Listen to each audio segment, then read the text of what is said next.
Okay. Hi. Hello. Hi. Hello. Hello, everybody. Welcome. We're back. We're back another year. Yeah. So amazing. 9 years. 9 years. Next year we'll have been doing this for 10 years. Can you believe that? It's just amazing. Yep. Yeah. And every year I feel is more exciting than the one before it. It definitely is. And this year is quite spectacular. I can't believe there was 50 people lined up out the door. Out the door. Yeah. Before we even opened today. We sold half of the tickets for the festival. It's it was fantastic. amazing. Thank you all for coming. Thank you. We appreciate it. It takes everybody coming it to does. make it special. It creates the vibe. And I don't know if you knew this, but the festival is put on by a nonprofit called the International Tea Appreciation Society. And I'm the president. My name's Jared Nyberg, and Jen Maksymetz. Maksymetz, yes. is the vice president. And we have a tea symposium for you that we're going to be sharing with you. But when you are done in here, please walk around and enjoy the tea fair. We have over 22 tea merchant educators. There's tea poetry. There's going to be some matcha, some really amazing aged tea. There's going to be just so much to check out. You can also go at 1:30. The Tea Championship, the World Kung Fu Tea Championship, is happening closer to the Vic Theater. If you want to go check that out, we have a tea ceramics gallery up, showing some really amazing old teaware, some recovered from shipwrecks over 400 or 500 years old. Really need to go and check that out. The Tea Symposium, though, oh wow. Yeah, looking forward to it. Yeah. We start with the Japanese tea ceremony demonstration by our friends at the Urasenke Tankokai, and we have our friends from the Hong Collective talking about their tea learning experience in Jingdezhen and Yixing. And then there's China. There's Erick from Cloudwalker talking about his 7 years training with Daoist tea masters. We have backyard tea making sessions where we have a couple people, Paul and Pedro, talking on growing tea on the West Coast, on the island here, and how successfully in their backyard. Successfully, and how to make that happen. And then we have Camellia Sinensis, one of the owners in Montreal there, talking about their tea studio. Kevin, yes. Yeah, Kevin Gascoigne. Is coming. Virtually. With his, he's got an amazing tea studio that he started in India, and it's revolutionizing artisan teas and empowering women, and it's beautiful what he's creating. So I'm really excited for that documentary and talking to him. So cool. And yeah, he's such 20 years plus. Yeah, he's a proper tea hunter. Yeah, and rock stars. He's a legend of the tea world.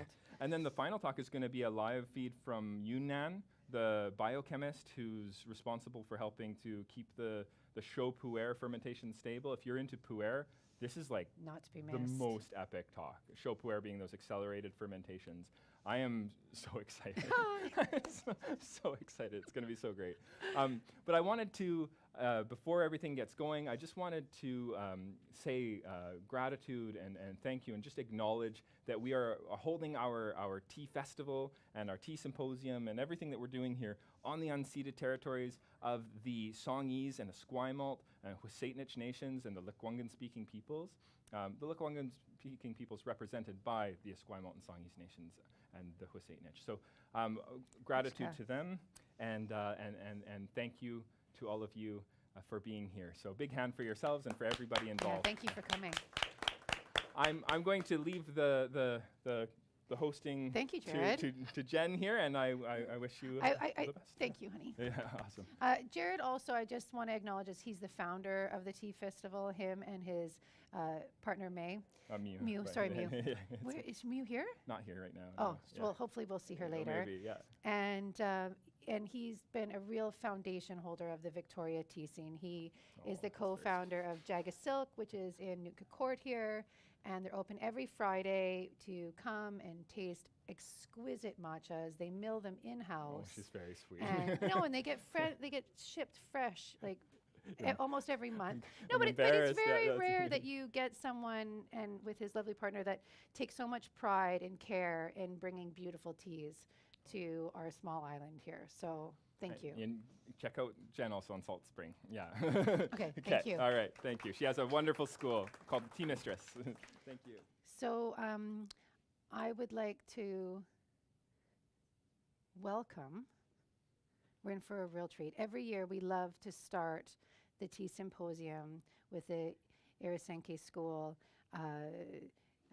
tea presentation. And what I love about it, it is a very ancient tradition, and it is mindfulness and inner contemplation, and it's so multi-layered that to learn all the layers of true Japanese tea ceremony would take lifetimes, because there's the process and the steps, but then there's also the deeper spiritual intention behind it. So we are so lucky to have some proper masters here in Victoria, and today we're going to have a really exquisite presentation.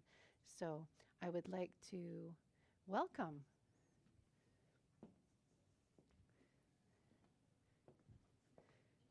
Are you ready? Yeah, we're just getting a mic set up here. Oh, cool. Okay.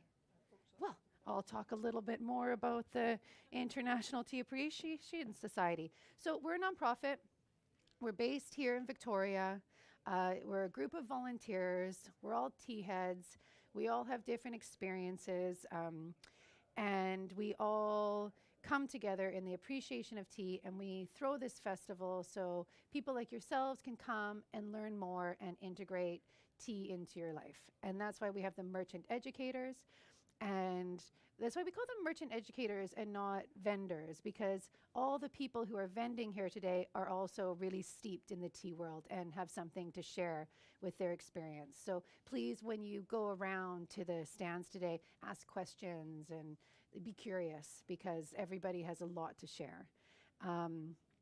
As well as if you'd love to donate, because we are a nonprofit, and as we all know, budget cuts have been cutting down. We didn't get all our grants this year. So donations from people coming in, or if you want to be a member, we have a membership program where there's different grades of membership, and there's different sort of bonuses or prizes that go along with that. So please check out our website. Wonderful. And we also have we've been doing these really great workshops with Erick Smithe from Cloudwalker Tea. Oh, I think, is my mic not working?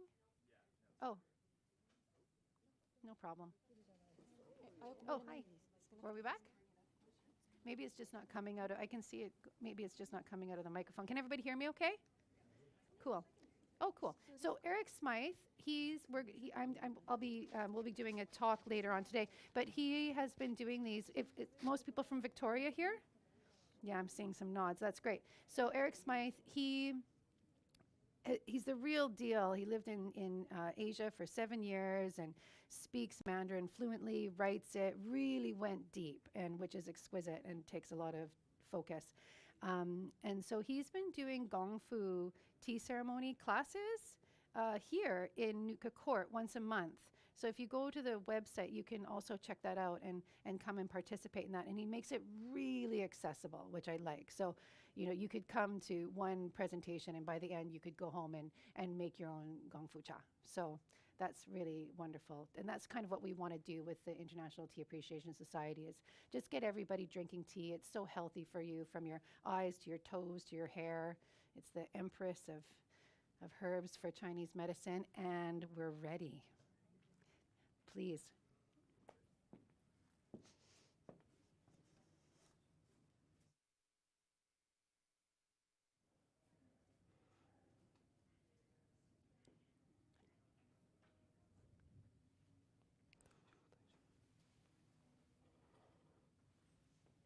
Please.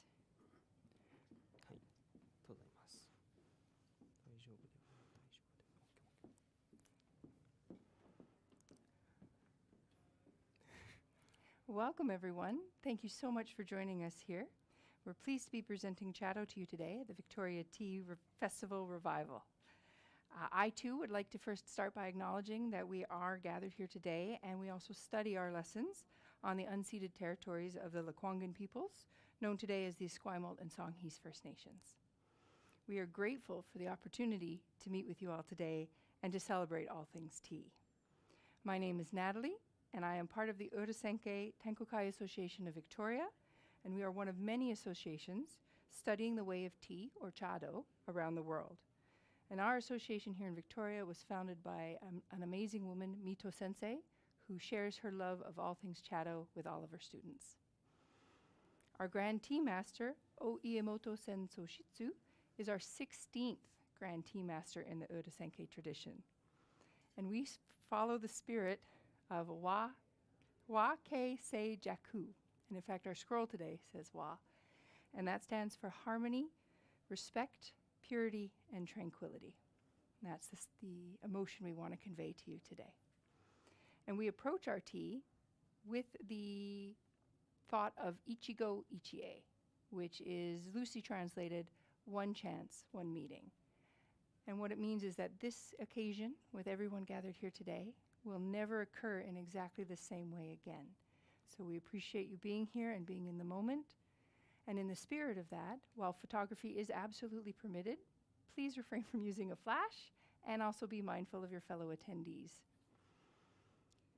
Our founder of the Way of Tea, Sen Rikyu, actually emphasized using simple tools, local items, and simplicity in the actual demonstration itself.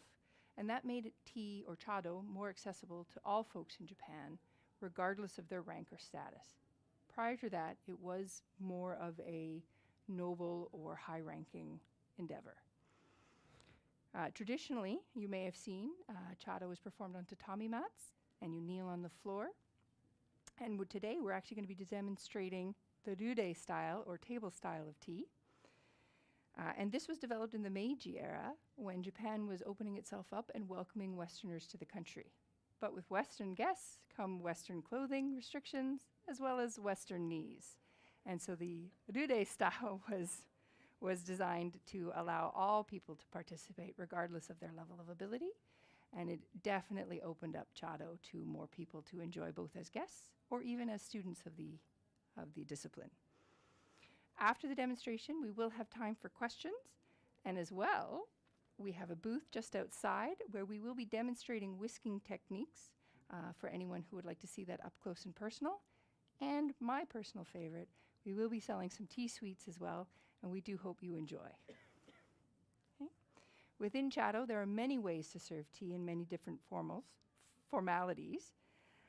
They depend on the season, what our host wants to convey, and the guests that are coming, or maybe even the occasion being celebrated. Today, we'll be presenting misono dana. It's a thin tea called a sucha, and there are also ceremonies that use a thick tea called a koicha. And I just want to take a moment to recognize Jaga Silk, who was very generous in their donation, and the thin tea or usucha we're using is Okumidori Okuda by Fujioka from the Wazuka in Kyoto. A very lovely tea.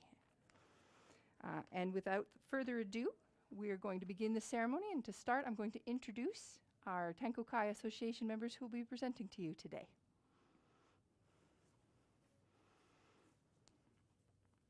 Our host today is Yuta, also known as the Teishu, and his assistant is Ayako, also known as the Hanto. Our first guest, also Ayako, or the Osho Kakyu, and our second guest is Diane, or our Ji Kakyu, and we'll begin the ceremony.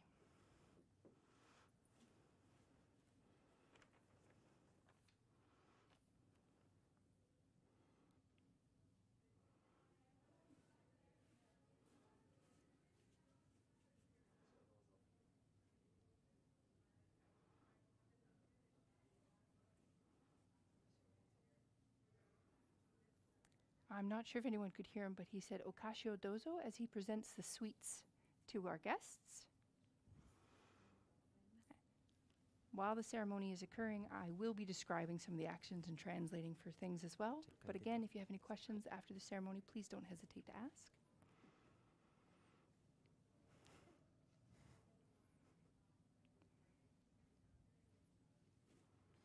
A lot of the ceremony does take place in silences, so you learn to be comfortable in the silence as well, and lets you really appreciate the moment.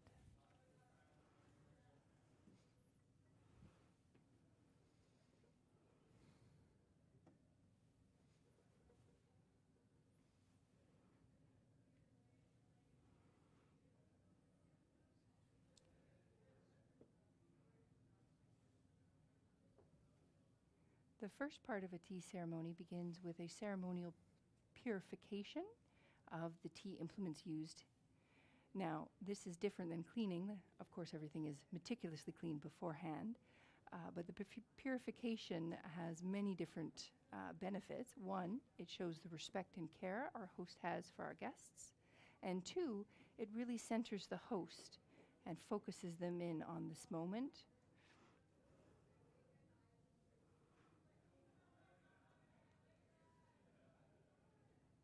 I want to draw your attention to the tea bowl we're using today.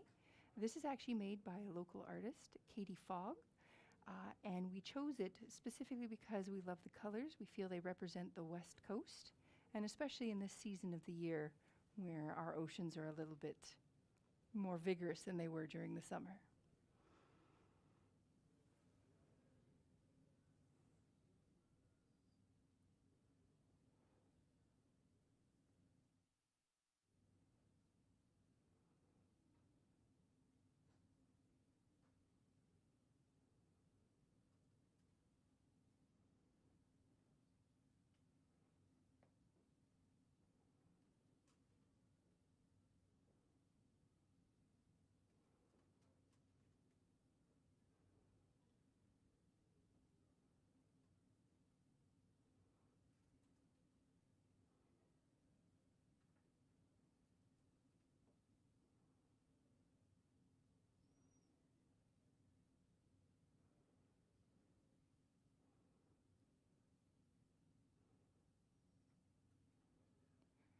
For those of you who have maybe attended a tea ceremony before, you'll notice or perhaps recognize that there are different movements depending on whether you're male or female as the host.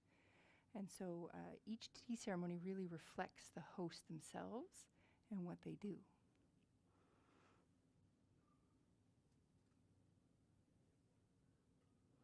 One of the key things is men have to open the hot kettle lid with their bare fingers, but ladies get to use a cloth to protect ourselves.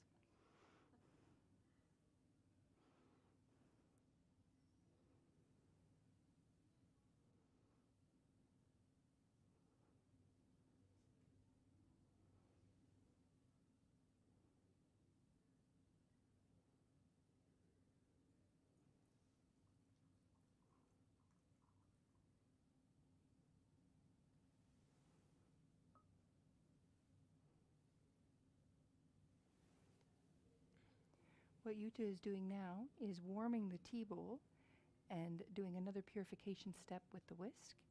And not only, again, showing care and consideration for our guests, but it has an added benefit of bringing the tea bowl up to a temperature to make sure our beautiful matcha is served at the right temperature, but also allowing the whisk a chance to soften and bloom, which enables a better froth at the end.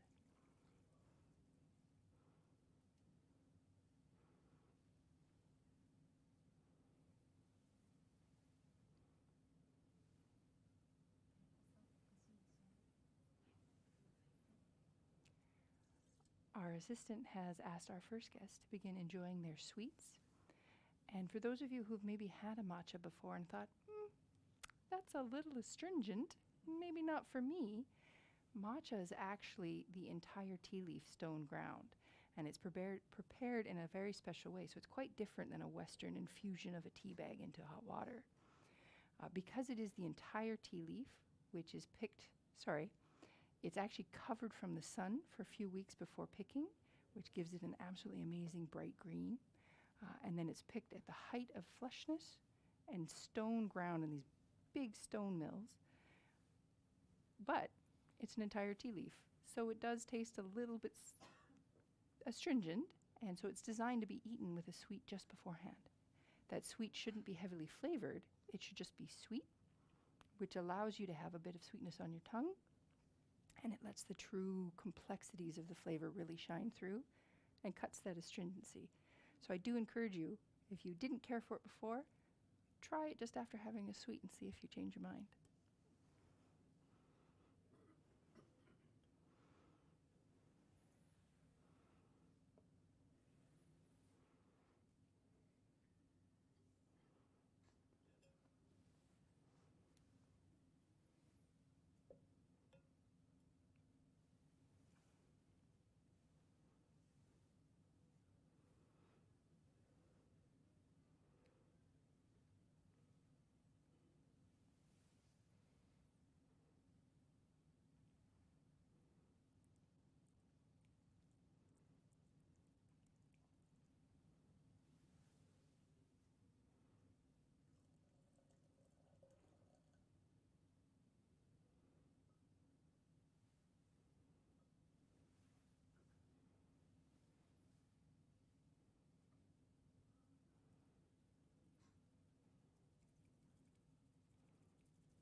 I'm always amazed when people whisk tea, how still their bodies remain.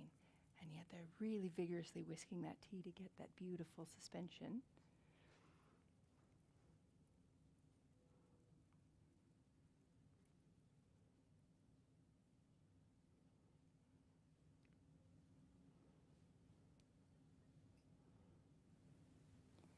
Now the mark of a beautifully whisked tea is if, and it might be hard to see from your seats, there's a tiny dollop of foam on the tip of the whisk. And if you have a chance to look in the tea bowl, which I'm not sure our cameras are going to permit, you would notice that there's a beautiful layer of froth right on the top of the tea and very small, fine bubbles.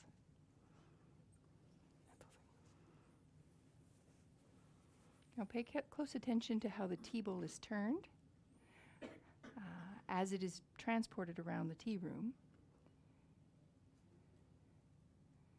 And this is to indicate respect. So when you're carrying the tea or working with the tea bowl, you have the front of the tea bowl facing you. And our guest is going to apologize to our second guest for going first. And then say she's about to enjoy the tea to our host.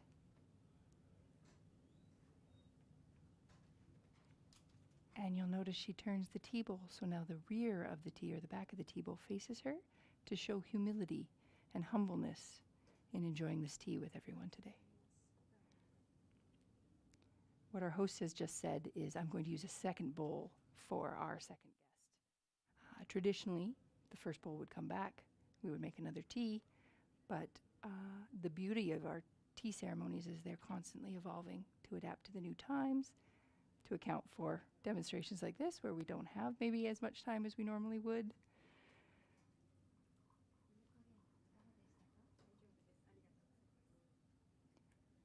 Our host, or our Hanto has just checked in to make sure our guest enjoyed the tea.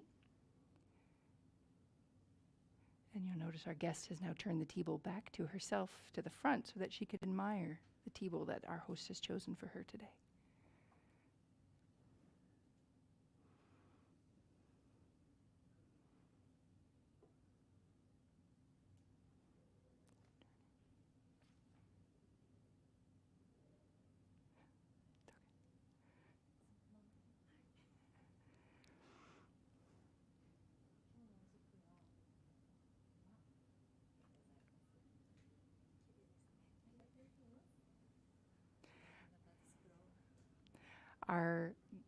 Our first guest and our assistant are just chatting now. It's a very comfortable tea, and it is encouraged, about the scroll that we've chosen today, Wa.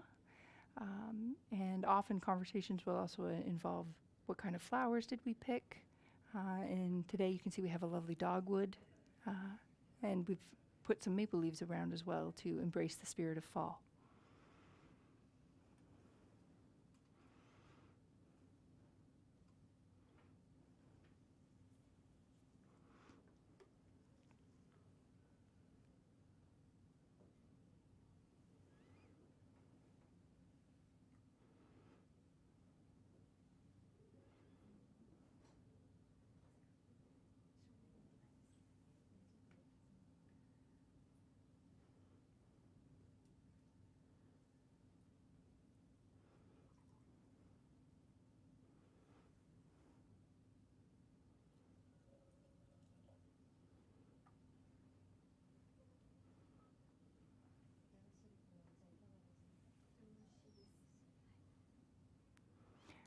Our assistant is asking if we enjoyed the sweets as well. Our guests enjoyed the sweets. And we're pleased to say that the sweets are also the ones we're going to be selling. Ho ho!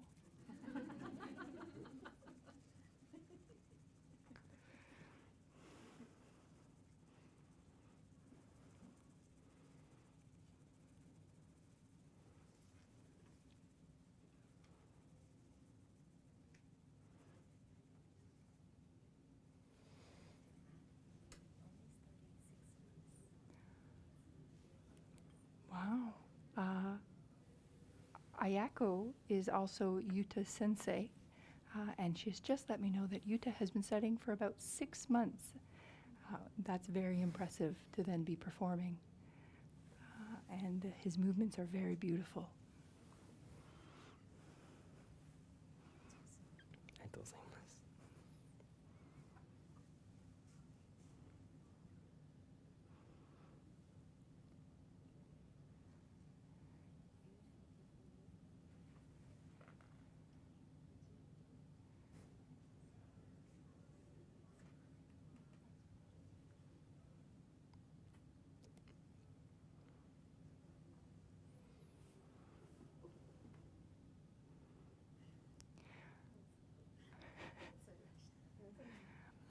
Diane is now letting the first guest know that she is going to join her in a bowl of tea.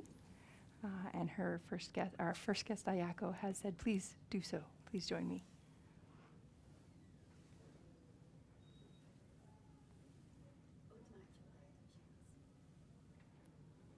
And she's let the host know that she's now going to enjoy the tea that has been served.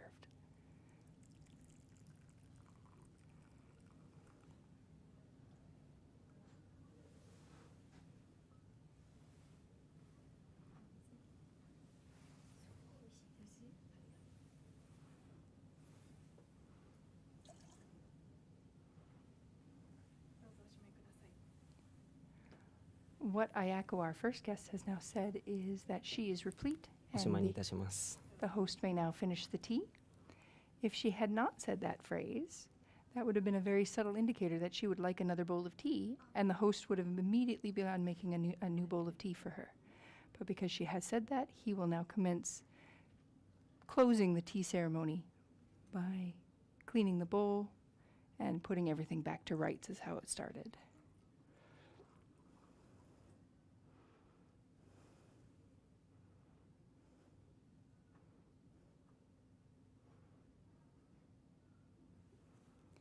Now, for those of you watching Yuta's movements, you'll notice that he put the scoop down in a different fashion this time. And there are actually different ways of doing that depending on whether you're using hot or cold water and whether or not you're about to make tea or you're just warming the bowl. There's different movements for each.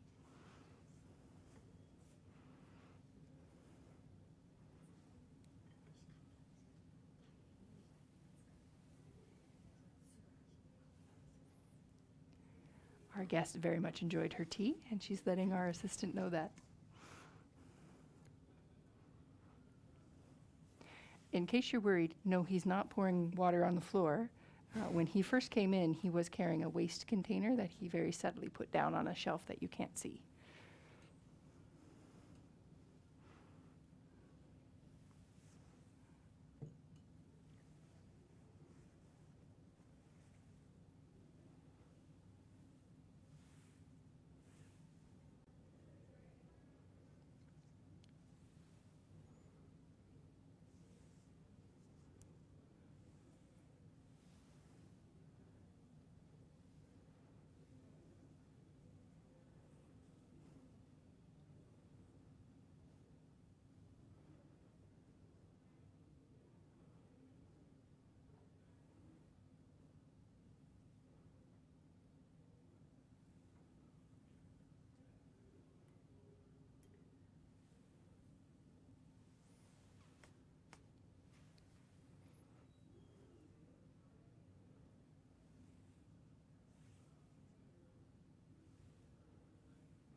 There's a beautiful symmetry to the tea ceremonies where how you started is very often how you finish.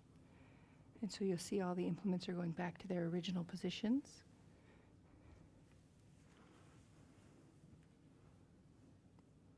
And this is my favorite part.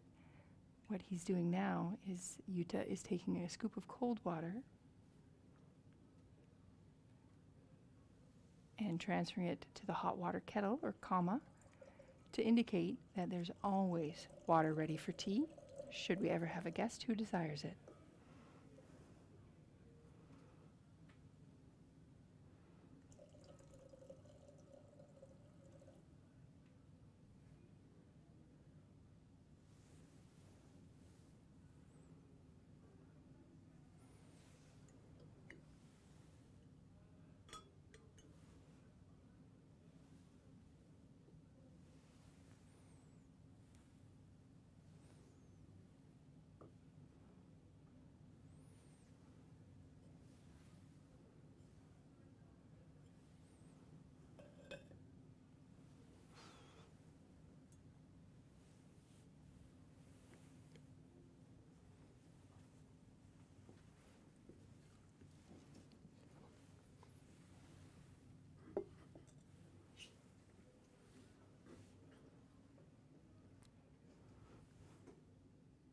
Thank you, everyone, for joining us today. We really appreciate it. And big thank you to our Tankokai Association members for their beautiful demonstration. I do encourage any questions, anything you would like to ask. Yes, go ahead, sir. When it comes to the sweets before the matcha, is there a certain kind of sugar that's used for that? Great question. The gentleman has asked if there is a certain kind of sugar used for the sweets, and I'm happy to report no. The sweets can be a variety of different things. You may have seen a jellied sweet made with agar-agar and a lot of white sugar. This sweet that we use today, there were two different kinds. One is a maple syrup sugar candy, boiled down to a beautiful consistency. And the other one is a pressed sugar candy with that powdered sugar pressed into a mold. You can also find something called competto. They look like tiny little rock sugar candy stars. They're used as well. So really it's about just getting a sweetness into your mouth. Yeah. Yes? What fabric is the purple cloth? Silk. Yes. Good question. The lady asked it, what is the fabric made of in the purple cloth? Go ahead, miss. Does it matter if the person performing the ceremony is right-handed or left-handed? Ooh, great question. Question is, does it matter if the person performing the ceremony is right-handed or left-handed? I have been studying tea for over 10 years, and I don't know the answer to that question. So I'm going to put a pin in it, and I will try and find out and get back to you. Okay? And I think, yes? So I noticed the purification cloth. Is there a meaning to the way that that's folded? Yes and no. The question was, she noticed that the purification cloth is folded. Is there a meaning to those folds? And yes, insofar as it's folded specific ways depending on what it is you're doing, but that changes depending on the tea ceremony that you're performing. So there are some folds that you do and it turns into a little tiny book of cloth. Yuta folds it this way for this particular tea. And it is a bit stylized to allow you to focus on the moment rather than having to remember a multitude of steps. But great question. Yes?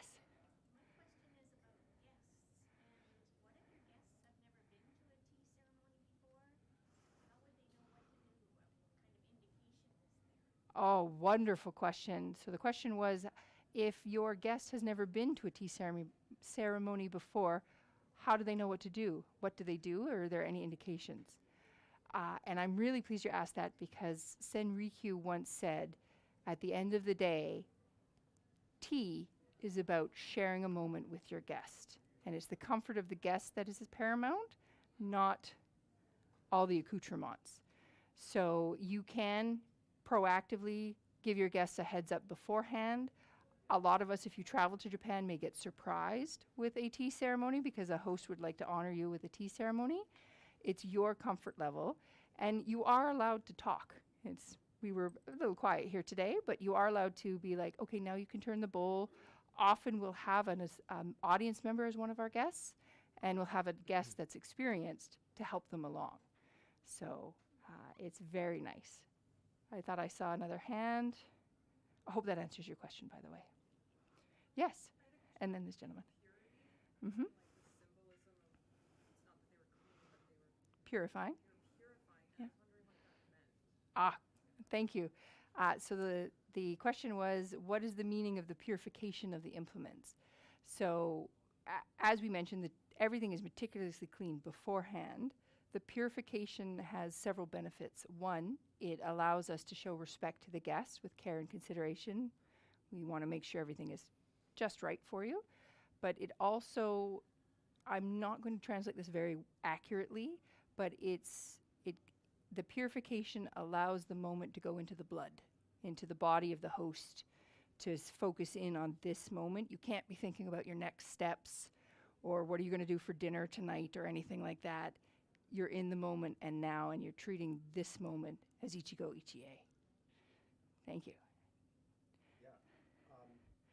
With this style of table ceremony Hmm? and the introduction of Europeans, I guess Dutch, traders to Japan, Mhm. I guess that might have been a time, did Western or European influence more the style of tea ceremony, or did the ceremony of Japan influence more have a more of an influence on European style of tea and like bring more of a ceremonial quality to Western culture?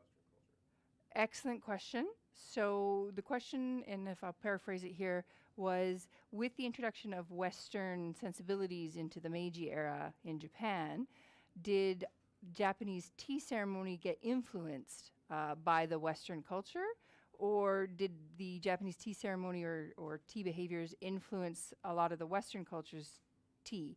And to be honest, I'm not a historian, and that's a great question, but I just absolutely don't know. I'm so sorry. I bet there are tea experts like Jared from Jaga Silk could probably give you a better answer than I can, but I apologize. I'm so sorry. Any other questions? Comments? We would love to hear from you. Well then, thank you everyone very much for your time. We really appreciate it, and I will turn it back over to Jen. Thank you so much for coming. Thank you for having us. It was our pleasure. Thank you. Arigato. Thank you. Thank you. Arigato. Don't forget to visit our booth. What an absolute pleasure that was. And I love how it instills this sense of peace and of specialness in a moment. And it really cultivates awareness, which is something that we need more of in our world today. Eiko Sensei, arigato. So wonderful. She blesses us every year with coming, and I really appreciate it. Yeah, and well done. 6 months. That's so impressive. It's a real tradition, and Mew, Jared's wife, she is also practicing, and so I encourage you to come on Fridays and try some beautiful. I personally, my perfect day is going to Uchida and getting a gorgeous lunch. And then I go down the stairs to Jaga Silk, and I sit at the bar, and I have a matcha ceremony flight, 3 different matchas, and it's a perfect day. So thank you so much. Arigato. Wonderful. So thank you, everybody. Thanks for coming. And our next talk starts at 12.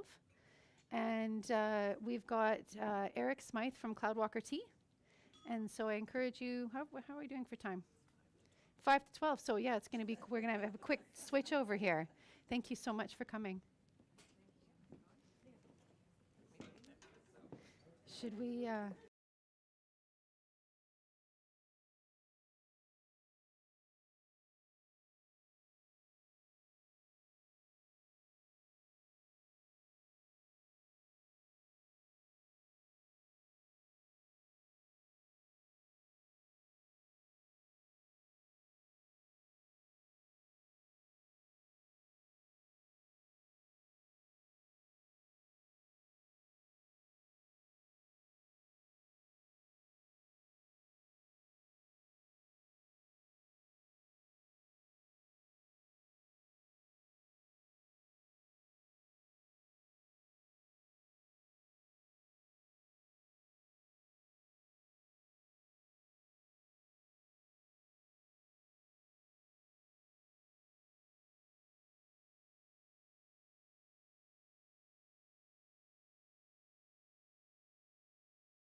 Hi, everybody. Welcome back to the International Tea Appreciation Society's Victoria Tea Festival Revival. Here we are in our 9th year, and we're having an absolutely marvelous day today. It's packed out there. There's over 20 merchant educators from all over the islands, and people from Vancouver came. There's teaware, there's tea. It's like the cup is overflowing with tea, which is so wonderful. And that last Japanese tea ceremony from the Urasenke school was just, I was just saying to Mito sensei outside that I love having the Japanese tea ceremony first because it really sets a tone for the rest of the day and the rest of the symposium that we're all here for this moment. And does anybody remember the word that is for only this one time? I'm going to find out and get back to you, but I thought that's such a beautiful concept, and it's throughout the whole day will be like that. I just want to say that we are a nonprofit society, so all your donations are so helpful. And on the website, thank you, Michael. And on the website, you can, we have membership, and with the membership, there's a lot of different bonuses that you can have, and we're always looking for new board members as well. So if anybody has some skills they'd like to share and be a part of our tea community, you're always welcome. And we've got such a great crew. So we're open today. If you go out into the world and you want to share the good cheer, we're here till 5, and we'll be here next year as well. And so right now, I'm excited. We've got Erick Smithe from Cloudwalker Tea. And Erick has spent many years in Taiwan working with really reputable tea masters. And so for 7 years, which is a long time, and he's done the work. And I lived in Taiwan for only 2 years in 2000, and I didn't pay as much attention to learning the language as I should have. And that's something that I'm like, oh, Jen, you really should have done that. And I love that Erick can read and write fluent Mandarin. And so I think that's a wonderful way to engage with the tea culture and be able to also allows him to have that deeper sense of knowledge, because when you're working with that level of tea, you have to be able to speak the language. So we're here now with Erick, and we're going to be drinking some tea. I'm going to take a seat. Thank you, Jen. Pleasure. Excellent introduction. As far as the language goes, it was definitely essential for being able to work with a couple of the teachers that I had. My principal teacher was, and is, he's still alive, although he doesn't make tea anymore. He's retired and sort of gone into his renunciate phase. But for Bing is his name, and we did this book. It was published in 2010. This is sort of the reading copy. If you're able to stop by the table, you can have a look at it. It's also available in digital form, although this is one of the last of the physical versions of the book. Initially, it was produced primarily for the Malaysian and Singaporean market, where people speak Mandarin but their education system is in English, so they needed a book in English. And so the 20,000 run is now down to 3 or 4. Oh, wow. But the essence of this book, and what my colleague James and I went through in order to be able to carry out the translation, was essentially a study of pu'er tea primarily, although some oolong and other varieties, from the early 19th century, 1820 roughly, to the present day, done systematically. And it was extraordinary at the time, and then also as things have progressed in the tea market, as teas become more scarce and as the values of certain teas eclipse those of very fine if you can imagine a 7-year Scotch. It used to be relatively sort of inexpensive compared to more European style vintage spirits or vintage offerings, but now it's at least on that level, if not more, due to various factors. But and so we were able to go through that same experience ourselves and get what Jen might refer to as sort of a tea sommelier type training. But this was something extraordinary. And while I don't get to drink a lot of those teas very often, nor does Daniel and other people who have experience operating in those worlds. It does also inform how I appreciate every tea that I drink, from the newest, because as experts, we'll call it, we're not only looking to where the tea is now, particularly with ageable teas like pu'er, we're looking to where it might be in a year or 2 years or 5 years or further. And we can draw parallels also to some of the classic teas that, well, this aspect of this 2015 tea reminds me of this, say, 1985 or and you can sort of prorate how that tea might develop. And so if you're developing a cellar for your tea, that's a useful thing to keep in mind, how these teas might change over time. Also, Jen probably has some questions. I tend to ramble on, so 30 minutes for me is not a lot of time. But when we met the other day to discuss what the focus of this talk was going to be, we came upon a few things. One was to establish background. Jen asked me the question, well, what qualifies you in order to be able to speak on these teas? And there's more than what I just talked about, but that's basically my background. And I see myself as a cultural intermediary. None of my teachers, the big ones, none of them really spoke English, and so having to learn the language was necessary. It wasn't just, and technology 15 years ago wasn't where it is now, where you can just talk into a phone. And even now, who wants to really talk into a phone? No. I'd rather have the live experience. That's how I feel about drinking tea for people. That's why I love festivals, is to really interact with people on an individual basis. What are we drinking today? So this is 1982 Dien Hong. Dien Hong is Dien is an ancient name for Yunnan, where pu'er tea comes from, and it's called Yunnan Black or Yunnan Red. Its exact age I can't 100% verify, because at that time people weren't as careful as they are at present in dating specific vintages. It was just sort of like you'd grab a few tons of a tea and stick it in a warehouse, and we sort of know, well, that's about from this time period. But one of the skills I developed through my training was the ability to narrow fairly tightly focused around what teas are in terms of age. And my teacher used to enjoy tormenting me at these large tea gatherings he would give, where 80 people, and he's done them throughout the world, up to say 1,500 people in Belgium, I think was the largest one, last I heard. And he'd call upon me. They called me the foreigner. It wasn't anything. It wasn't. They didn't think anything of that. That's just what we were called. I'm sure you remember. But and let's ask the foreigner what he thinks. And he'd call upon me, and I'd smell the tea, and I'd have to say, well, this is an early 1940s tea or something like that. And it was sort of a party trick, which he'd give me face, it's called in Chinese, and say, well, that's not something that very many people could do. Well, no, that's an acquired palate, and it's it fun. takes time and a lot of tastings to be able to do that. What I was really interested in for this talk today was the accessibility of you teaching Gong Fu and the elements of Chado and what that means for you and how that is represented in your work today. Okay.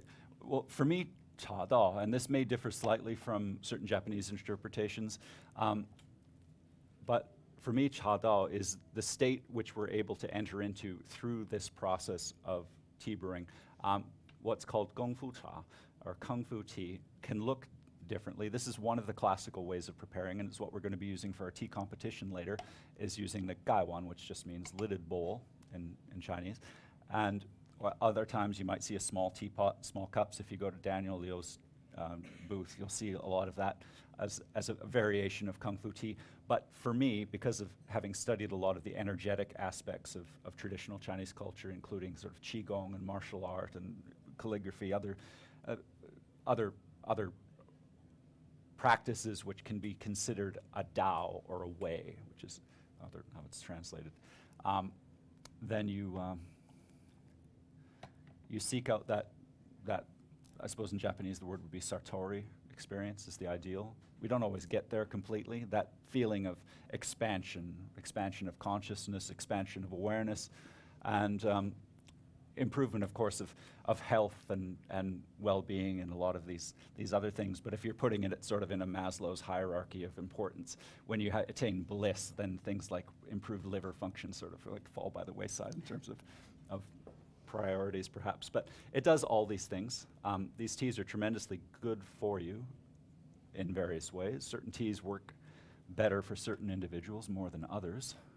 Pour just happens to be the type that I fell in love with first, and just like first love anything, you never forget, right? That's true. And I also, I've heard from some tea specialists and tea masters that that pu'er tea carries the most qi. And I wonder if that, what do you think about that? I feel that way very much. My attraction to tea initially I had very little interest in tea. I would drink green tea occasionally for my health, but having studied martial art and Qigong before that, another prominent tea expert in the world, Aaron Fisher of the Global Tea Hut Empire, he and I were close for many years in the small town we lived in. We were the only two tea heads in the city for years before all of his magazines and things like that. Well, one of the magazines, but and so he found out that I was interested in all things tea. Qi, energy. I was obsessed with all things energy and qi, and the kung fu. And although I initially sort of thought tea, that doesn't sound like something I'm interested in, he hooked me by saying, well, this will be really good for your qigong. So I went, and my first experience visiting my teacher's shop in a place called Gongguan, Taiwan, a very small shop at the side of the road. It was converted almost like a motel, and he had this house there, and he had a waterfall up front. It was all wonderfully decorated, but it was full of tea. And I remember walking by this sort of waterfall in the entranceway and walking in, just being hit by a wave that was more than just simply the wave of the tea fermenting going on. It was the only thing I could compare it to would be entering in a great cathedral or temples and visited in India or something like that. It was a real palpable sense of that the room was vibrating. And then this guy emerges in his uniform, which is sort of these white linen pajamas, and he's got long hair, which was unusual for a lot of. He looked like he was stepped out of like Led Zeppelin 1975, but which was sort of unusual, like long hair, and he was just coming out of meditation or something. And we sat down. We had a tea similar to this in age as the first one, and I was immediately struck by it because previous to that, it opened my 大开眼界 is the term in Chinese, which is to open, sometimes almost force open your eyes to the world. Nice. And it gave me a new sense of appreciation, forced me to completely reevaluate what I thought tea was and what I thought even meditation, even this whole world now existed, which I previously didn't know about at all. And it was very powerful, and obviously continued to spend more time, and then after a few years, my Mandarin improved to be able to carry on some sort of conversation, and then the book project came up, and we sort of became part of that circle. But please, Thank enjoy. you. And I would make tea for the entire room if I could. This is only designed partly to keep our voices nurtured, but also to increase your thirst for the festival afterwards. And wow, you can that's beautiful. you can track me down at my table. We only have 4 chairs, but if there's an empty chair, don't hesitate to jump in and grab it, and we'll be making tea similar to this, if not this. It's got a really nice sort of camphor, and it's really clean, and it's nice when you have aged teas that it has such a clean palate. And I brought it specifically for Jen because of her, not only your work on Salt Spring, but because of your time in Taiwan. You have a special place in your heart for this type of tea, really and this do. tea which has the capacity for that transformative experience. And while we may not be able to enter into sort of altered states of consciousness while we're doing this We talk. never know. Well, we never know. Well, we are. We could, yes. But Okay, so when I first started drinking tea, I was introduced in Taiwan from my Taiwanese family, and they were tea aficionados. And when I came back to Vancouver, Treasure Green Tea really helped me try different new teas. And as I started drinking these new teas, I realized that and was taught that it's not only the taste, but it's how it makes you feel. And that feeling is the qi. And so how do you suggest that people can cultivate and help practice cultivating their qi through drinking tea, just as a daily practice, or for the people in our audience Sure. here, what's a really accessible way to be able to do that?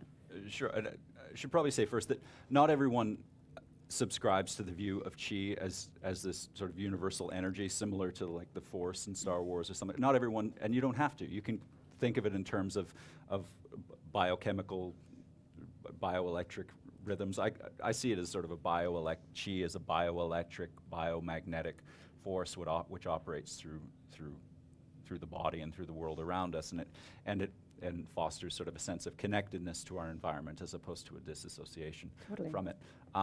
But the word itself isn't important.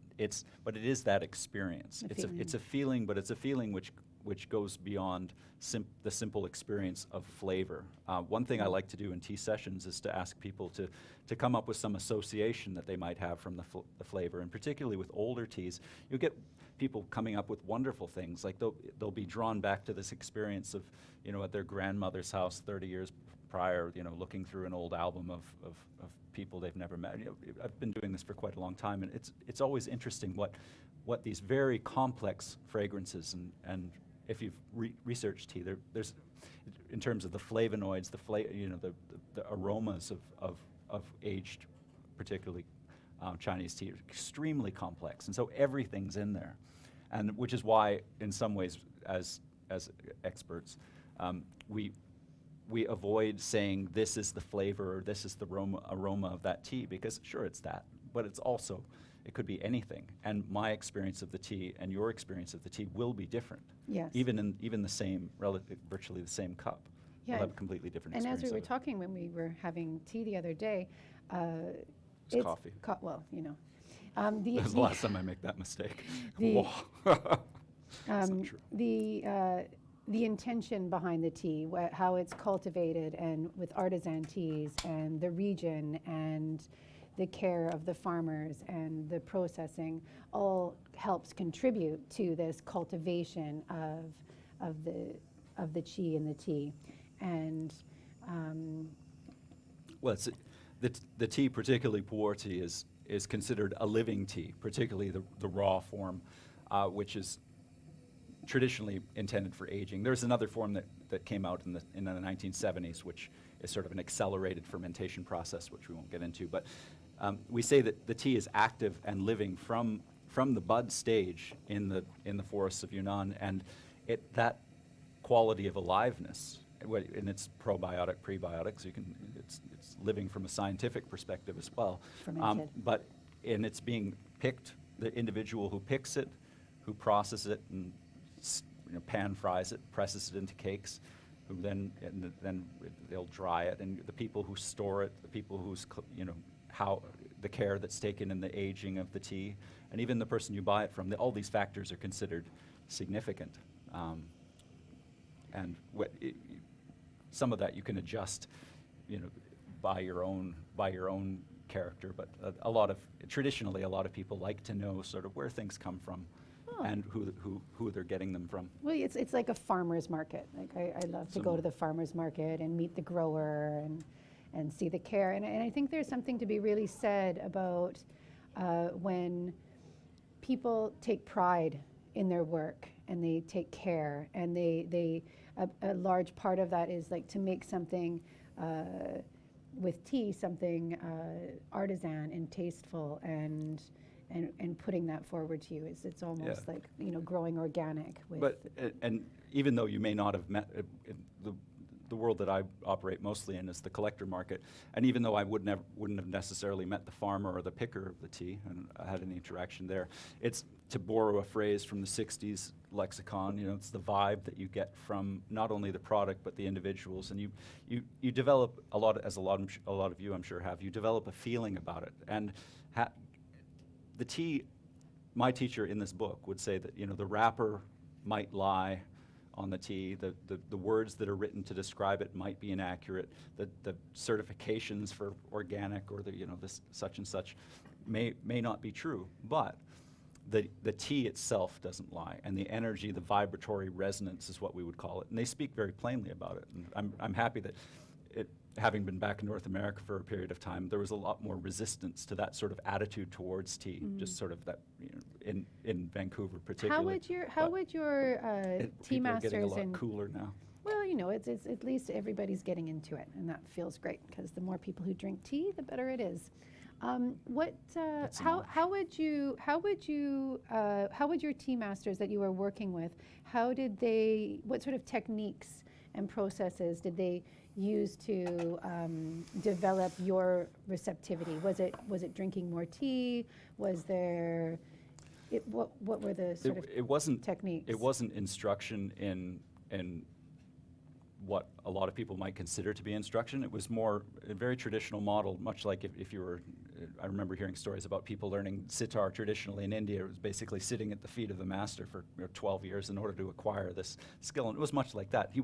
My teacher wouldn't talk about brewing techniques. You'd be able to watch and observe and experience. But it was really, we were encouraged, not even verbally, but just through the environment, seeing how other people interacted with the process, to go within, to generally be quieter, although people would joke around and things after. But what he said, one profound thing that he said is, the way of tea is referred to Chado, but Dao Cha means to pour the tea. And he said, that, which sounds very similar. Yeah. So he said, all that the way of tea is this, just pouring the tea, and which is to suggest that talking about it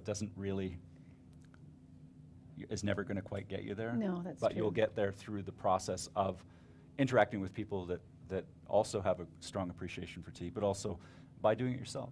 Yeah, that's very true.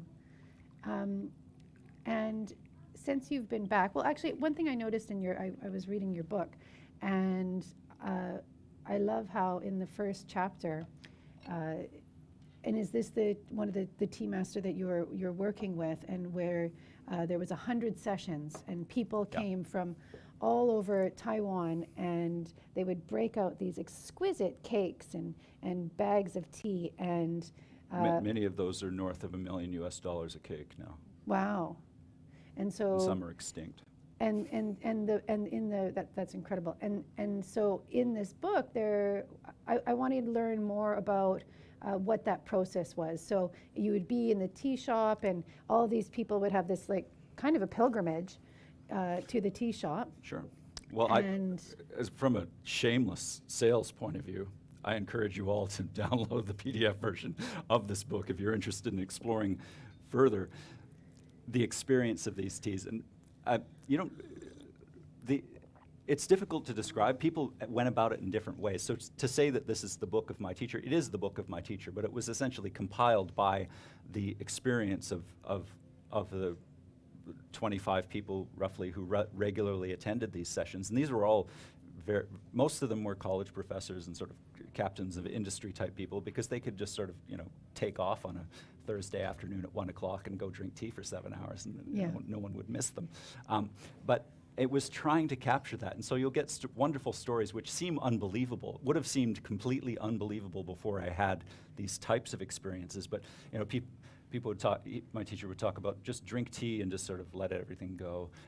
And people would talk about entering into these sort of, their conscious mind essentially switching off, and they'd go into almost like these trance type states, particularly with teas of 100 years old and more.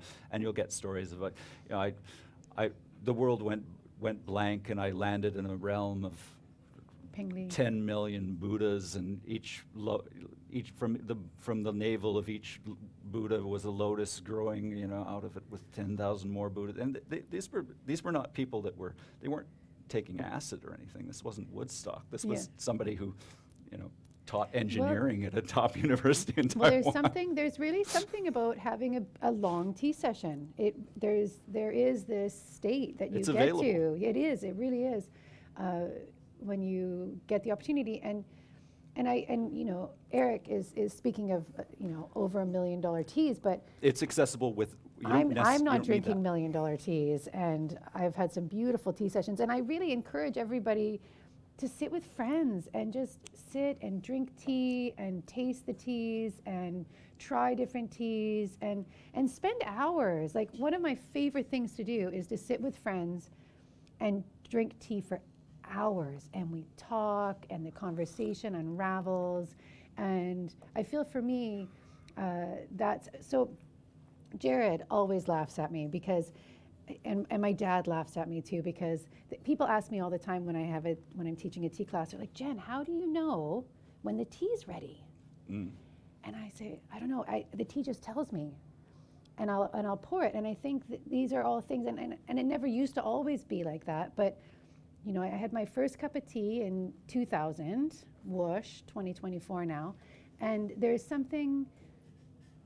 this subtle nuance that happens when you sit with tea, and it doesn't have to be fancy tea, it can be any tea.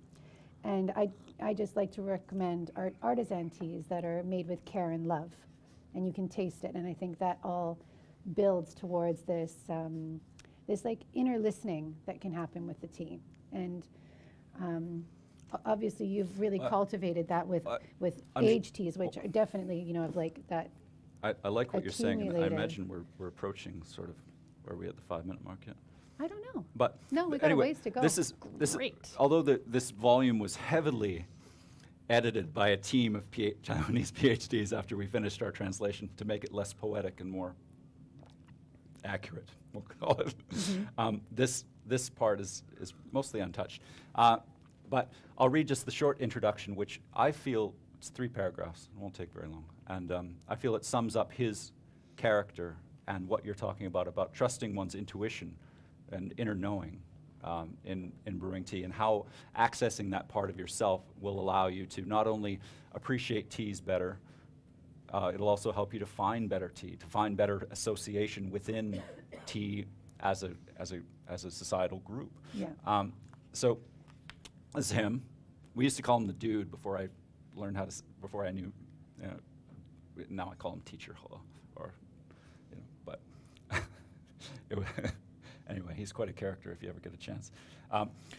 Mr. Ho advocated vegetarianism for many years and propounded an alternative for the purification of body, mind, and soul. He has no notable accreditations or degrees, lives a simple life, dresses only in white, and whether moving or still is always at peace. He does not love to read, nor does he order newspapers or watch television. For him, tea is everything. His heart is his guide. He does not follow rules, does not rely on logic or reasoning, but acts only on intuition. He is generous, sharing out of love. He often says that through sharing, one can possess all the more. Though he is known for his extravagance and largesse, his warehouse remains ever full. He has a great affinity with tea, which runs both broad and deep. He is always fully immersed in the world of the unseen. He opens a small store in a small town, closes his door to worldly affairs, and simply drinks tea. He rests his spirit in the space of nowhere, listening to and observing only the currents of the universe, entering the Tao through tea. And I'd like to point out, having read that this isn't designed to get you to all join a cult or anything like that. I mean, did I? Maybe. I've joined lots of organizations over the years, but it's a philosophy of tea which I feel has incredible value for the present. This is perhaps, you could say, a very ancient perspective in a lot of ways, and has a lot of parallels to the sages, the Taoist adepts of ancient China, but it's something which is vitally important, even if that vital importance is only one compartment which you can operate within your day. But doing that, just as any form of meditation, doing that as one aspect of your life will in turn inform and improve, ameliorate everything else that you do. Oh, 100%. And I think, going back to what you were saying earlier, I think that's why tea is so important now, and why I'm loving this renaissance of people getting back into tea ceremony and learning tea ceremony in the West. But also on my last few trips to China, I really found that a lot of young people being under 50, were really wanting to learn Gong Fu, wanting to find and acquire the more artisan teas. And And part of it is because it cultivates awareness. It's an accessible way during your day where you can have a mindfulness practice, and you also get to enjoy a lovely cup of tea. You can do it by yourself or with friends. And in today's world where everything is moving so quickly and we're being diluted with so many different forms of knowledge from all directions, everybody's vying for our attention. There's even a term, the attention economy now. It's wild.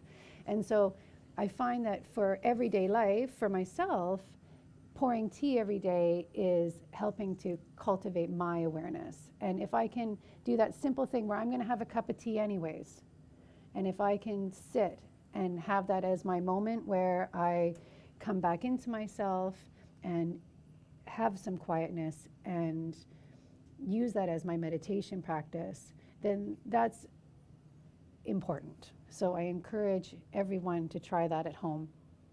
And it's really beautiful. I had a teacher at one point tell me that if you don't have time during the day to meditate, because we all get busy and easily get distracted, she said, Jen, just every time you pop the kettle on, just stand there and wait for the kettle to boil.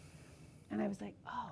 And I'll admit, I don't do it every time, but I love it when I do. I love it when I remember to just, oh wait, this can be this moment where I can sit with myself, and it doesn't have to be anything more than waiting for the kettle to be boiled, but it's a moment where I'm not looking at my phone or I'm not wiping the counter, and I'm just being with myself. And so this cultivation of qi and attention and life through tea is vital. And I'm so grateful that there's these masters who wear their flowing gowns and drink beautiful. He doesn't wear flowing gowns. I've got a flowing gown later. I'm thinking. Oh, you're going to wear it later for us? Well, yeah. I was thinking about. For the competition? Well, yeah. A little bit of pageantry goes a long way. I find. It really does. That sounds fun. So. Or maybe I'll give it to the winner. Oh, that'd be fun too. Eric is hosting the Kung Fu Tea Championship. The World Kung Fu Tea Championships. And some people ask, where do you get the cheek to do this? And I answer, well, nobody else has, so I figure why not? So at 1 o'clock in the back there's going to be a competition. A lot of people ask this, and we had this in Victoria. I was in Vancouver for many years doing various projects in tea, some of them large and some are smaller. But people would often have this attitude of Vancouver as being the second city to, say, Los Angeles, or Toronto has this idea of being the second city to New York. But or Victoria, that why should we be a destination city for tea culture? And this festival is proof of why. Oh, yeah. We have, not throwing Jared under the bus or anything, but Jared said, well, if we want world-class tea talent, we'll have to fly it in and bring them in. But the fact is, it's already here. People like Daniel, if you get a chance to talk to him, he's incredibly knowledgeable. He's very humble, but he's incredibly knowledgeable, not only about ceramics, but the teas themselves. Wonderful resource. Pedro from O5T, he's a Pedro proper is the legend. wild tea hunter. He's amazing, his stories. And I'm sure a lot of people that aren't working in the industry know lots of wonderful things. But I would say, why not Victoria? I mean, it's traditionally a tea city. Certainly, I was interviewed by the Czech news team, so if you have television, you can watch. I'll be on there tonight. And when we think Victoria, we think the Empress, we think Murchie's, cakes and teas and that sort of thing. And this doesn't mean you can't have cakes and teas. No, I like cakes and teas are great. Lots of people like cakes and teas. I mean, Jen likes cakes and teas. Nadia, who loves being on camera, she loves cakes and teas. But, and although we may appreciate tea just for the tea, you might have a snack after. This process is more about tightly focused on the tea. But why not Victoria? Why can't Victoria be a center, even for the Western world, we'll say? We'll narrow it down to that. But it's also... It's a wonderful bridge city for this process. And no one else is doing it, not quite like we are, so.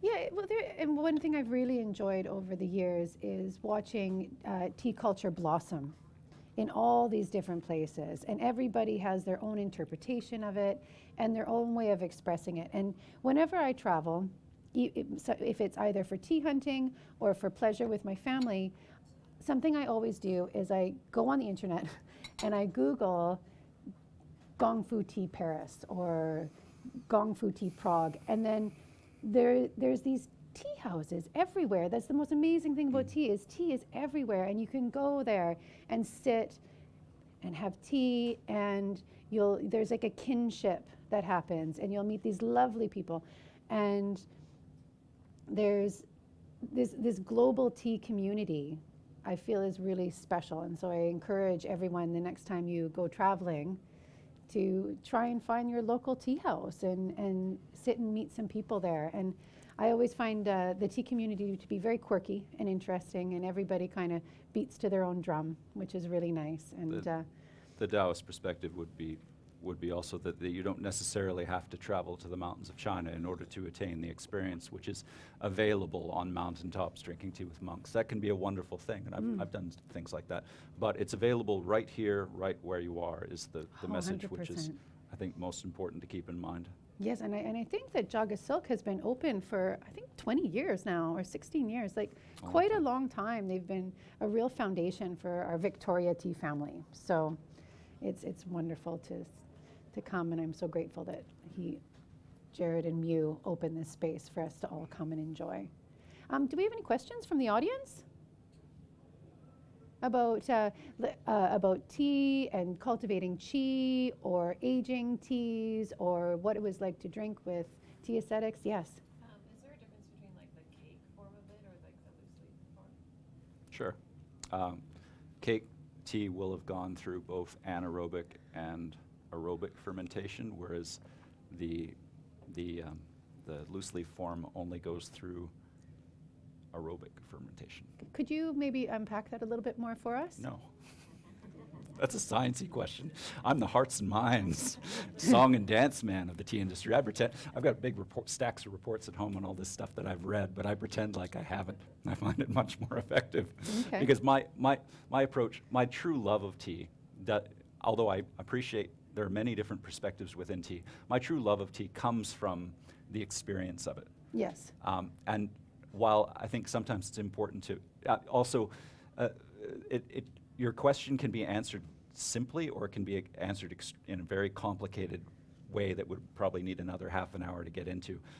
But I had a good. That's one part of the answer. I had an explanation which I thought was like kombucha, for You example. go ahead. If you're making kombucha and you drink it the next day, it is still sugary tea water. Where if it's had time to sit and be pressed, and it has time to ferment. Cow silage? Totally. Exactly.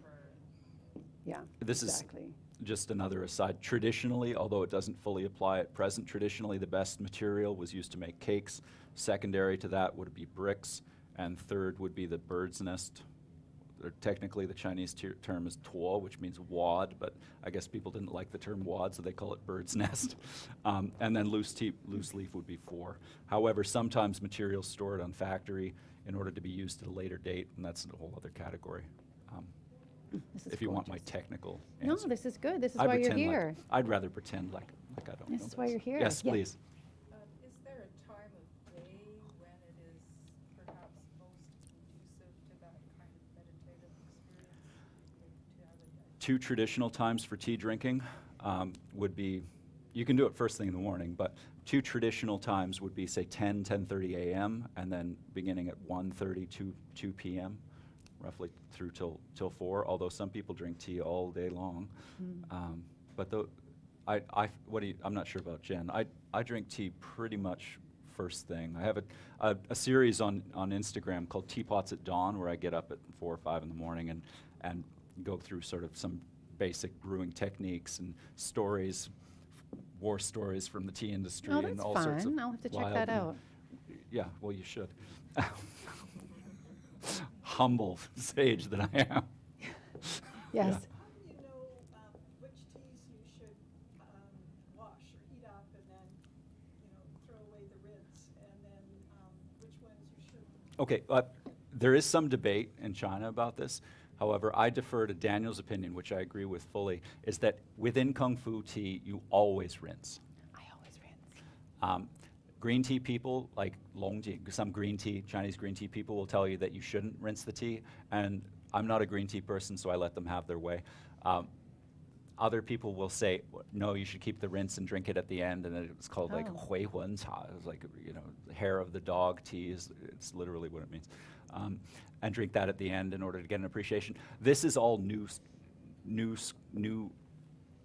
approaches which don't fit into the classical view of Kung Fu tea. So in our view, we always rinse the tea. I had the opportunity to drink a tea as the graduation sort of event. When we completed the translation of this book, we drank a tea called Che Shun, of which there are 4 in the world, 4 cakes. So maybe you don't rinse that tea? And the professor who edited the book, Professor Ran, that was the only time I ever heard him. He said, I drink that rinse. And the dude said, no, we're doing it. He threw it out, poured it out. And that tea is priceless. It's like rolling up the, using the Mona Lisa to roll your cigarettes or something. Yeah, you've been really, really lucky, Eric, to drink some teas that, you don't get access to. And I think it was the time that you were there. Well, we did produce the translation completely for free because we thought it was, it took about 1.5 years. We did it because we wanted to. We respected my teacher very much when we thought it was just kind of a cool thing to do. We didn't quite realize in the beginning how hard it was going to be. But no, it's amazing that you've done that so now we can all read it. So I encourage everyone to please check out Cloudwalker Tea, Erick Smithe, and his book is available online. You can download the PDF. And also Eric will be serving tea just as you go up the stairs on the side. So if you want to ask some more questions and learn more about his incredible experience and time in Taiwan at a time when, you would get access to those sort of special inner sanctums of tea drinking. It's very, very special. So thanks so much, Eric. Thank you, Jen. Yeah, that's Pleasure. great. So thank you everyone for coming. Our next talk is, I believe it is our good friend Jared's going to come and host it, and it's backyard tea making. And unfortunately, Pedro is not here today. And I just want to sing some praises of Pedro because he is truly a tea legend. He's always has the most positive attitude. His knowledge is incredible, and he's got O5 Tea in Vancouver. It's on West 4th, and amazing. So he's not feeling well, so he's not here today, but I just want to, bring him into this space because he's really been helpful with the Tea Festival. And his friend and Jared will be talking at 1 o'clock and growing and making your own tea. So thank you so much. Thank you. Thank you. Pleasure. Thank you, everyone. I can carry this someone up. else grab it? Yeah, I can carry Perfect. that.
Okay, welcome back to the Tea Symposium here at the Victoria Tea Festival Revival.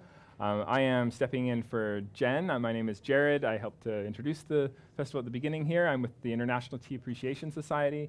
I'm also a co-owner of Jagasilk. And I have with me today a tea enthusiast extraordinaire, Mr. Paul Bradley, who I'm really excited to have on. I also, unfortunately, have virtually, as much as we wanted him here, and I say unfortunate because Pedro Vigilon planned on being here in person, but he ended up getting sick, so he's going to keep us all safe, and he's going to join us virtually from Richmond. But the cool thing is he's going to do it right in front of the tea trees that he's growing in Richmond that he was going to talk about, so that's kind of rad. So big hand for Paul and for Pedro for joining us. Thanks, Jared.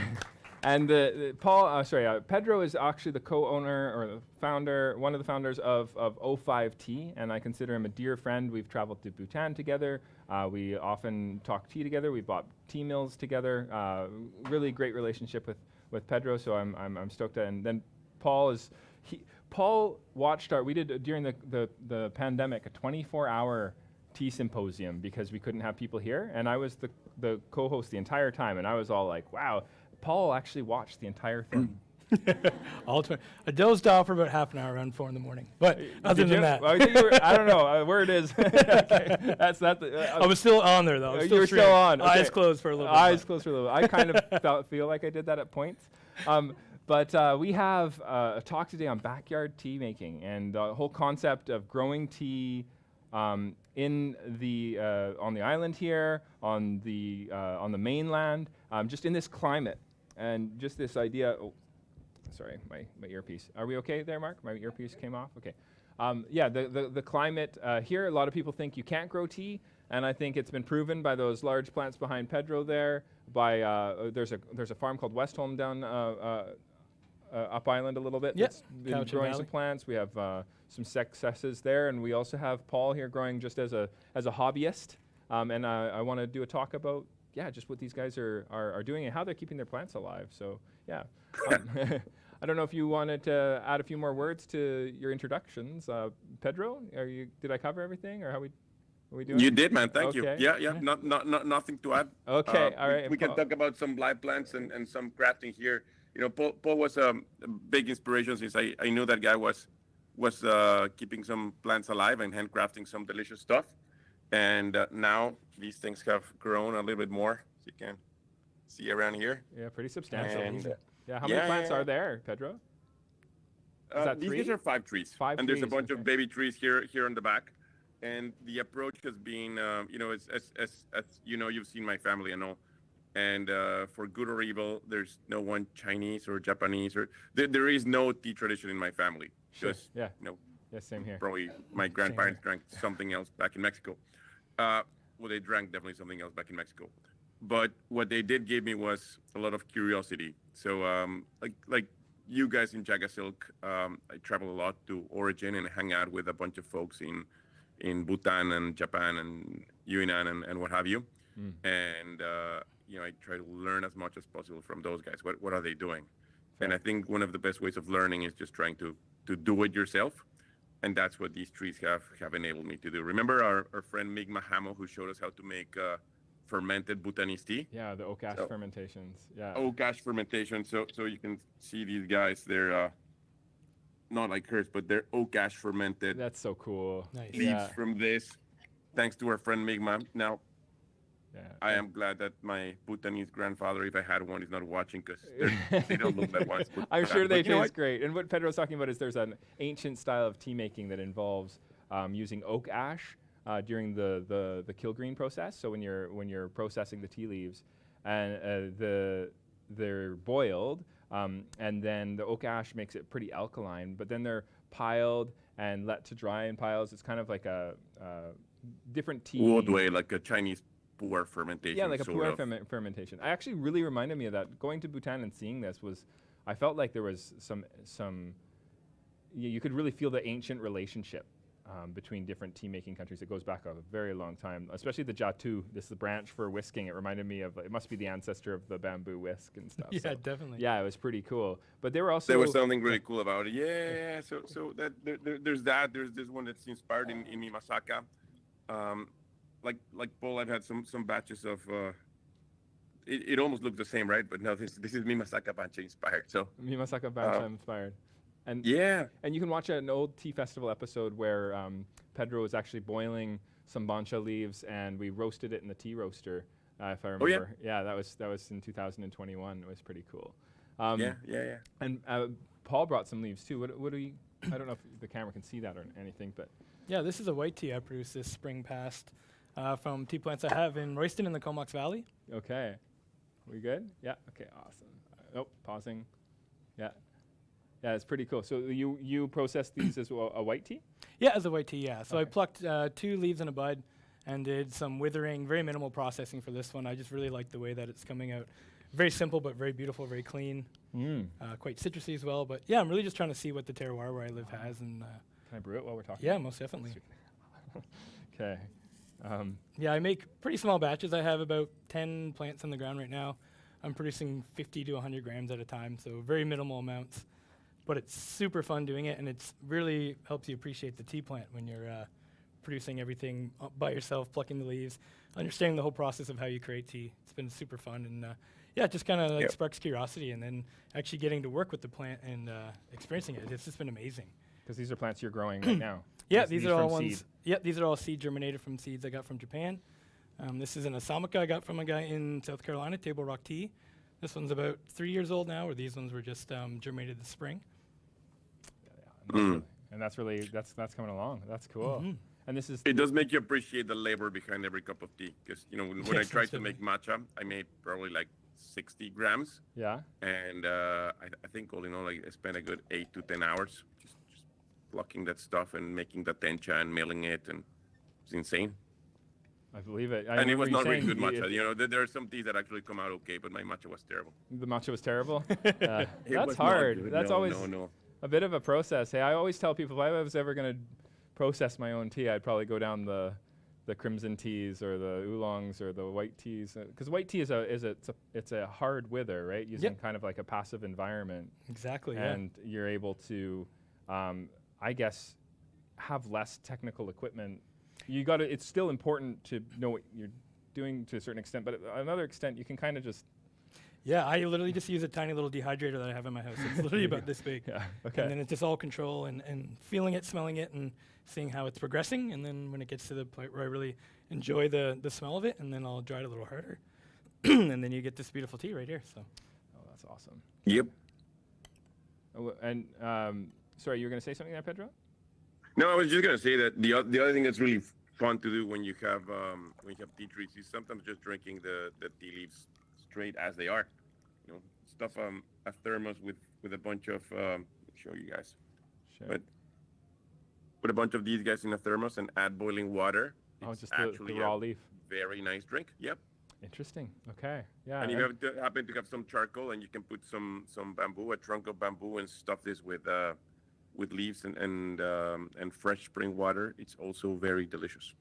Okay. No, that sounds awesome. Just like hanging out, like what is it called, grandpa style, when you just throw the tea leaves into the cup and and you just leave it in there and you just sip away. It's a technical term. It's a technical. But term. it's even simpler than grandpa style because these guys have not even been processed. You just It's stuff so a bunch cool. of, You just throw them in. That's awesome. Because it works really well. when You you're haven't developed processing leaves, so many of the you lose a aromatics lot of are that not moisture, developed, right?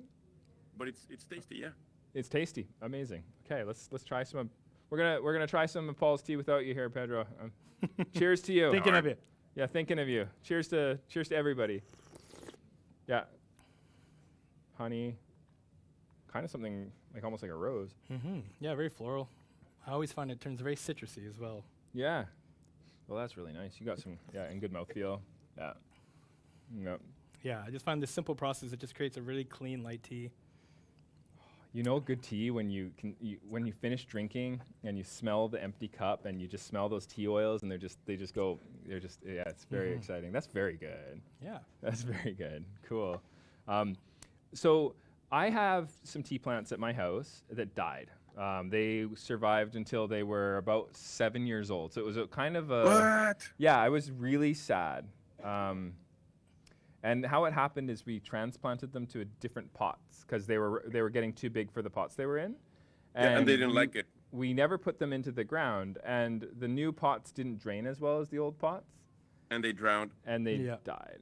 Yeah. So I have since learned, and I kind of knew this beforehand. I thought that they would have enough drainage, but I guess they needed even more than I realized. Yeah, I've learned that the hard way a few times too. I'm like, okay, that's definitely enough. I'll mix some sand in. It's Yeah. okay, that should be enough drainage. And then, yeah, you just leave it a month and then you just see them all start getting sad. Yeah, yeah. And I was like, I tried to rescue it, and it was just, yeah. Yeah, the simplest thing I've heard from people is just doing a potting mix, high porosity if you can, and then like 50% of that and 50% of sand. And it seems like a lot when you're mixing it. It's like it doesn't seem like there's a whole lot of soil structure. Yeah. But that's how they like to thrive. And by having that fast drainage, it tends to keep them from getting too wet on their feet and Clogging. and dying off. Okay. Do you have a trick you've kept for keeping your trees alive there, Pedro? How do you avoid this You problem? know, I found it And have you since even I experienced started. I spread about 20-something tree links back in February this year. Uh-huh. And one thing I learned is different plants like different things. Okay. There were some that were living indoors and they were very happy and thriving, and some were not. And there were a couple that seemed that they were just pretty much just dead. You know, they had long roots, but the tree ling was just not taking. Right. And so I took them outside, and one did really well in the sunshine. Okay. But I put a couple at the feet of that guy Yeah. over there, Yeah. extremely shaded place. And I thought the plant would be dead, but you know, a few months later, the plant is doing really well. Amazing. Sometimes just so an environmental change. Some like the sunshine, some like the you know, the feet of the Buddha. Some like to be indoors a bit longer. Sure. It's yeah. So a bunch of my tea trees came from a random number of places, Okay. and there might be some that work better without that much drainage. I don't know. I kind of have this sense that like the Japanese terroir is a little bit more similar to what we have here on Vancouver Island. So I have this idea that if I had Japanese Seedlings? cuttings or seedlings or seeds, and Paul, you actually got some Japanese seeds, and are these them? Or This is them, yeah, these are all in them, this okay. tray here. Okay. But yeah, I can totally relate to that, Pedro. Like, especially doing them from seed germination, like, I'll probably do about 50 at a time, and then some of them will just start thriving, and it's all the same soil I use for all of them. Some will just thrive, and then some of them will just die off, and try to keep everything Yeah. the same. Like, try to keep all the variables consistent. But yeah, sometimes some of them thrive in sun, some like it in shade more, some like more water, some like less. And this is, I think, why a lot of farmers get really into nursery cuttings, where they are propagating using the clonal propagation technique, where you cut a bit of the top off during pruning season, and then you just plug that right into some soil, and you're able to get the same sort of genetic, very similar genetic attributes. Whereas when you plant from seed, it's like a wild card. Sometimes it's perfect for the environment, sometimes it's just didn't like it at all, and they call that land race. And these are essentially all land race, or in Japanese they say zaidai. Yep. Right? Yep, they are for sure. Because, Yeah. you know, and it's just going to be, for farmers, this can be challenging because they want to harvest everything kind of at the same time if they can in the areas that they plant. Whereas when you plant during seed, they're going to be ready at different moments, some a few days later, some a week later, and they're going to prefer different environments, right? Definitely. Environments. That I can imagine being, sorry, go ahead. On that note, I think that sometimes that can be a feature, not a bug. Okay. Like for example, Ishimoto-san, the lady that we know in Tokushima, and Mark, the third video, the Ishimoto video, might come in handy here if you have it at hand. But Ishimoto's tea garden is super interesting. She's got, you know, not 3, not 5, but probably like 10 different cultivars all growing together in a mix. Wow. And you are totally right. Some will yield leaves before, some will yield leaves a few weeks after. Yeah. But what she does is she starts harvesting in mid-January, and she finishes at the first week of March. Wow. So okay. if a tree is not ready yet well, actually, you know, she does a completely different thing because she's harvesting in winter, so the trees are dormant. But if she doesn't like what one tree is giving, she just goes to the next one and leaves the first tree untouched. And one thing that I've noticed when I see all these multi cultivar wilder gardens is they tend to look really healthy. They tend to have fewer blights that will destroy everything because they're all different plants. Right. Well, one thing that Paul brought up, and Mark, just let us know when you're ready for that video, but one thing that Paul brought up was that the young, that when you plant from seed, you get a taproot. Yep. And that goes really down deep, whereas when you plant clonally, you don't get that really long taproot. So they're considered ready to replant, at least in Japanese sort of farming systems. After they're about 35, 40 years old, they talk about replanting and getting in new, I guess, seedlings that they're going to plant. Whereas when you plant from seed, you can often get a much healthier, I don't know if it's always healthier, but you definitely get this very strong tea plant, and you can pull out some more minerality. More established for sure, yeah. Yeah, because like for example, this plant, I would say within just a few months, the root is already to the very bottom of this pot. Like it just starts going quick. Amazing. Okay, we're going to watch this video that Pedro was wanting us to see. Pedro, what's the title of the video? It's the third one. It's Ishimoto. Ishimoto. It's the Ishimoto video in Gancha iced tea, maybe. Gancha iced tea, the third video. Third video. Do we see it? Yeah, we got it. Okay, amazing. All right. Thank you, guys. We're going to show this. I just wanted you guys to see the garden, Ishimoto's garden. Okay. And 3, 2, 1 kind of thing? Okay. 3, 2, 1. Okay, we're showing it.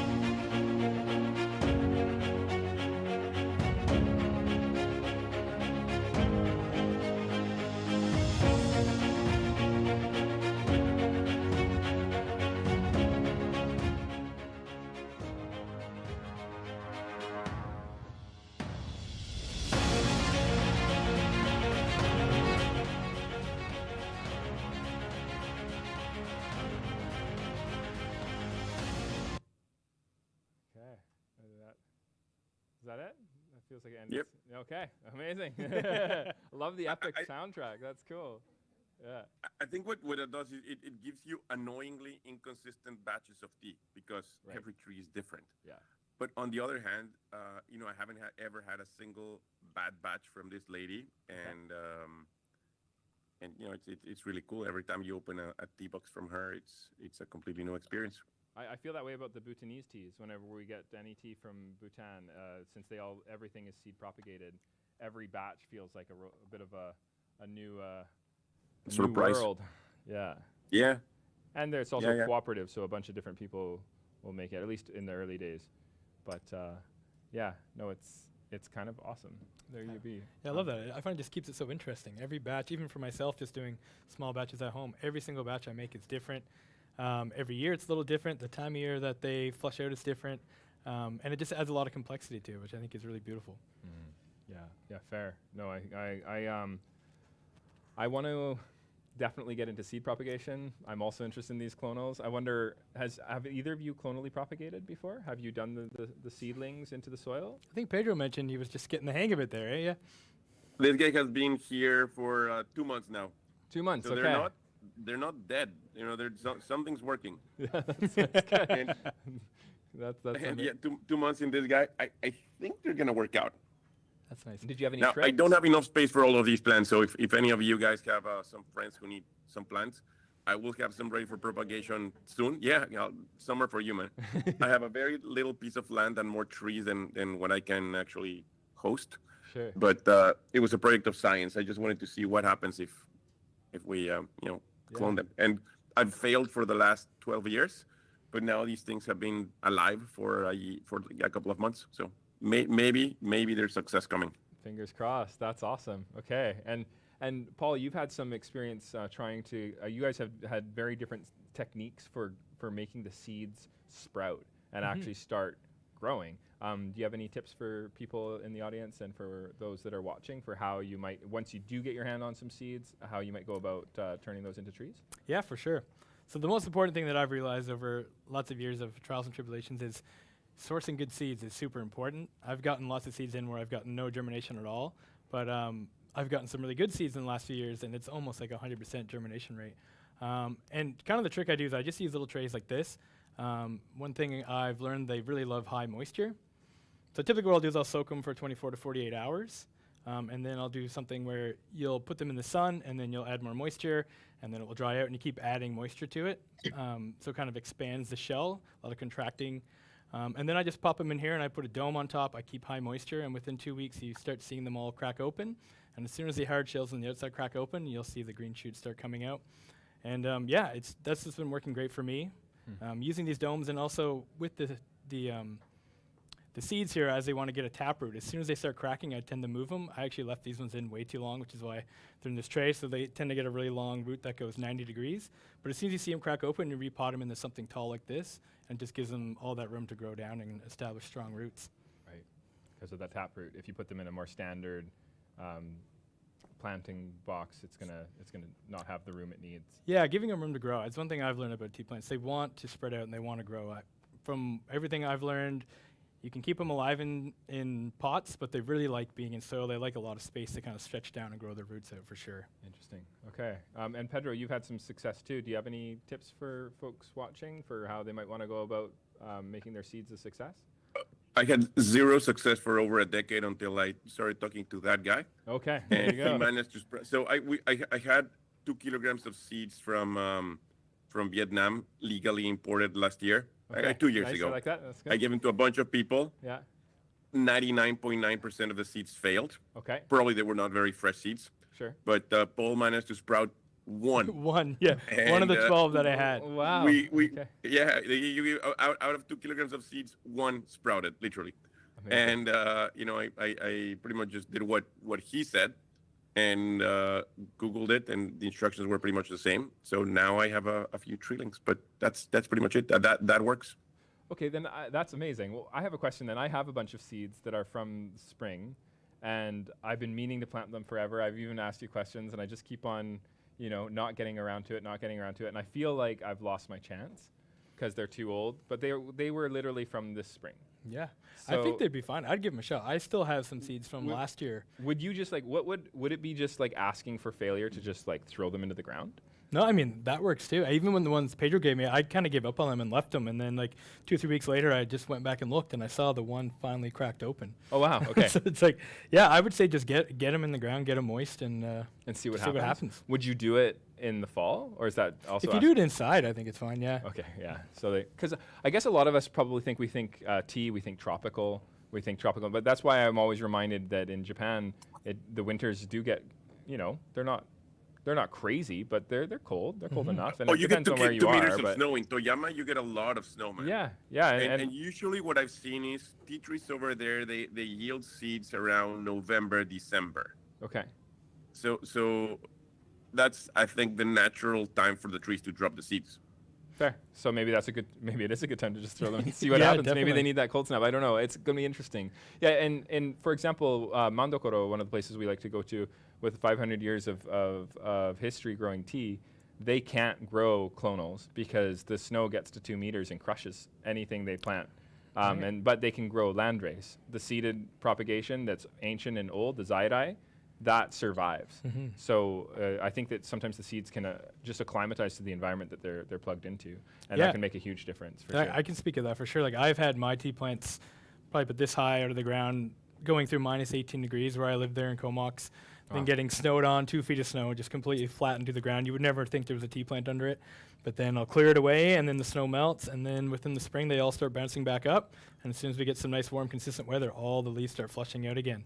So they are resilient. They want to live. That's amazing. And I often hear minus 16 is the lowest you can go, but you tracked minus 18. Yeah, I and had they still 18, and survived. they were covered in frost. And when I And- was looking at them, I'm like, I would be surprised if they survived this. And I always tell people they grow tea in Siberia. So, like, we have options, I think. Yeah, definitely. Yeah. In Siberia? Yeah. Yeah. That's what I heard. Yeah. Dang, now I want I don't know. Yeah. And I mean, one thing I've read a lot too is that the more they get stressed wanna out during Google the this cold now. season, then the more beautiful oils and more flavor they have when you harvest in the spring. So. Yeah, that makes a big difference. And I often bring this up in the tea shop, is just talking to people about actually when plants have a harder time growing, they have this increase in those volatile oils, and it's the volatile oils that give us that incredible flavor complexity. And so, I actually think that's why high elevation teas are so sought after, because the environment is harsh. It's actually hard for them to grow, harder than if you were going to grow them in a tropical environment. Like in Japan, the tea leaves you harvest in the summer, when it's all tropical with tons of moisture and really hot, are way less interesting than the tea leaves you harvest after the winter dormancy, with that slow growth that produces this really interesting flavor. So I would say we probably have an ideal environment for growing tea on the west coast here. Yeah, and I would also add that we might even be surprised which cultivars thrive, because out of my cultivars here, the one that has grown the most and actually thrives after the snow is this guy. And it's not a very small tea leaf; it's the giant one. Oh wow, yeah. And this guy has been heavily trimmed because my wife has complained about the size of the plant. At some point, it starts creating too much shade. So Amazing. this guy has been trimmed lovingly, but it has pretty large leaves. Cool. Can you show us your tea? I know you're trying to show us earlier before we started, but the plants behind you, is that? Oh, yeah. Let me, so these guys are the bigger plants. Okay. And let me show you the seedlings. Now, they're in a separate section here. Here they go. Okay. This is the biggest guy. Okay. Amazing. And look at this guy. It's completely different. This guy had baby purple leaves when Did you say few purple? months ago. Yeah, purple. Lovely. This guy was purple, and this guy here too was purple. Okay. In Japan, they have this, a cultivar called Beni This Fuki. one comes from Fuki. Ishimoto's place. This is from Purple. Shishikoi, and Okay. this guy was kindly gifted by Paul. Oh, nice. Oh. Okay. That's Nice to see him doing good. Yeah, the guy said he's doing fine. He's the shortest one, which is not necessarily a bad thing, but he's green and happy, so What do he you might do okay. What do you guys do when you travel? Like, you travel a lot, Pedro. Paul, like, if you need to leave your plants and it's summertime, is it just like they talk about not irrigating your plants in Japan, but do you irrigate? Like, how do you keep them from dying? Yeah, I irrigate. Where I live, we have pretty sandy soil. It's pretty fast draining. Yeah. So especially in the summer when we get a lot of those heat waves, I Yeah. tend to irrigate them. You do. But they are resilient. I don't think I've ever lost any of my more established plants from lack of water. From but, lack of water. But I do tend to stay on it. Like Okay. Okay. yeah, we- like I'd water them at least every 2 weeks when it's hot out for sure. At least every 2 weeks when it's hot out. Okay. And you do like kind of a really solid session. Yeah, Okay. for sure. How are you with irrigation or watering or anything? Are you? I did when they were tinier. Yeah. I think that the roots are deep enough right now. And these guys are quite happy. I've never had any trouble with them. I think the roots are pretty deep. Now, when I planted them, I put a bunch of river rocks. Oh, okay. And so I dug a larger hole, and these guys are not that old. They're 6 years old now, I think. Yeah. But I had a bunch of river rocks that just for the roots to spread it a bit. Yeah. Richmond is very sandy Yeah. and marshy. So I think we have a lot of water around here, and I've never needed to water these guys since they're that large.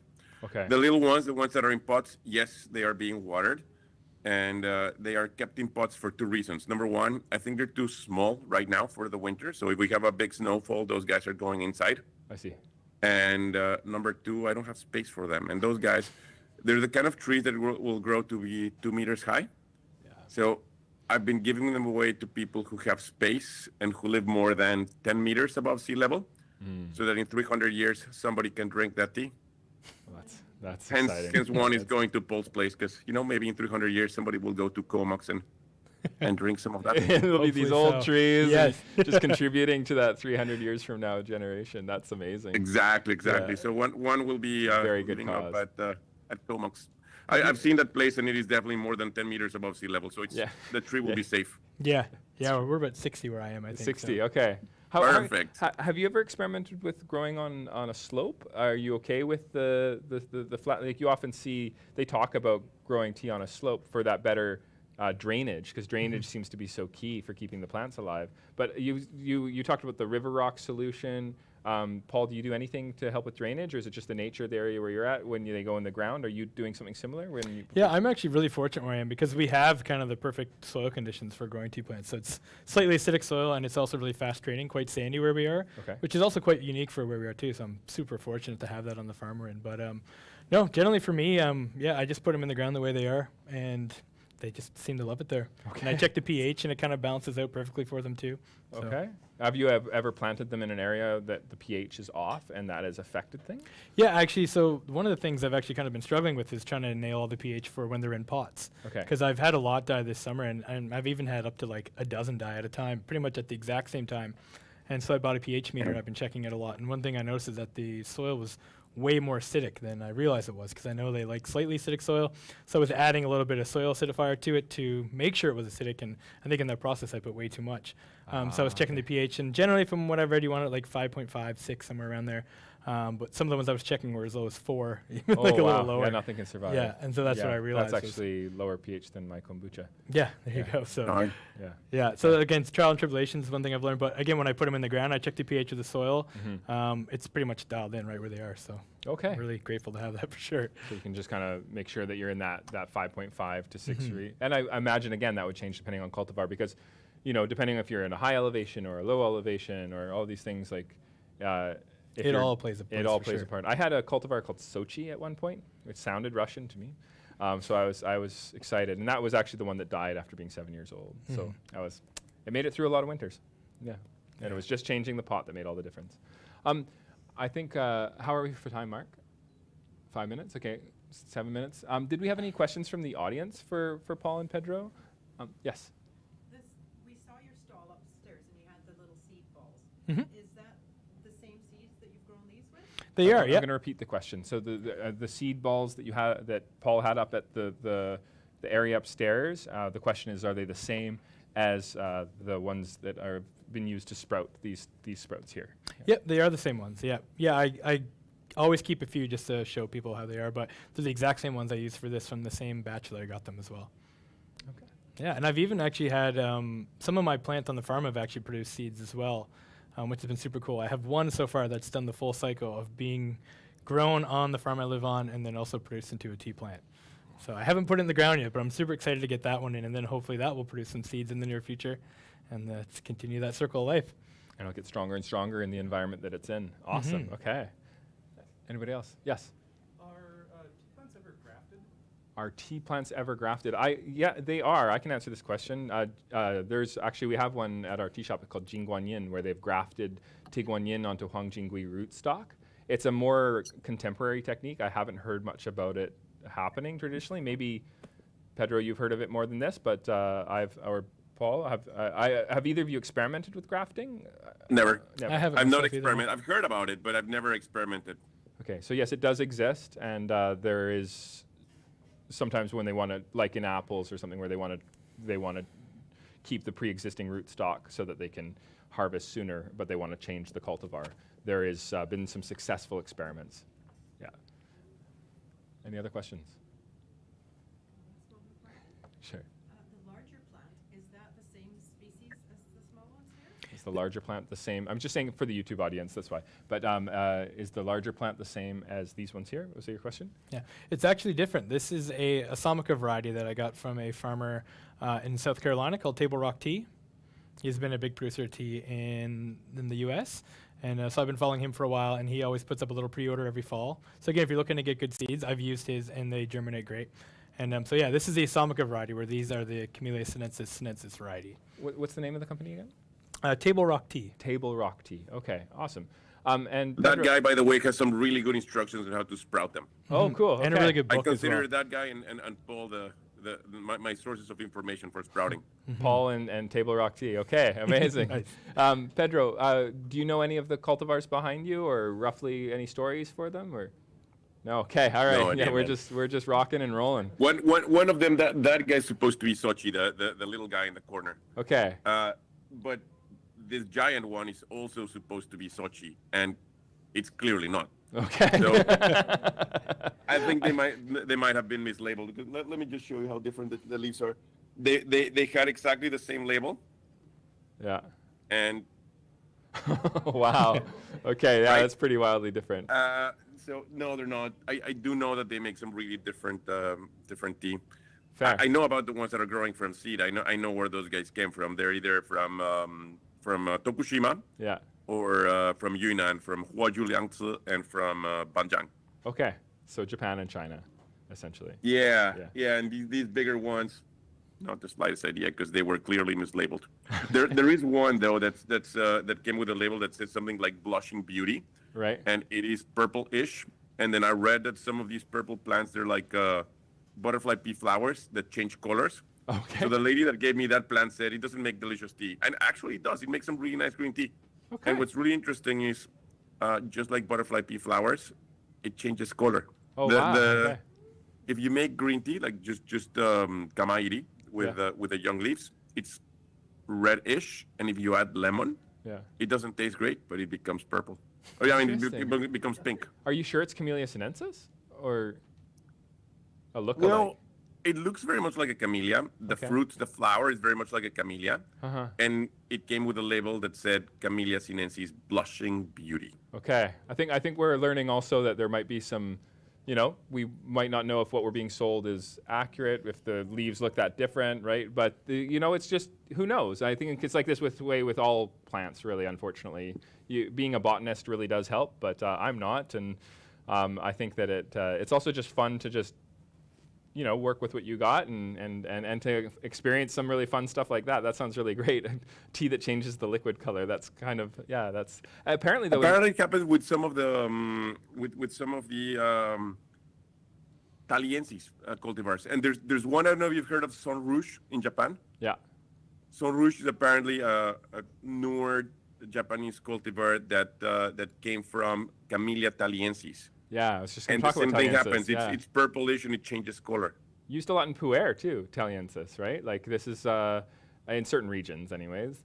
It's my you're the pu'er specialist. Why am I telling you this? Yeah, yeah. Some is used for. Yeah. But I've been hearing that sometimes people when they're packing their bricks and cakes, you'll have these folks harvesting that, especially if they're doing wild tree cakes, where they think it's Camellia sinensis, but sometimes they make mistakes. And you'll have non-Camellia sinensis plants in there with it. So it's kind of interesting. But that's a whole other can of worms. Yeah, but Camellia sinensis being the tea plant. And it's for those watching, Camellia sinensis is what makes your green teas, white teas, black teas, oolongs. Everything comes from the same plant. And it's all about control over an enzyme called polyphenol oxidase. And that it's responsible for browning the leaves and then manipulating both passive and actively the oxidation of those leaves, using the environment or cooking and kind of manipulating things. So yeah, kind of awesome that you guys get to do that in your homes. Yeah, it's super fun. It's very interesting. Okay. And if you want to fall in love with tea even more, get your hands on a plant and just start experimenting with it. So if people have questions for you, Paul, is there any way that do you have an Instagram or some way that they can ask questions? Or yeah, for sure. Well, like I said, today I'm at the table if anyone wants to come by and ask questions. But I also have Instagram. My name there is Paul You Need Is Nature. So feel free to add me and ask any questions. I'll share all the information I have. So yeah, and those watching can go on to the program if you want to see that, and we'll put it in the description here too, if that's okay. Yeah, definitely. Okay, you'll be inundated. Sounds and then good. Pedro, how do folks find you if they want to ask questions as well, if that's cool? Instagram's easy. Yeah. O5T.com. At letter O, number 5. T as in tomato, E as in Ernest, A as in apple. Yeah, we can. So O5T. I think people mess up on the O5. The O is the alphabetical O, not It's the not numerical. a 0. Yeah, Zero. it's a no. Yeah. And Other you than that, can check them out you there. might and find me sometimes at Jaga Silk or eating oysters at Paul's place. yeah, Gigi's. You got to check out Gigi's Oyster Bar. The tea program there, blow your mind. The oysters. And the oyster program. Yep. Yeah. Yeah, I don't even know how to express it, except that it's just, it was life-altering. Yeah. Okay. Well, thank you, everybody, for being in the audience. And for those watching, thank you. And thank you, Paul. Thank you, Pedro. Big hand. And we'll be moving on. Thanks for having me. And Jen will be taking over. All right. Awesome. Thank you so much. Cheers. Okay. Thanks, Mark, too, for making it happen from far away. Yeah. Yeah, thanks. Thanks, Mark. Okay. All right. We good? Excellent. Awesome. All right. Thank you, guys.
And here we are at the next talk for the International Tea Appreciation Society.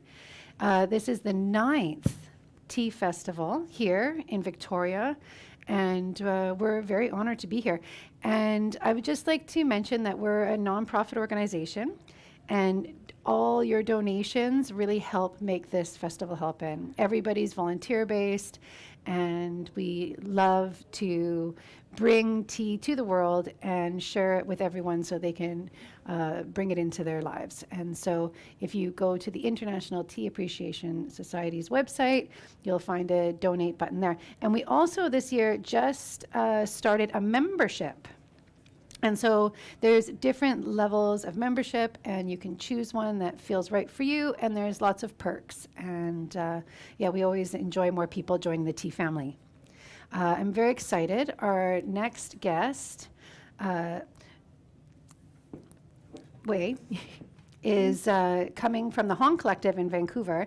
And Wei has, she's a graduate from Emily Carr, and what I find really fascinating is that she's also been to Jingdezhen in China, which is the capital for porcelain. And I'll let Wei talk to you about that more. Yeah. But also to Yixing, where all the Yixing teapots are made. So we're in for a really wonderful conversation about tea ceramics and her journey through that. So if we could all give a round of applause, and thanks, Wei, for coming. Okay.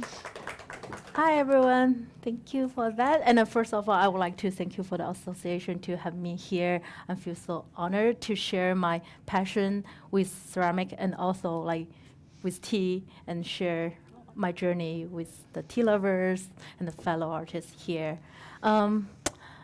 As Jen mentioned, I graduated from Emily Carr with ceramic background. After that, I decided to go back to China, because actually before Canada, I have nothing about ceramic.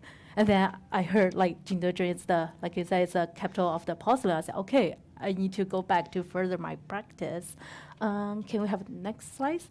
At that time, I did a couple months residency there. I have one friend visiting. He's a tea master. He said, okay, let's go to the market. And they have a kind of craft market you can see on the screen almost every week and everywhere in that town. So he said, okay, let's go to a market together, asked me to help him find the perfect tea wares. So we were at that time, we were looking at a teapot. I can still have that kind of teapot in my mind with beautiful glaze, really nice, crafted. But he said one sentence kind of influenced my whole journey. He said, the person who made that teapot probably don't drink tea. I'm like, what are you talking about? I don't understand what you're talking about. But he didn't explain much. He just said, okay, start drink tea with me. So that's how I start with my tea journey without knowing it's totally a bunny hole. And actually after that, can we have next slide? After that, I did another residency in Yunnan. And you can see also had my very first wood firing there. Oh, cool. And on the right side corner, you can see a kiln. It's kind of like actually my first wood firing process. It's a really experience because the kiln totally exploded. Oh, no. So that's why on the top you can see all the kind of the work and the shelf, everything come buried together.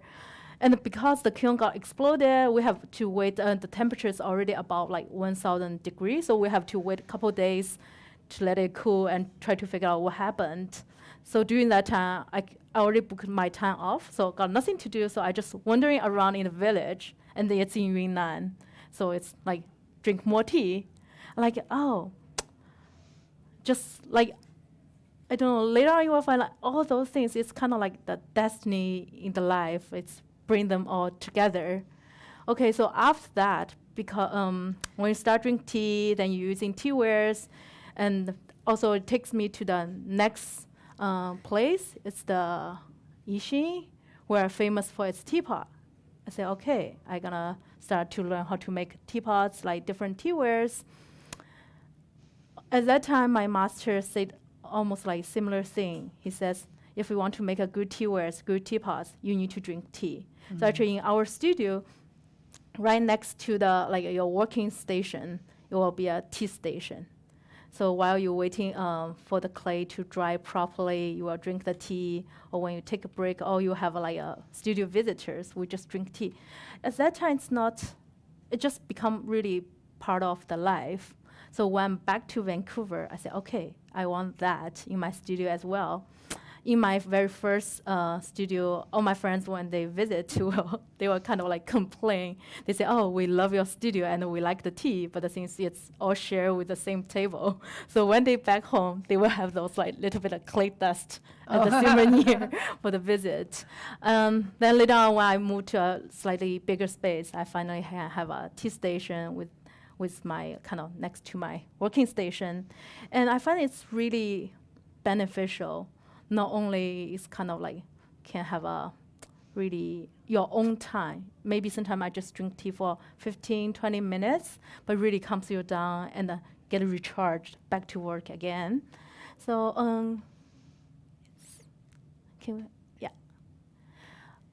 after that, I start to do some workshops and bring my master from Yixing to Vancouver, and also bring the artists locally here to both Yixing and China to have a kind of cultural exchange. And can we have So a what can we? yeah, what, sure. I've been wanting to cut in and ask Yeah, questions. yeah, Is sure, that sure. okay? Oh yeah, definitely. Okay, Yeah. great. So what's happening in that picture there? Is this the exchange? Are you making clay pots all together, or is it an example? It's a kind of workshop. So I Okay. invite those like tea master to be here in Chado, like in Burnaby. Okay. It's an art center, and to show a demo how they do the Yixing pottery like in the traditional process. Oh, beautiful. Okay. Yeah, actually, long time ago. Now those days you can find those videos they're using wooden hammer to Totally, I the- love them, yeah. a lot. But actually, I think almost 10 years ago, you need to be a Yixing residency to learn that. Yeah, Oh, so they it's kept giving all provenance to it. So it's a Yeah. technique specific to that zone for Yeah, and also I would say it's really the localized material determine what kind of pottery they do. okay. It's and also through that kind of like I went to school here and I went back to Asia to learn all those things. I find not only the process, the making process is different, but actually behind that it's the culture difference. Okay. Like here, all the clay we got, it's all from like a company, like there's a recipe for it. But like in Asia, doesn't matter if it's in China or Japan, in Vietnam, they will use very local material. Like for example, we were talking about Jingdezhen, because they have the calling clay, Yes. it's the material itself allow you to do, it's perfect material for wheel throwing technique. Okay. And also it's allow you to can trim it very thin. That's why you will look at the porcelain is kind of semi-translucent. And back to Yixing, it's their local, the Yixing, and they call it a purple sand clay, allow you to do the patting technique. It's the grog, it's the sand there, allow you to do that. So it's very specific to that kind of region by itself. Can you share with our audience a little bit more about the Yixing clay? Because Yixing teapots are very famous. And why is that clay specifically to Yixing? Is it so important for making teapots out of? The clay itself, actually, when you look at the raw material, it doesn't look like a clay, more like a rock. So you need to really grind it, sieve it, actually age it for like at least like I think more than 3 to 5 years, Oh, and then you wow. can use it. And the thing is, actually, this one is made out of the Yixing clay. So beautiful. Lots of like the pottery you see is with the shiny part. It's we call it glaze. The chemistry part is very similar to the glass, so you will have the glossy finishing. But for the Yixing clay, there's no glaze, just the clay body itself. So kind of the clay body can kind of breathe. So that's why sometimes you will heard, oh, you can only use one type of tea for one type of teapot. Well, I tried, Okay, yeah. but it's like I have so many teapot and tea want to try. So it can kind of absorb the flavor, and also there's another thing you can do. You will find lots of tea jars used to storage tea. They will use the Yixing clay as well, Okay. because it's also balance the moisture level in the air. Oh, You don't want to, interesting. you don't want to Yes. actually. Sometimes we have those like tea packaging. It's perfectly sealed, but that way no air can get in, which means actually the tea inside is not really aging. But also sometimes you want to avoid too much moisture there. You just wanna, but I think in Vancouver here we're pretty lucky. It's really good moisture level and climate for the tea. So yeah. It's beautiful, this piece. I heard once that, and please correct me because I don't know for sure, with the Yixing clay, it's very porous, sort of like rough or like holy, you know? So the tea oils absorb into the clay. And then there's this legend that I heard once that if you use the same teapot for 50 years, with the same tea, that in 50 years you can pour water and tea will come out. Yeah, it will taste like tea because of those tea oil and the particles there kind of kept in the clay body. Another thing is when next time we look at those videos, you will see they hammering only one side of the slab, and the side they hammering, they use it for the outside of the teapot. So the inside of the teapot or the teaware will be slightly porous compared with the outside.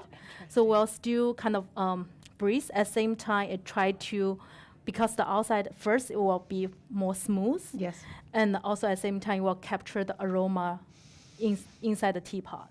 Thank you. I didn't know So that's that. why lots of time you will see the outside it will be shinier, smoother compared with the inside. Another thing is towards the end of the making, they will use actually it's a buffalo horn. Oh. Then you use that to polish the surface. Yeah. Thank you. No problem. I know we call this as a presentation, also, but feel free to stop me to ask questions. Yeah, please. If anyone has questions, just raise your hand and we can work like that. Okay, yeah, we were talking about my very first interesting and exciting wood firing process. So after that, I tried to figure out what exactly happened because it's my first wood firing. I don't understand why it's exploded or why people are so fascinated about wood firing. So when I'm back to Vancouver, I'm kind of lucky to meet some people also interested in the wood firing. We built a kiln together in Mission. And there's several firings at different locations. Chado is the place I do a lot of firing. The technician there, they're really very supportive and knowledgeable about it. And can we move to next slide? Yeah, there's more fire. And also I built a small wood kiln so I like to make my own clay body or collect raw clay. So it's nice to have a smaller wood kiln. I can do a lot of tests. Also have 2 teapots here. They are from the same firing. Oh, okay. But you can see the result, it's different. Also, it's because the clay body is different. Maybe we can pass it around. So Sure. Yeah. Should we take the lids Okay, off, maybe? yeah. Yeah, actually, interesting thing is, can we have the next slide? Beautiful pots. Okay, sorry, maybe one more. Okay. The wood firing, all the texture and the color you see on the teapot, it's all from the firing process itself. If you're doing pottery or heard about it, lots of time we will refer to gas firing, electronic firing. So this is where the energy, the heat is from. For the wood firing, it's very I say old-fashioned, traditional way. You're just using the wood. So sometimes really depends on the size of the kiln and what kind of firing style you want. Sometimes you have to be there more than 50, 60 hours non-stop, just keep stoking the kiln. That's what I was thinking. I imagine there would be quite a bit of fluctuation in temperature with a wood firing instead of with an electric firing. I imagine it's like an oven. It can maintain a constant temperature. Yeah, that's why I like about it. It's always a teamwork. So you will have people doing different shifts, and also you can really depends on what kind of wood you use. Okay. And then it will leave different temperature, different color and the texture. Oh, wow. And also really bring up the difference between the different clay body. I think one of them it's a porcelain. So the one more smooth, it's the porcelain, and the one you're holding there, it's a stoneware. So we will see I always like to flip over. I don't know, like when you go to restaurant or something, I like to flip over. Let me see what happened to you. So another thing is for the wood firing, interesting thing is it really captures the moment where the flame kiss on the pot, where the ash have been deposited there. So you can see, for example, this one, I can tell like flame goes this way. So here has more ash. And probably there's an oak, so we have those kind of yellowish colors. And then from here, there's not much ash, but the flame got a kiss here, so it's a bit toasted. At the end here, it's like goes this way. So in here, not much things happening, so you can see more of the original color of the clay. Yeah. Shishini, I didn't know that. Yeah, so that's why you can make same shape in the same kiln, but you will never get the same result because there are so many variables. You cannot control how the flame goes, or even sometimes it's rain or shine, it will change the result as well. And also, as I mentioned, because the firing process is such a long process, it takes shifts, so it really depends who they are. And they will have a variety. We always call it kind of Christmas time when you're unloading the kiln. No, that's okay. Yeah. I imagine that there's some fire keepers that there must be technique that is learned in how to maintain the fire over time. Lots of times just by experience. Okay. Yeah, like for me, first I just participate like 1 or 2 shifts, but at that time you don't have a idea about the whole thing. You just do, just keep stoking the wood. But sometimes, like I said, maybe it's raining or maybe the wood is a little bit damp. You won't just get the temperature up. Sometimes it can be frustrating. and also sometimes even how you arrange, we call it loaded kiln, how you arrange a piece next to each other, you will affect the result as well. For example, if I have the cup in front of the lid and the flame comes this way, so there will be no ash on that one. Or for example, if I have something loaded like this, so we will have that kind of curve reflect on the pot. I love the thoughtfulness throughout the whole process.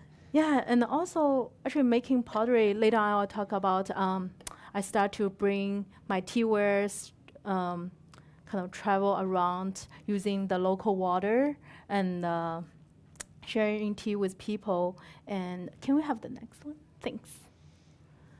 Oh, yes, that's on the right corner, you can see a photo with a variety of the wood. That's the thing I was talking about. But lots of time, because the wood we use is such a big amount, we cannot control what kind of wood we use.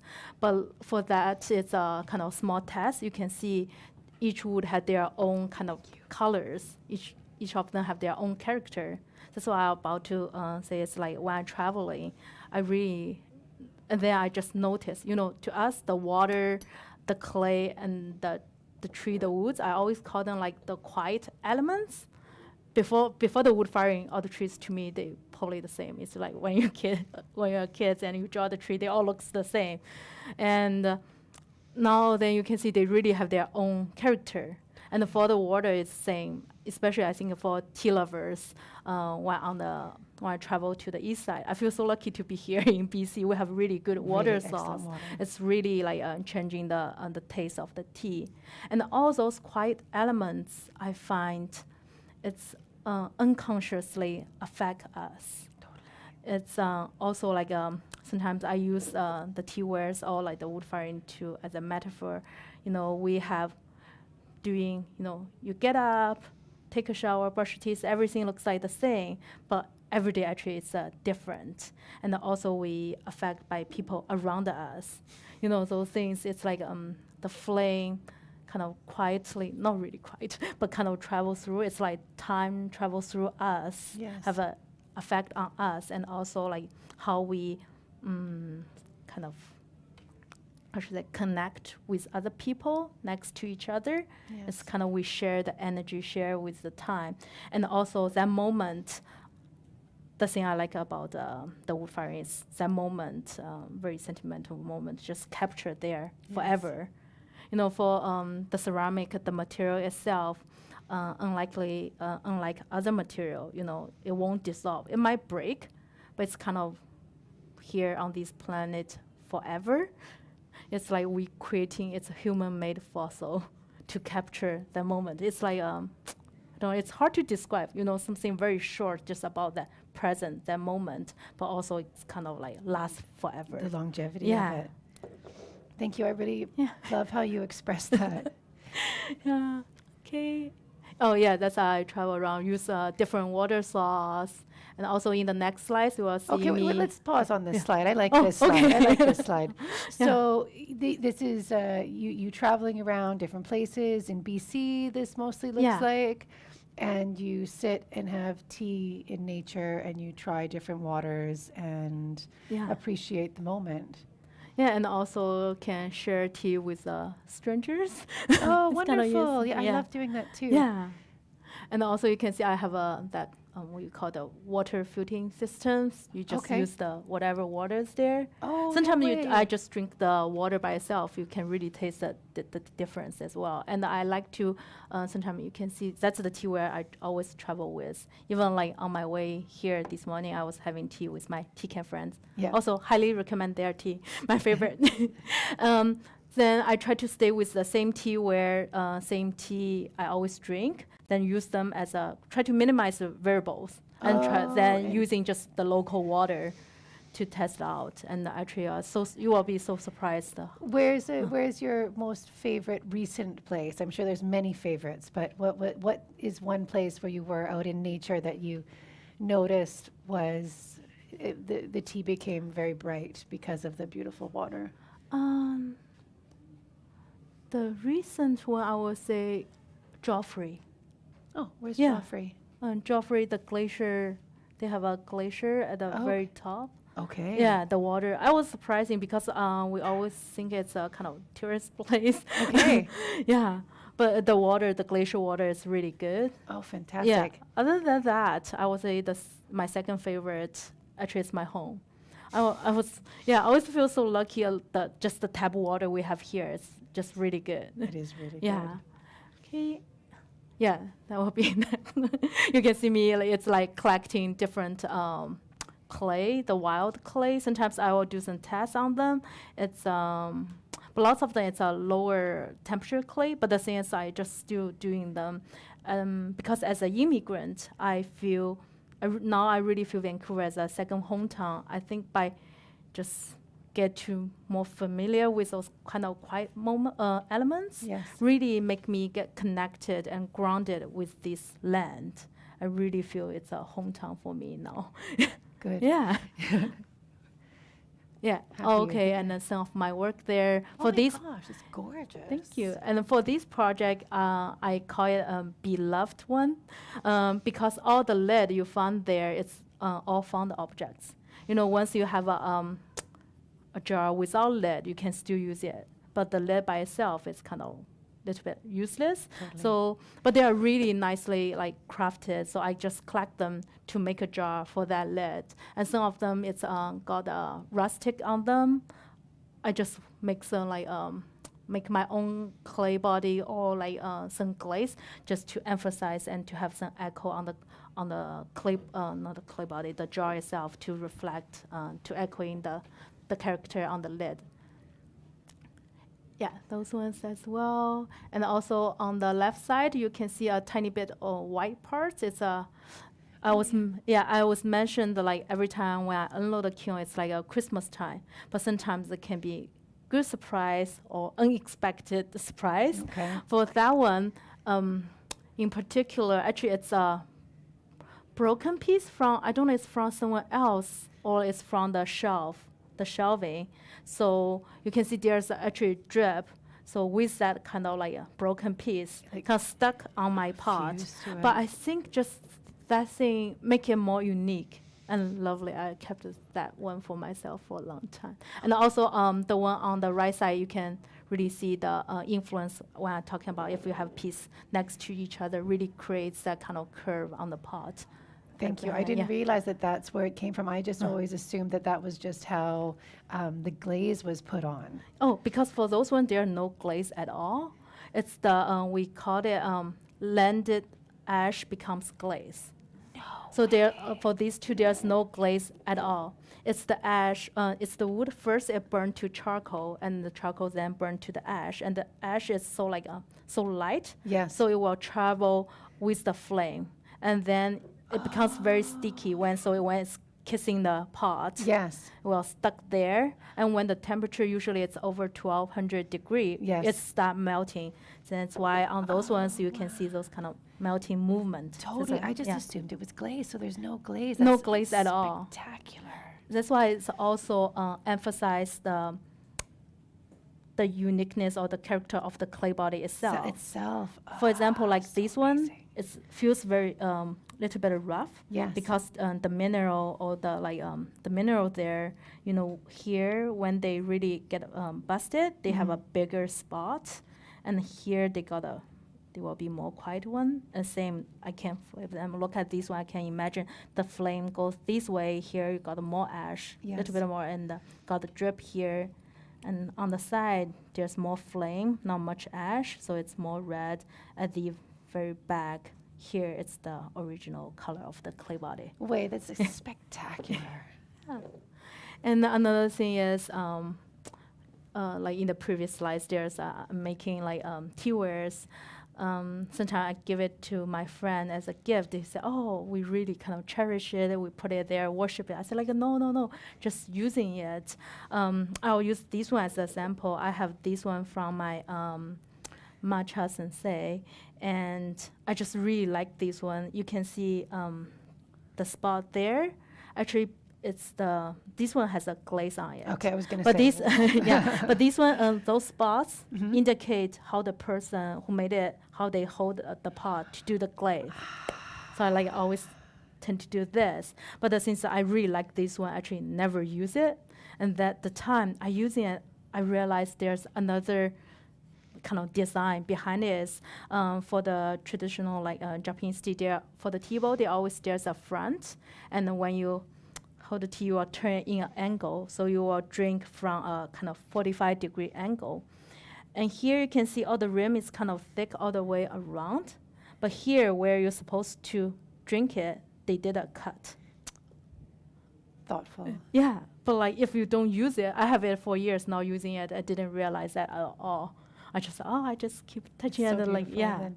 So there's another thing I kind of enjoying as a maker. Well, first, then now those days when I look back, my friends was talking about the person making the tea wares, probably not drinking the tea. It's like you have to be a user in their step first to start think about how they gonna use it and what kind of tea they're gonna use it. For example, these two matcha bowl, one is more for summertime, and more for the like thinker matcha. Okay. And this one will be the thick for the thick matcha. So Yes. the tea bowl will be thicker. And then you back to your own role as a maker to think about what kind of like decision you want to make to emphasize, like for this one, to emphasize how they gonna use it. And also you can do, I would say, little bit manipulation on it. Okay. Those days when we use a mug a lot, right? But sometimes you will find when there's a mug, you sometimes still grab it like this instead of holding the Yes. handles. Actually, I find that it's because those days we use paper cup so much. There's no handle on it. Totally. But just like gradually we develop those habits, just grab a thing like this. That's kind of like the subtle manipulation on that. But also you can kind of like, as a maker, you can kind of play with that. For example, if there are dint or something there, you will naturally put your finger there. It's kind of you guide how the user will use it or interact with the tea wares making. Yeah. And can I? Yeah, I sure, just no. have so many questions. I'm so fascinated by what you're talking about. Yeah. When you're say let's use this pot for example. Were you drinking a certain tea? I love how your tea master was really wanting you to integrate tea into your process. And do you find that when you make a pot, you'll be drinking a certain tea and that influences the pot you're making? Or Oh yeah, definitely. Okay. Yeah. For example, like the oolong tea, most common oolong tea, it's always rolled into a kind of small balls, and later on they will expand really big. Yes. And then you wanna, those one will be pretty good for that. Another thing is like the opening of the rim. Yes.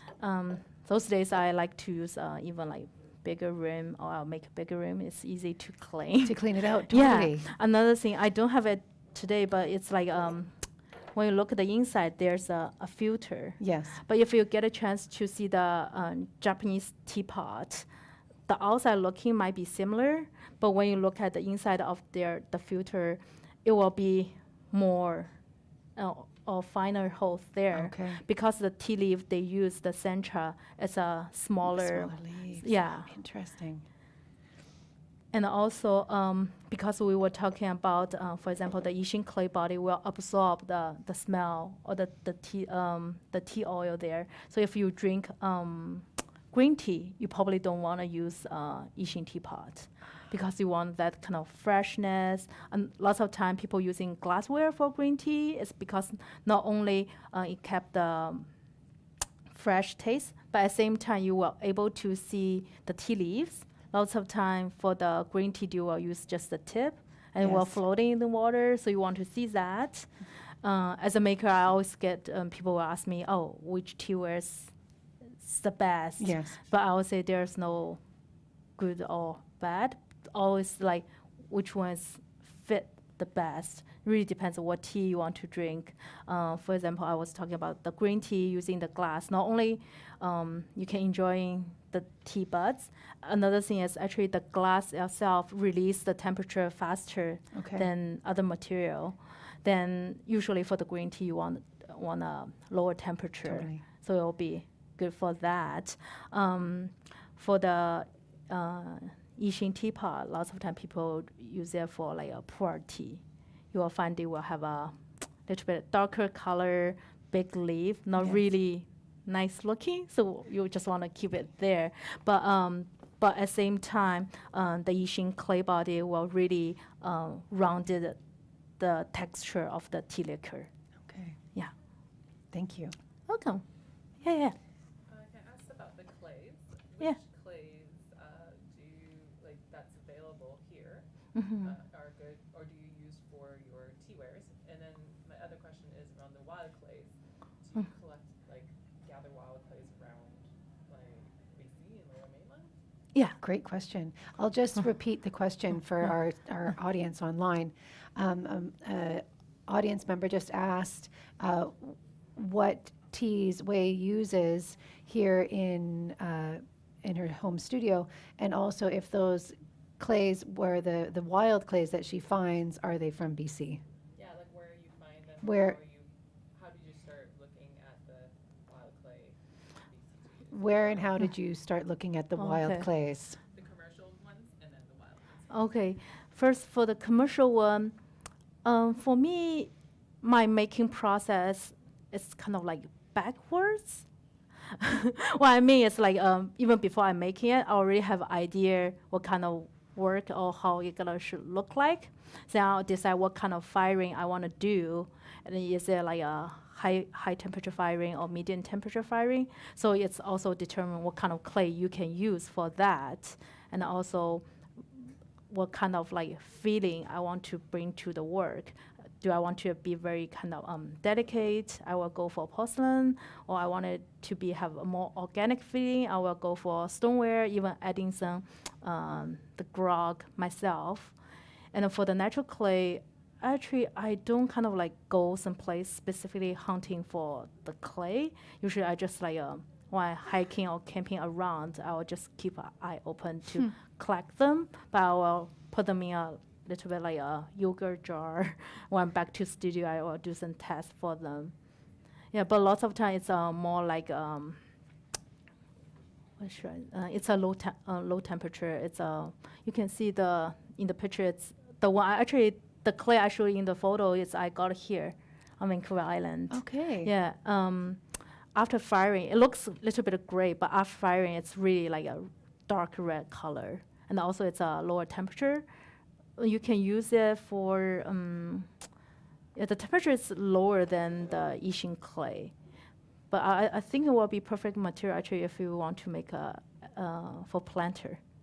So because it's the porous, like I say, it's well balanced the moisture level. Okay. So if you have like too much water there, it will kind of drain it by itself.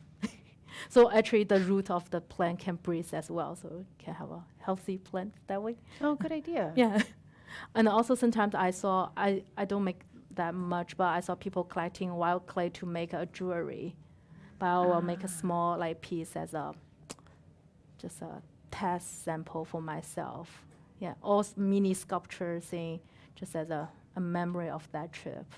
Oh, what a great Yeah, idea. but you really, if you want to test wild clay, I would recommend always test them inside of a plate or a bowl, because you don't know the temperature. You can accidentally go higher than it should be.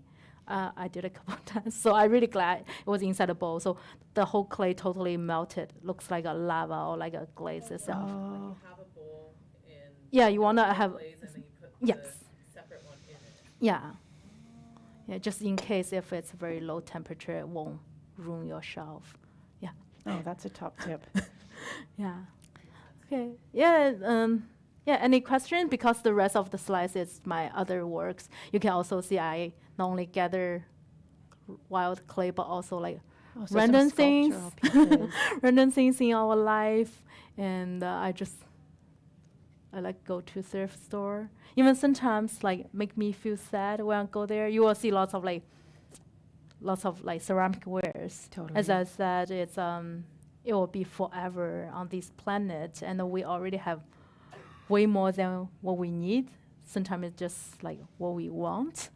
So actually, some point a couple years ago, I stopped making for well, I not stopped making. I still making, but I stopped firing, because if you don't fire it, you can always recycle it. Oh, wow. Yeah, because I feel like we already have so much. Why I keep making it? I don't feel like someone on this planet really need extra mug from me. But from that time, I said, okay. So mainly, I just make them for myself first. Okay. So I need to be happy and make sense to myself first. Then it's kind of become more meaningful.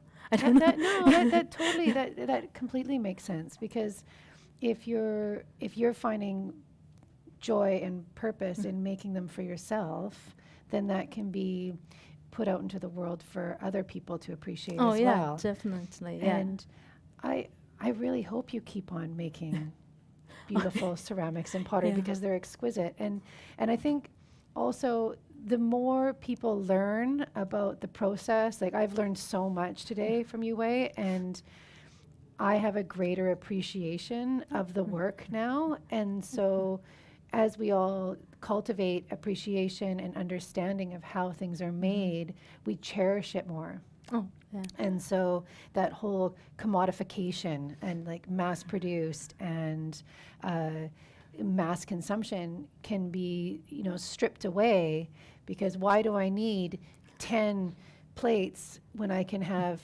2 beautiful handmade plates with you feel more connected. way more connected, and it brings more joy. Yeah. Oh, another thing make me really like wood firing teaware is because it's this one I glazed the inside. For those ones, there's no glaze. So the same as a Yixing clay body, it still can kind of breathe. So which means for the same cup, I always say it's finished in my hand, but it completes in user's hand. Oh, Because nice. really depends what kind of tea you drink and how you use it. Not necessary for tea, like the coffee or just your drinking habit, you will change the color of the clay. So it's like you building the connection with and it's it's more alive that way. We have time for one more question, and I'm selfishly going to take it because I'm loving this talk. Do you plan to travel more with your tea? Is there other places in the world you'd love to go and learn more about ceramics? Is that something on your horizon? Oh yeah, recently I started to learn more about the Japanese tea, because first, it has some history linked back to China, like a Tang and the Song dynasty, and helps me actually have a better understanding of my own culture. Another thing is you can see how Japanese people take Chinese history, bring their own taste, and history merging to kind of their own tea culture. So I was planning next year I will go to Japan to study more about Japanese tea and also take a closer look at their tea wares and why and how they make it. Like I said, like before that, the teapot, I've been seeing the Japanese, those ones with a handle on the side. I've been seeing them a long time. But before I use it, I never bothered to look at the filter there. I was so surprised that there are how many holes there, and I want to go there to see how they make it and the way, yeah.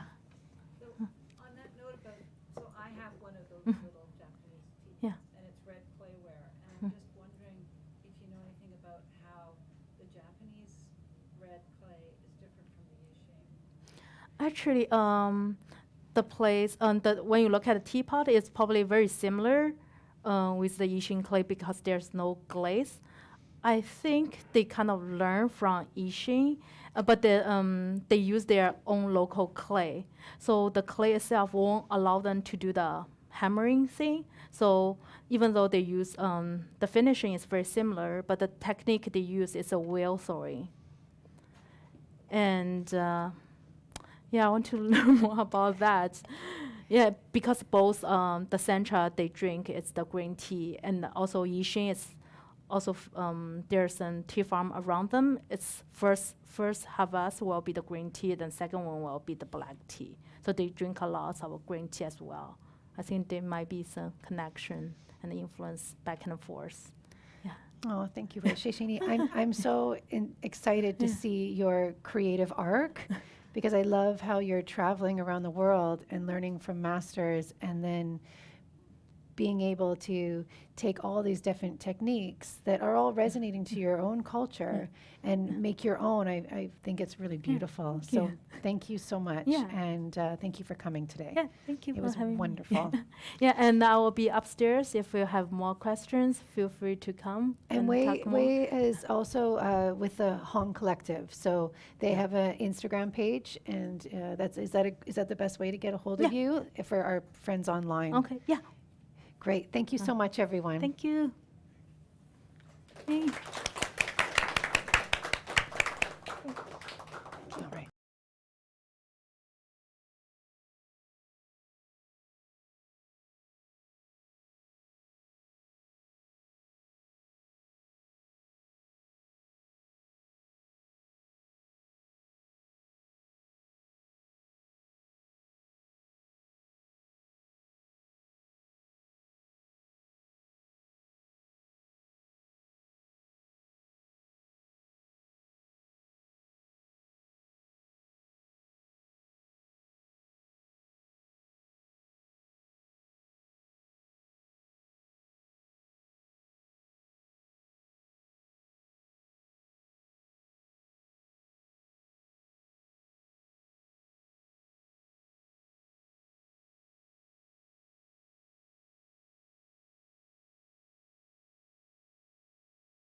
Go with a mouth hang.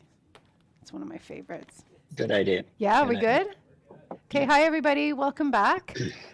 We've been having an absolutely spectacular day today here at the International Tea Appreciation Society Victoria Tea Festival. It's been full. We've had so many great community members come through and enjoy the tea and ask questions and really take part of sharing this tea experience, and it feels great to be a part of it. The International Tea Appreciation Society is a nonprofit, and so we run by donations. And this year we've started a membership program. So there's different levels that whatever feels good for you, you can volunteer and donate what you can. And we're always looking for new board members, if you have any skills you'd love to share, as well as volunteers for the festival this year, because we're all volunteers and we're doing it for the love of tea. So welcome everybody. There's a few more faces in the audience now, and we're really excited and honored to have a real legend in the tea family, in the global tea family. It's also, we're going to learn quite a bit about watching this documentary. Hi, you guys, welcome. Come on in, grab a seat. And our guest today is Kevin Gascoigne from Camellia sinensis in Montreal, which is an exquisite tea house. And one of my favorite pieces about it is you can go in there and sit and drink tea, and if people start speaking too loud, they have a gong just to remind you that we're here to just sort of enjoy the tea and have a still and quiet time. And also something really wonderful about Kevin is that for over 20 years now has been traveling around the world and mostly specializing in India. Over 30 Over years. 30 years, thank you, sorry. For over 30 years and really specializing in Indian teas. And so I'm very excited to learn about this project he's started in, it's called The Studio. And it's really empowering women and really when I first, actually, you know what, I'm going to say no more. I'm going to let you watch the documentary and then we're going to have a Q&A afterwards. And Kevin's doing some really incredible work for the tea community and for tea makers and really helping to bring back the artisanship and making that intention with the tea forefront. And so it's really helping people worldwide with that. So without further ado, I would love to introduce Kevin. And I believe you guys can all see him on the big screen there. Yeah? Am I getting a nod? Cool. Oh, okay, we can see you. Hi, there we go. Hi, everybody. So, yeah, my name's Kevin. I've been in the tea industry. I first bought tea in Asia in 1987. So, and I've been in the industry for over 30 years as a buyer and a taster. And I've done many, many, many different things, publishing, writing, wholesale, import, distribution, also, you know, almost everything. And so recently, having worked as a taster for many years and a buyer, I had started doing consulting about 15, 20 years ago to help people with their process to move towards the goals that they were trying to achieve in their tea manufacture. So talking about this with a friend of mine that did the same and who became a bit of a partner, and we used to travel around and do these contracts together. And we started sort of dreaming about this perfect little model tea factory where we would sort of reinvent the way things were done. And we thought about it for many years. And then in 2015, we actually put the whole thing into action. We put up a plan, we drew up the mandate, we got an architect to design the building, we did our floor plan, and then we checked with experts from various countries that we knew in the tea research institutes around the world. And then gradually we put in together all the other parts of the environmental aspect and the social development aspect and so on into this plan. So it's quite fun, and the little short video that we're going to show you explains many elements about the tea studio, and it was made for an audience who didn't know about the project. It was made for a group of food journalists around North America, and it was done by a PR company, and the whole thing was filmed on a telephone, but it actually came out quite well. So without further ado, I'm going to let you guys play the video. And then at the end, if you have any questions at the end, hopefully we'll have a little time for some Q&A. And so save those questions. I'll be happy to tell you anything you want to know afterwards. So Thanks, shall we roll the Kevin. film? Here we good? Okay, just over here for a second. I'm drinking tea from the tea studio, and right now I'm having the Maofeng. Just let me find it here. Yes, so yes, it's a Maofeng, which is it tiny snail? Maofeng? Kevin, what's the translation? Is it snail, small snail? Yes, it's small or tiny snail, Yeah, I think. good, Yeah, just because okay. of the shape, it's a wiry rolled up leaf. During the video, you'll see the machine that we use to shape that leaf. And this is a tea that we developed with some very high profile friends from China who we brought over with translators. Smart. And they helped us calibrate the process to develop this tea, and it came out really well. One of the things to bear in mind is that where usually when you taste a Maofeng, it's coming from the Sinensis variety. We're working with a Samaka variety. Oh. So almost all our teas are made with a Samaka variety. So we've had to adapt our process For to sure. untap all these fancy aromatics that actually are in the Asamaka leaves, but we never taste them because they're used in such an industrial context. 100%, So and a much bigger leaf. it's quite exciting to delve into this world of unknown Asamaka aromatics, because there's loads of good stuff in there if you can untap it. It's just that we sort of consider it as almost an inferior leaf because the aromatics are rarely the focus on these teas. Okay. So what you can taste in this is coming out of an Asamaka. So another reason to Amazing. be extra proud of this tea. Cool. We're ready to go. Thank you so much. Okay, everybody, Let's here roll. we go.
Welcome to our little piece of paradise in the Nilgiri Hills in Tamil Nadu in India.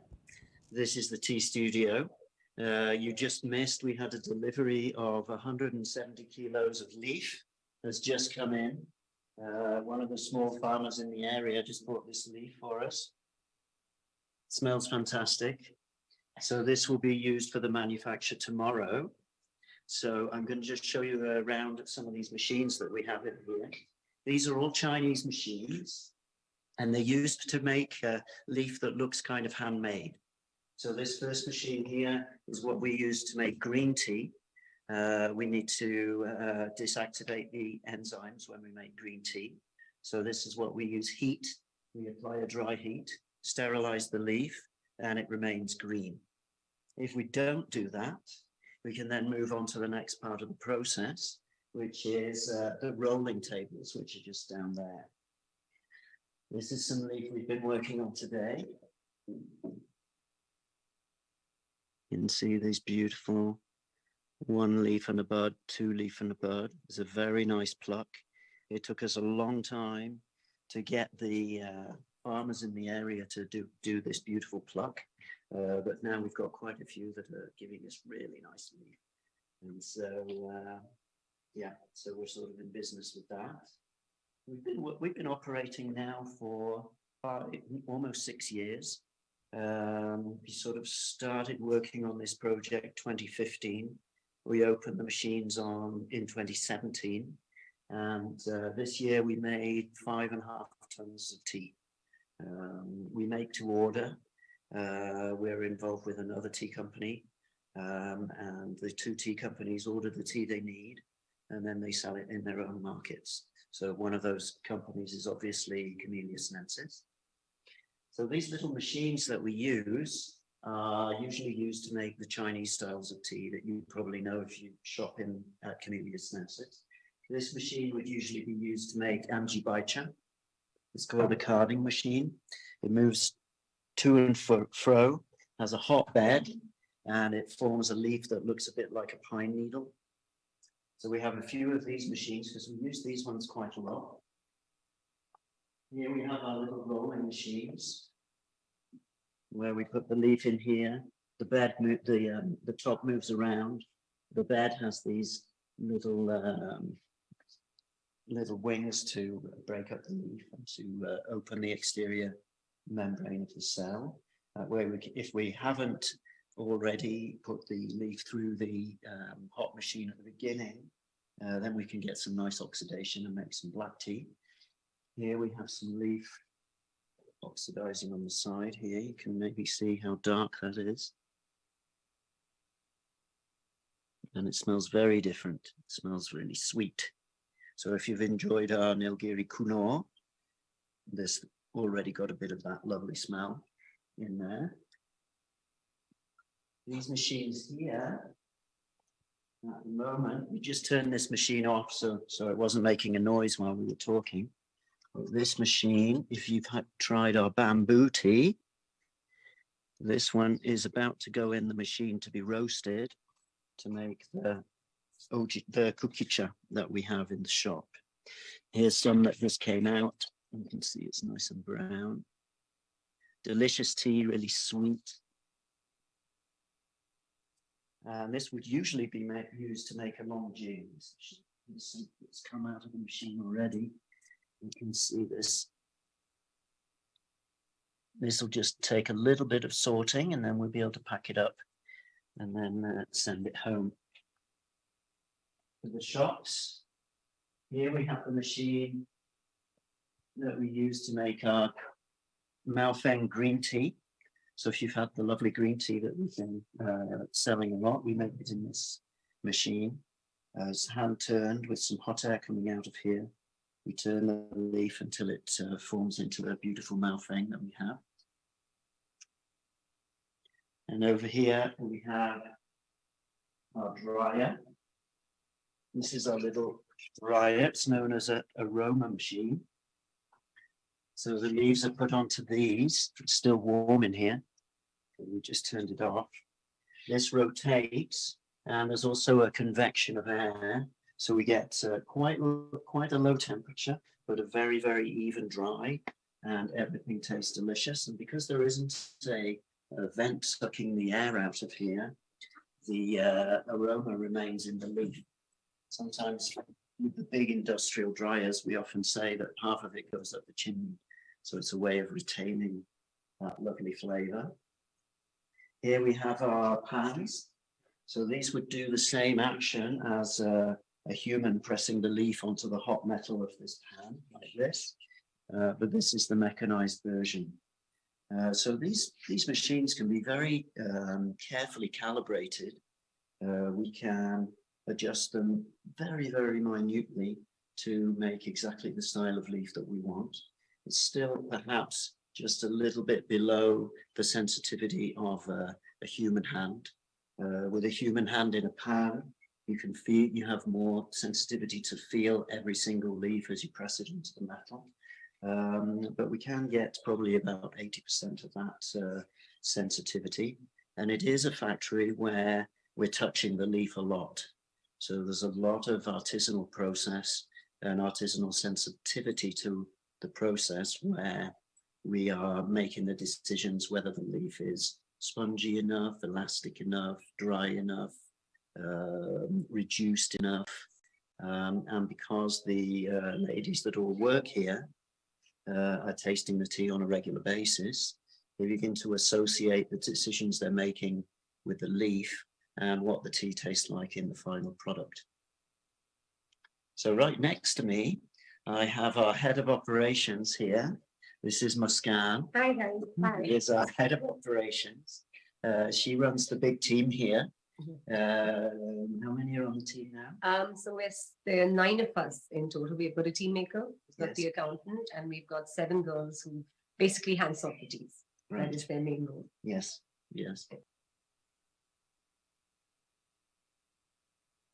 This factory is really one of a kind. Like, there's nothing like this in India. So yeah, it was their brainchild, and that's how we came up with the whole thing. The area is already full of tea. Small farmers who make tea for the large industrial factories. These small farms, they'll fill a great big bag of leaf and they'll take it to the sheds where they'll be weighed and paid by the kilo. Per kilo is about 18 rupees. But for the very fine pluck that we need for these machines and for the flavors that we're looking for, we're paying up to 180 rupees for good leaf. So it's a very, very different equation for money per kilo. Well, I mean, whenever you do anything in tea, the root of where you have to start is the market. So we knew that we needed a good black breakfast tea. We wanted to have a good green Indian tea. We wanted to do some white tea. So we tasted the teas at the beginning. It was a bit complicated at the beginning because Camellia sinensis is known for very, very high grade tea. And at the beginning, obviously, our first experiments weren't necessarily up to par with everything else we sold, but we still had to sell it. So we had to encourage the clients to say, taste this. As we improve, you will taste the difference as we improve.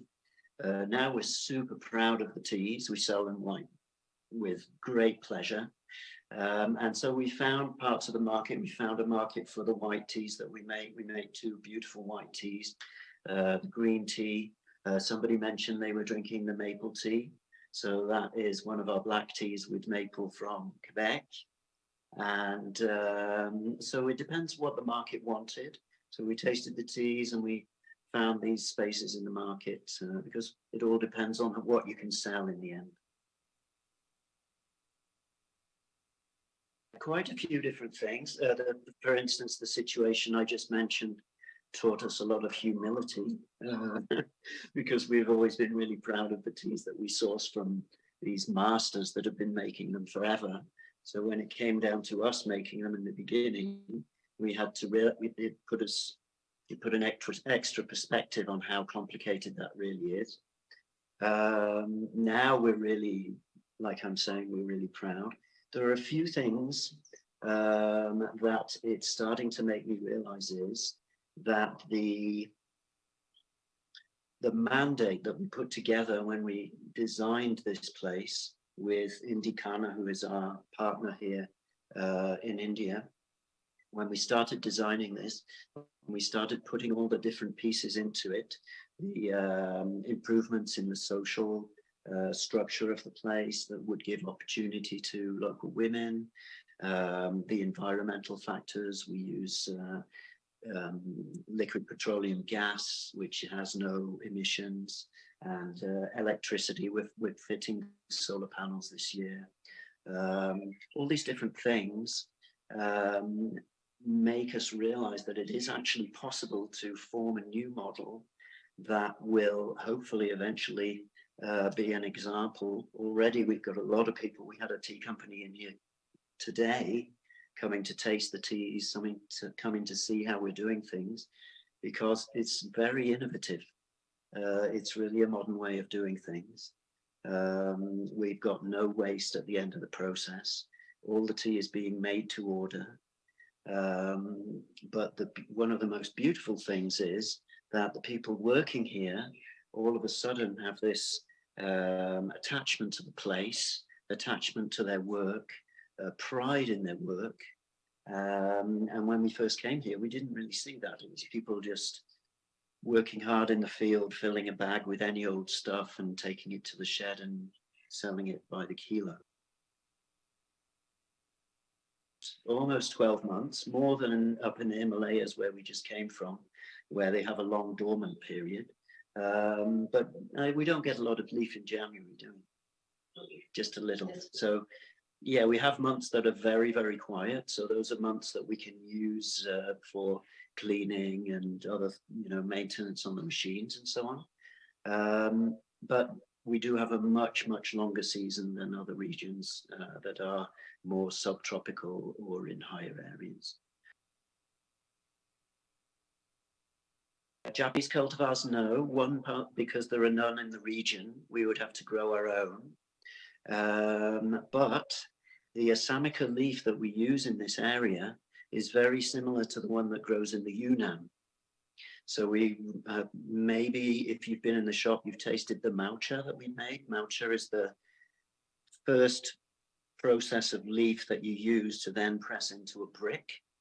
So we've actually been tasting them today. We've been looking at the different mauchas that have been produced, and we're working on pressing them into a brick.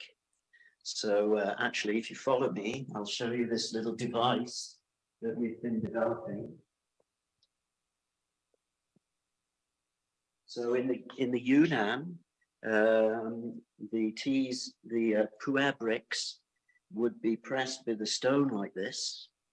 But we realized that the very small ladies that work here couldn't lift it. So we've actually had to make this contraption where we can lift the stones with this contraption, put the tea underneath, and then bring it down, press the cakes.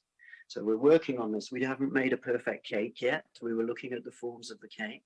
Tomorrow morning, we've got a bit of a workshop planned. We're going to steam some leaves, press them into cakes. But this is an ongoing project that we've been working on for a while. We've got the raw material really, really tasting great. So now it's the pressing into bricks that we need to do because the raw material is kind of too bulky to ship around the world as it is. We need to press it for that. And who knows, maybe we'll be selling tea to the Chinese. Actually, these machines were developed to use with the sinensis leaf, but there's very, very little in this region. So we've had to adapt our process to the Assamica that grows everywhere here. And so that's something we've been really surprised with, how good we can get the green teas and the black teas tasting. Assamica is good for black teas anyway, but for the green teas and the white teas, we've had some really exceptional, very aromatic results. So that's quite exciting. But we do have plans for the future to work with some sinensis. We're hoping to get some field eventually, because at the moment we don't have any fields. But we're hoping as time goes on to have a field, to do some planting, and to have some sinensis leaf to work with so that we can expand our repertoire and increase the complexity of our products. There are about 7 or 8 working here. If we need more, I think we can always get 1 or 2 extras and a cat. Yeah, and they're all female. Actually, it's an area where the women don't have a lot of opportunity, and they're often married off very young. But if they're bringing in a wage, they often get a chance to live with the family for a bit longer, so they have a chance to become adults a little bit. So we see some really beautiful results here of these young women coming in, finding it interesting, but then gradually getting more and more passionate about making the tea, feeling the leaf, moving it around, making decisions. And we've got a very beautiful team of very proud people working here. And even the people who deliver the leaf, the ones that tried to trick us with filling the bag with leaf too long and not small enough and not fine enough. Now they're coming in saying, look at this leaf, with a big proud full chest and feeling great about it. So even in the field, we're seeing change in this kind of pride of process. So that I never even thought of that as it's sort of a byproduct, but quite a beautiful one that we weren't really expecting. And as we know, we all need to feel relevant in what we do. The more relevance that your life has, the more you feel like you're part of making a difference and making decisions that are important and being part of a good team, you know, the better the quality of life is.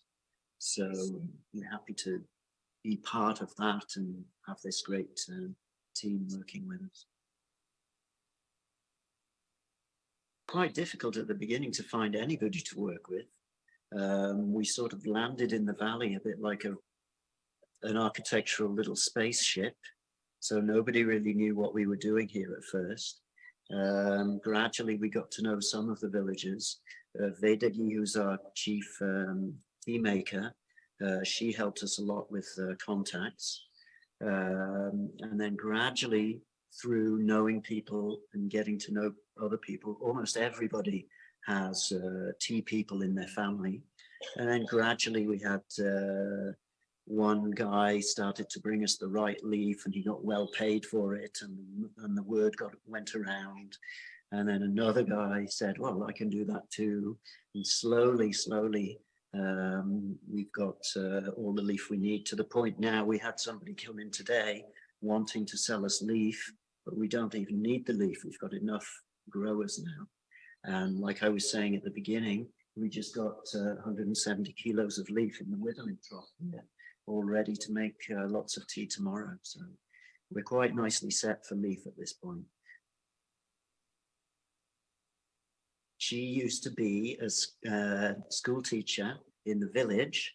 She was, and she speaks perfect English, which is very useful for us, for other visitors, and also for Muskan, who comes from another part of India.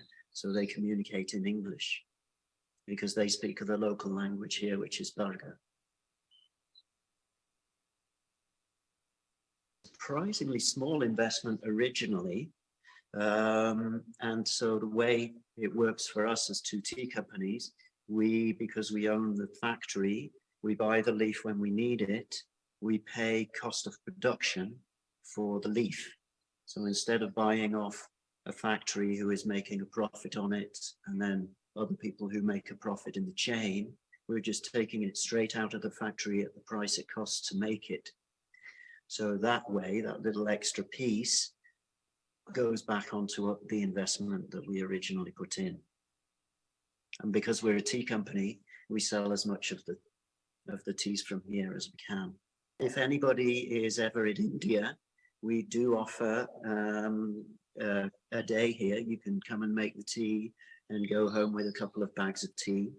We also quite open source to other companies. We've had groups coming from groups of tea producers coming from Colombia. We had a big group come down from Darjeeling. Even the Darjeeling planters that work in the big plantation system, there's a lot of advantages to this style of manufacture for really understanding what happens to the leaf as it goes through the process, because it's a little bit more hands-on, a bit more touchy-feely.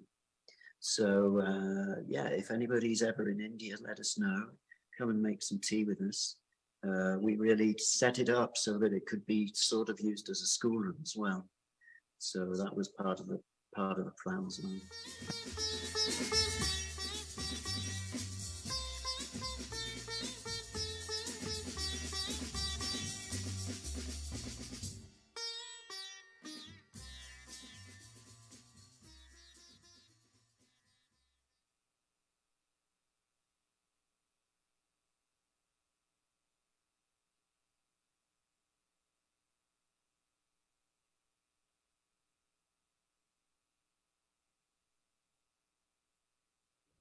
my own personal interest, I love the social enterprise aspect of it and the empowerment of the locals and cultivating that sense of pride in oneself and purpose. And my question for you is, are you planning to are you planning to replicate this idea in other places, like in Nepal, for example, where there's... Yeah, well, it was definitely built as a model that could be reproduced. Okay. And like I said, the idea is very open plan. It's built without any artificial funding from charities or anything like that. It's very important that something like this is a functional economic model. Okay. So we built it like that, but we really did want to put it out there as a new way of doing things. The idea of not making tea to store and sell later, but only making to order, reducing the waste factor. There's so much tea sitting in warehouses around the world that is affecting the prices of the teas that we buy. Especially tea on the more commodity range. So it's a big problem in the world. We're also seeing the plantation systems are starting to falter. It's no longer a relevant way of doing things and organizing labor and so on. And there are too many pieces of the structure that need removing, and people need more respect than that and so on. So we see that starting to fail and cracks. So the idea is to show a model where when that does happen, here's something that is actually working. So, and this was filmed in 2023, last year, year before last. No, earlier last year. We're nearly at the end of 24 now. But since then, we did the solar panels on the roof. We're completely independent for electricity now. So little things like that can be also built into the model, and it would be very easy and inexpensive to reproduce. And I have had interest from 4 different countries to build this in a region where there is this small farmer setup. Where we could start using this form of manufacture, this alternative way. I was in Ilam about 10, 12 years ago, and I really noticed that there were a lot of small farm plantations, and it was all for CTCT. And but the quality of tea, and there were these really I don't want to call them old growth, but very old tea fields that were there. And there were, one of the farmers was bringing in Chinese masters to come and help teach how to make more artisan teas. Was that something you did with the studio? Yeah, we had Chinese guys. I had guys from Longjing and Zhejiang. People who work in who run their own commercial gardens, but also are some of the top dudes at the research institutes.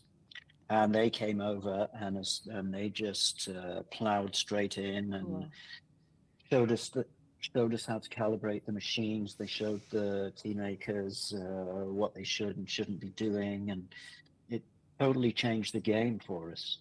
We'd had the technicians that brought the machines over that had a minimal knowledge of what to do. They show you, you turn it on here and then put the leaf in here. But once we did some more detailed calibrations of the process, it made a big difference. So we did that, and then we've had people coming from other regions. Like I said, we had a lot of people coming down from Darjeeling. But most people are coming to learn, actually, which is the really exciting thing. We just had a lady from Bhutan down who runs the little Samchaling place. She just spent a week with us. So a lot of people coming down, and we tend, as we sort of charge as little as possible because we think it's really, part of what we do is for business, but you know, like you were saying in your introduction, we all love tea. We're all part of this world. I've made my living out of working in tea, so putting something back is so important, and we should all be trying to do that. 100%. And I think with the artisanship of what you're creating, there's more care to the environment, there's more pride in the work, and then that, in a sense, is also really environmental as a whole, because mass tea farming necessarily isn't the most environmental process. So I was really inspired learning about what you were doing and how in that way as well it helps with the environmentalism. Does anyone have any questions? Oh, Kevin, the question was, where can we buy the tea? And from the Camellia Sinensis website would be the best? Yeah, on the website, Camellia with 2 L's, -sinensis.com. If you look up Tea Studio, I think there's a whole section of Tea Studio teas there. Yeah, there is. Yeah. So that's a really great option. And also, I just also like, Camellia Sinensis has an exquisite tea selection. And it's, from what you were saying earlier about the storage of tea, I found that really interesting as well, because being a seasonal tea drinker, I love fresh tea. And you can really feel and taste the chi and like fresh teas. And so that's something with, I like how you're processing it, sending it straight to your different distributors, and so we get that as the consumers, we get that opportunity to have really fresh tasting teas. Yeah. Well, everything in the Camellia Sinensis catalog, we have around, at any one time, we have around 200 teas, sometimes a little more. But it is a dynamic collection that's continually changing with the seasons. Which is an inventory nightmare, but we kind of got used to it. But we've been around for over 25 years, so we've been, you know, we've worked it out. And there are 4 of us travel in Asia every year. I've been in India every year for the last 32 years now as a buyer. As a curiosity, because I love tea hunting, and so I really wanted to ask you, how did you start? How old were you, and what were you going to India on, like a sort of a spiritual quest, or was it? I grew up drinking tea. I come from Yorkshire in the north of England. So, you know, we get tea in our bottles when we're babies in Yorkshire. Nobody laughs about it there. But, and so, so I grew up with tea. I got into single estate stuff when I was in my teenage years. I was lucky to have a tea shop that had a bit of first flush Darjeeling and Assams and so on. I just got lucky that happened.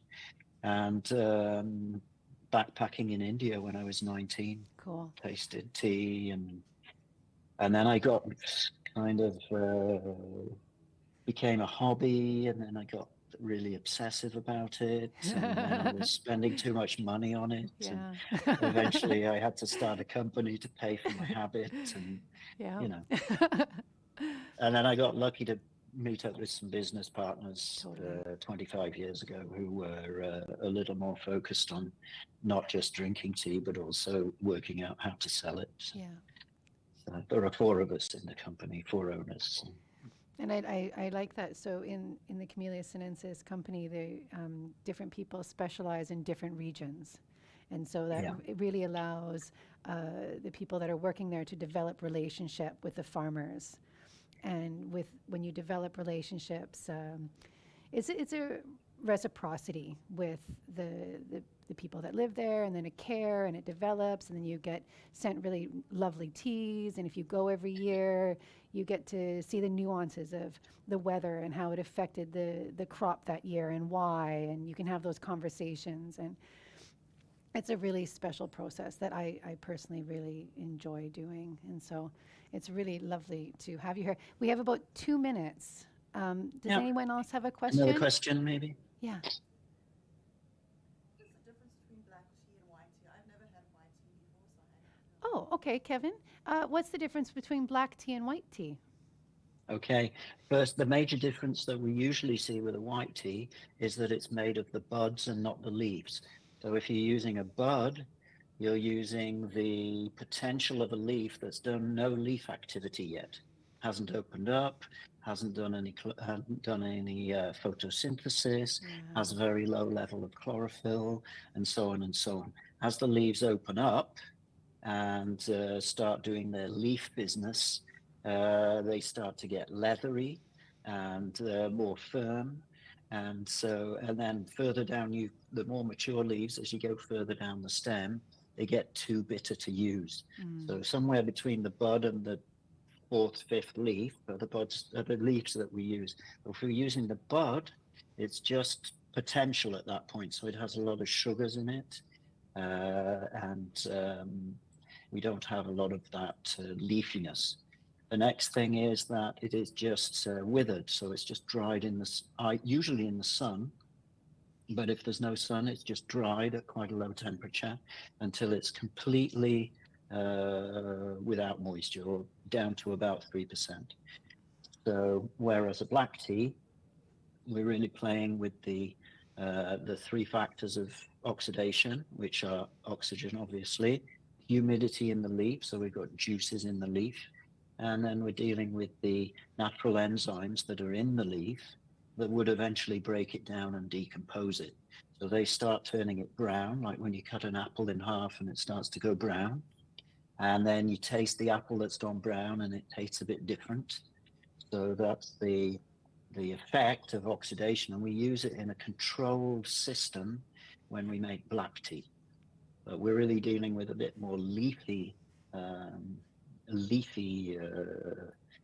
oxidation when we're doing black tea. So sometimes we have buds, and it adds to the complexity of the flavor of a black tea. But those are the main principal differences. 1, oxidation, and 2, choice of leaf. Thank you. That answer? Is that good? Yeah, we come up and take a look at, there's some beautiful white tea. Yeah, if you could take a look at the white sure. tea, you'll see the difference. Yeah, I'll open the bags after we finish. Between the leaf and the bud. Yeah. Well, Kevin, thank you so much for taking the time to join us. It's been a real... Well, thanks for having me. Yeah, it's been a real pleasure to meet you here. And yeah, this is great. And thank you for doing such great work in the world. And may it just proliferate around the globe to help all the tea farmers, because they work so hard. They do. We should never forget. Yeah, exactly. Never taste a bad tea without thinking that someone went to a lot of effort. Totally. Thank you so much for your time. We really appreciate it. Hopefully you can come out next Take year. Care. Bye. Bye, everybody.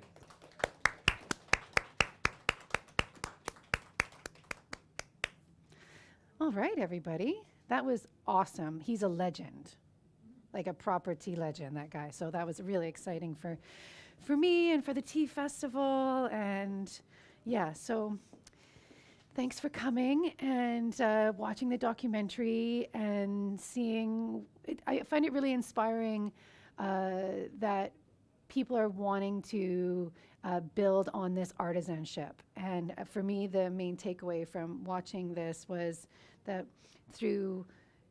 as the consumer, the more that we can purchase with our purchasing power artisan teas, that in ripple effect helps the farmers have more pride in their work, care for the fields, care for the environment, and also it helps keep the artisan tradition of tea making alive. Because if all of a sudden everybody wants the cheap tea bag, then these farmers aren't having the ability to cultivate this craft. So thank you for loving tea. Okay, thanks so much. Next we've got, oh wow, yeah, it's live from Menghai, the virtual tea of the Yunnan Tea Factory. So that's gonna be super tea nerdy if you guys wanna hang out for that. Thanks.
Chao. Yeah. Chao. Chao. Okay, Mr. Chao. Yeah.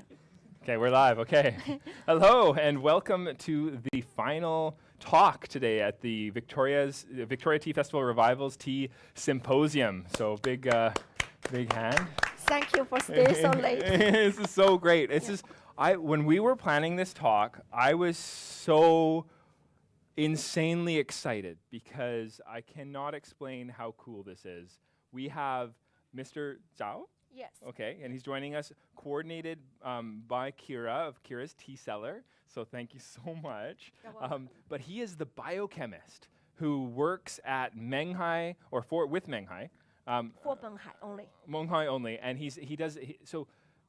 Menghai is famous for stabilizing shou pu'er, the accelerated fermentation that makes our shou pu'ers taste so fantastic. And for a long time, they were not tasting fantastic. And there was a couple factories that managed to stabilize the technique, and Menghai is one of them. And he's the biochemist. And I don't know how much you guys all know about pu'er, but it is intimately involved in managing bacteria. And having the biochemist on the call with us today, live from Yunnan, it's just so dope. So yeah, very excited. And I'm Jared, by the way. I'm the president of the Tea Appreciation Society that's putting on this event, and I'm also co-owner of Jaga Silk. And we have Kira, and we're going to be talking about the Menghai Tea yeah, Factory, yeah, right? okay. So what are some things that you guys would like to discuss? I know we were talking about it a bit, but what is your hope to talk about? I think this summer when I visited the Menghai Tea, the kind of biochemistry lab in Kunming, so learn a lot about their microbial fermentation lab. So their technique and the effort put in making the ripe pu'er fermentation process more stable and healthy for most tea drinker is really impressed. Interesting. Yeah. And we talked with the Jared. Jared said, how about we make a live? Yeah. Like a show for people. How about look at the factory? But so it's also my first time to see lots different workshop or department in the Menghai Tea Factory. Okay. Very cool. So today, because now is the Chinese national holiday in China. Oh, wow. The factory is closed for holiday, and it's 7 a.m. in China. So can you thank say you. Extra thank you for waking up early for us and being here on a holiday? Wow. Yeah. 赵老师他们说特别想感谢你这个节假日这么早起来给我们参加我们这个活动。And Mr. 也没有，也很荣幸啊。我也很荣幸能够跟大家一起展示我们勐海茶厂如果说大家感兴趣的话，我们也可以跟大家介绍更多关于普洱茶、关于勐海茶厂的故事。He said it's her honor to be here to introduce the pu'er tea and the Menghai Tea Factory. I want to back up just one moment. Okay. I just want, for people watching in person and also online, there are sheng and shou pu'ers. There's raw and ripe pu'ers. Raw, you have to age quite substantially for it to start to taste really fantastic. I mean, you can get some young pu'ers that taste beautiful.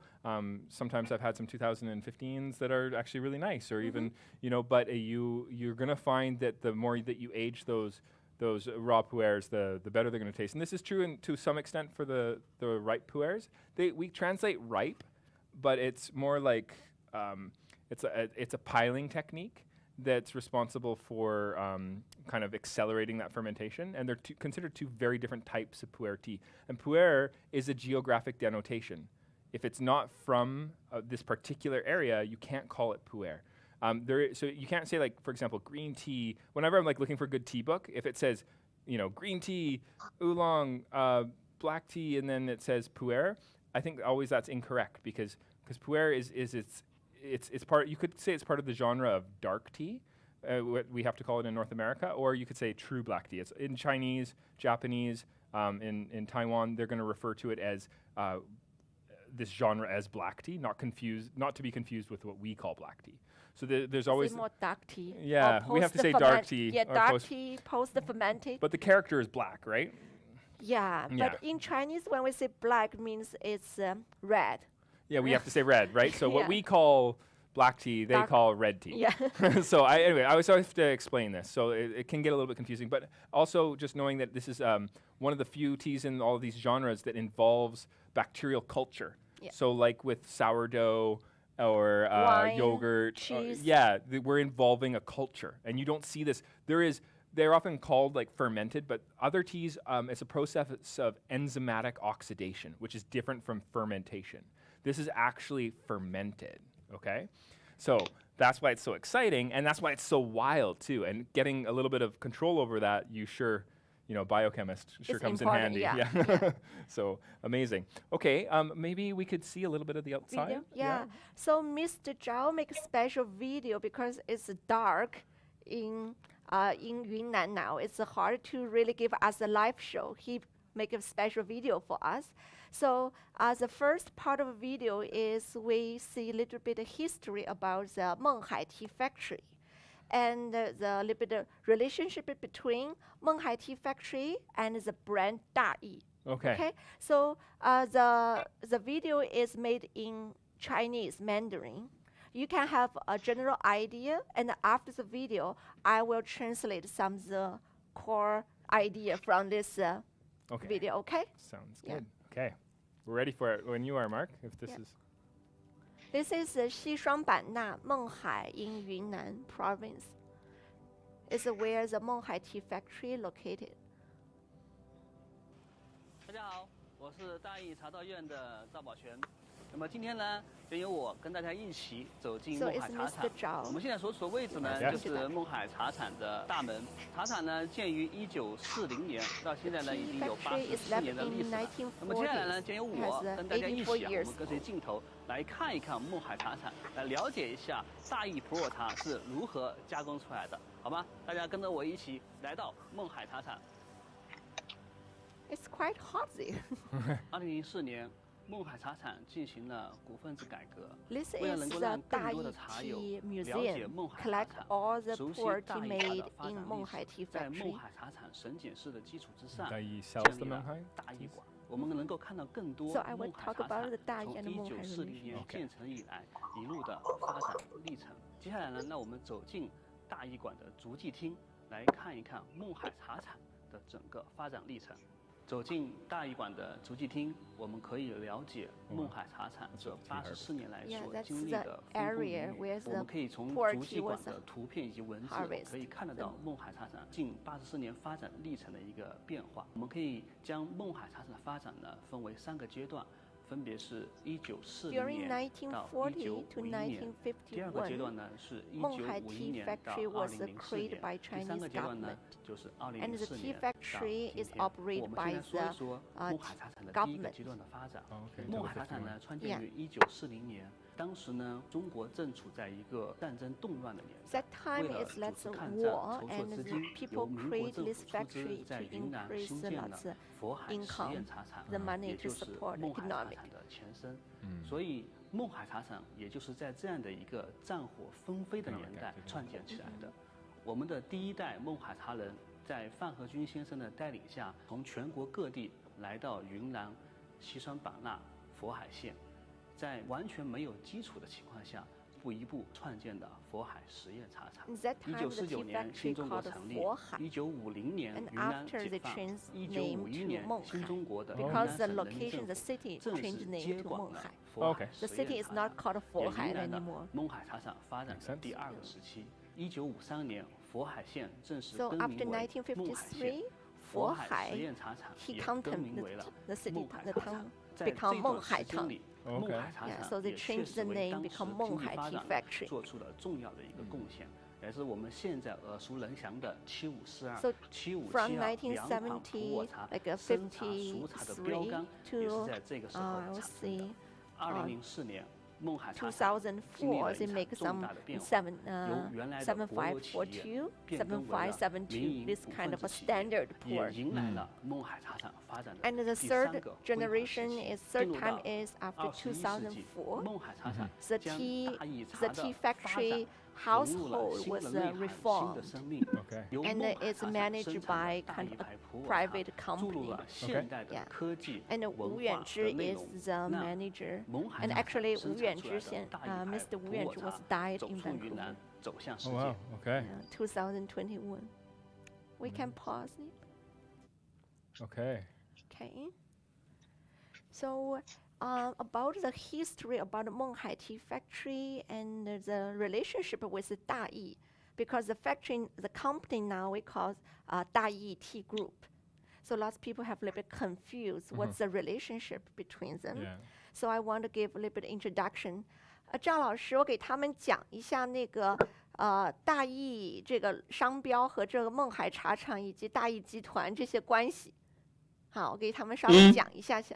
好，我给他们用英文讲一下，稍微等我一下。好的。Mark, could you show me the picture of the logo? Yeah.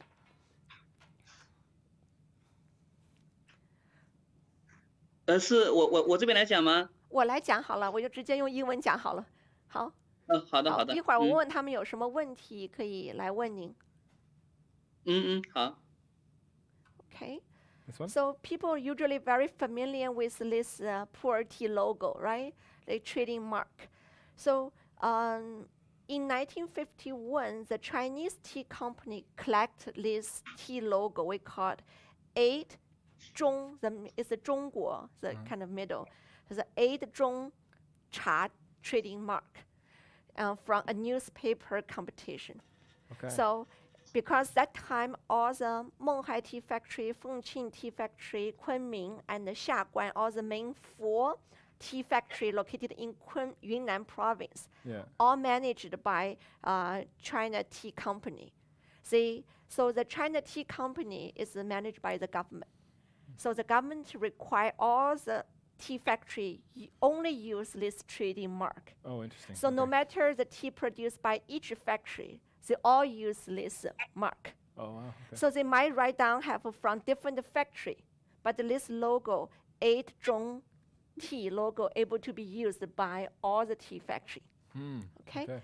And and they would signify. You mentioned in the video like 7572 or something like this.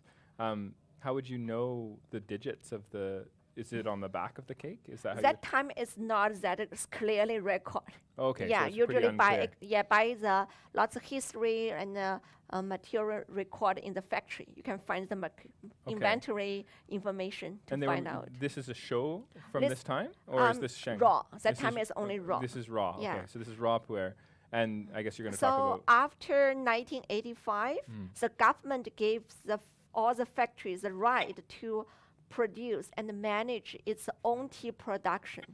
So those tea factories start to create its own logo.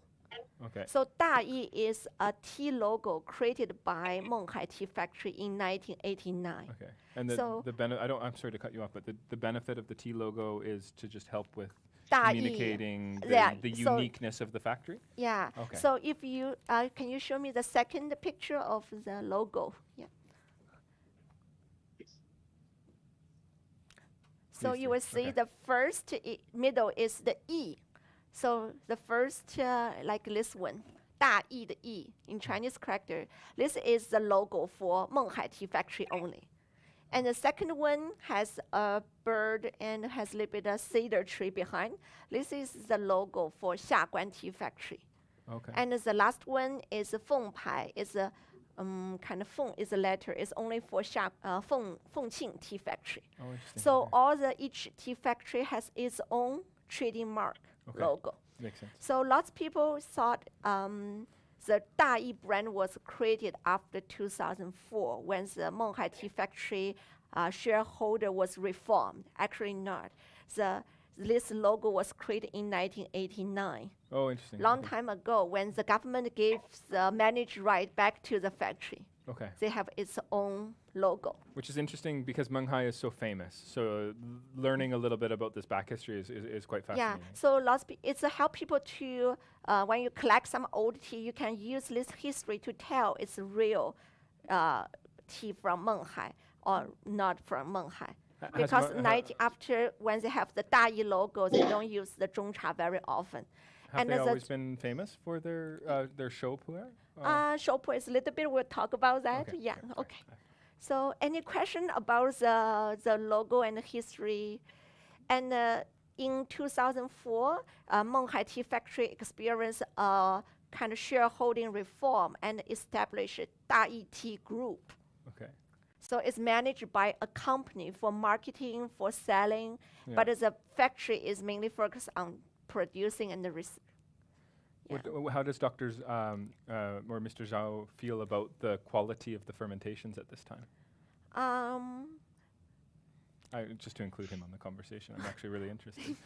we can maybe a little bit touch it. Okay, all right, I'll keep it in mind for Okay, all right, I'll be patient. Okay, any question? Or we can move on to how pu'er tea is made. OK， 我们看下一段，看看普洱茶是怎么做的那个视频哈，参观一下普洱茶厂的那个包装成型的。All right. Yeah, we can go to the how pu'er tea is made.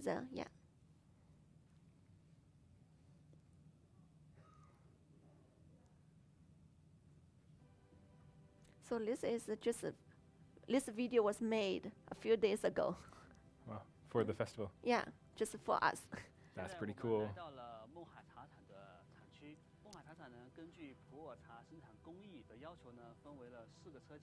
我身后呢就是我们茶厂的平面示意图，这里呢跟大家做一个介绍。茶厂总共分为了4个车间，分别是备料车间，也就是原料的备阶段；成型车间，也就是我们 First department is the material preparation and blending department. Second is the molding department. Third is packaging department. And fourth is for rye pour fermentation department. Okay. The main 4 department for the factory. So this is the molding. They have the robot in the back. Is that pressing? Yeah. Okay, and pressing the cakes. Yeah. Oh, very cool. 茶叶当中呢还有一种非常丰富的物质叫做原果胶。 它的特点呢，跟我们平常使用的胶水是很相近的。遇热它 So they will steam the tea leaves and make the tea leaf wet and soft. 首先，我们把 Then 茶 they 叶 will 重量称好以后呢，放在一个铁质的笼屉当中，然后把这个笼屉呢放在水蒸气上进行加热。在加热的过程当中呢，茶叶吸水，然后呢高温使茶叶变软。之后呢，把茶叶放进一个三角布袋当中。And they use a bag to put the tea inside the bag. This is the old tradition. People always use a bag. Okay. Yeah. So makes the edge is very round and smooth. 因为呢太热的时候呢，茶叶是比较软的，就要冷却。经过冷却以后的茶叶呢，就可以把布袋解开。 So they press and wait when it's cool down. They will take the tea out, put it on the shell, and send it to a dry department. Okay. And during that time, before drying, it has lots of humidity and it's not smell nice enough. So they will go to the drying. It's all drying department. Is this during harvest season or all year? That's a good question. We will answer in the third. Okay. That's good. So you can keep playing. So they are drying, and each tea has its own drying digital line. So all controlled by computer. Okay. Yeah. Wow. And this is a packing. So usually 7 cake in a tube. They're called a ton? Yeah, ton. So this is the rye pour fermentation department in Menghai. You see the big tank. It's not a pile anymore. I see. It's like beer. It's in a tank. Yeah. Stainless steel too. Yeah.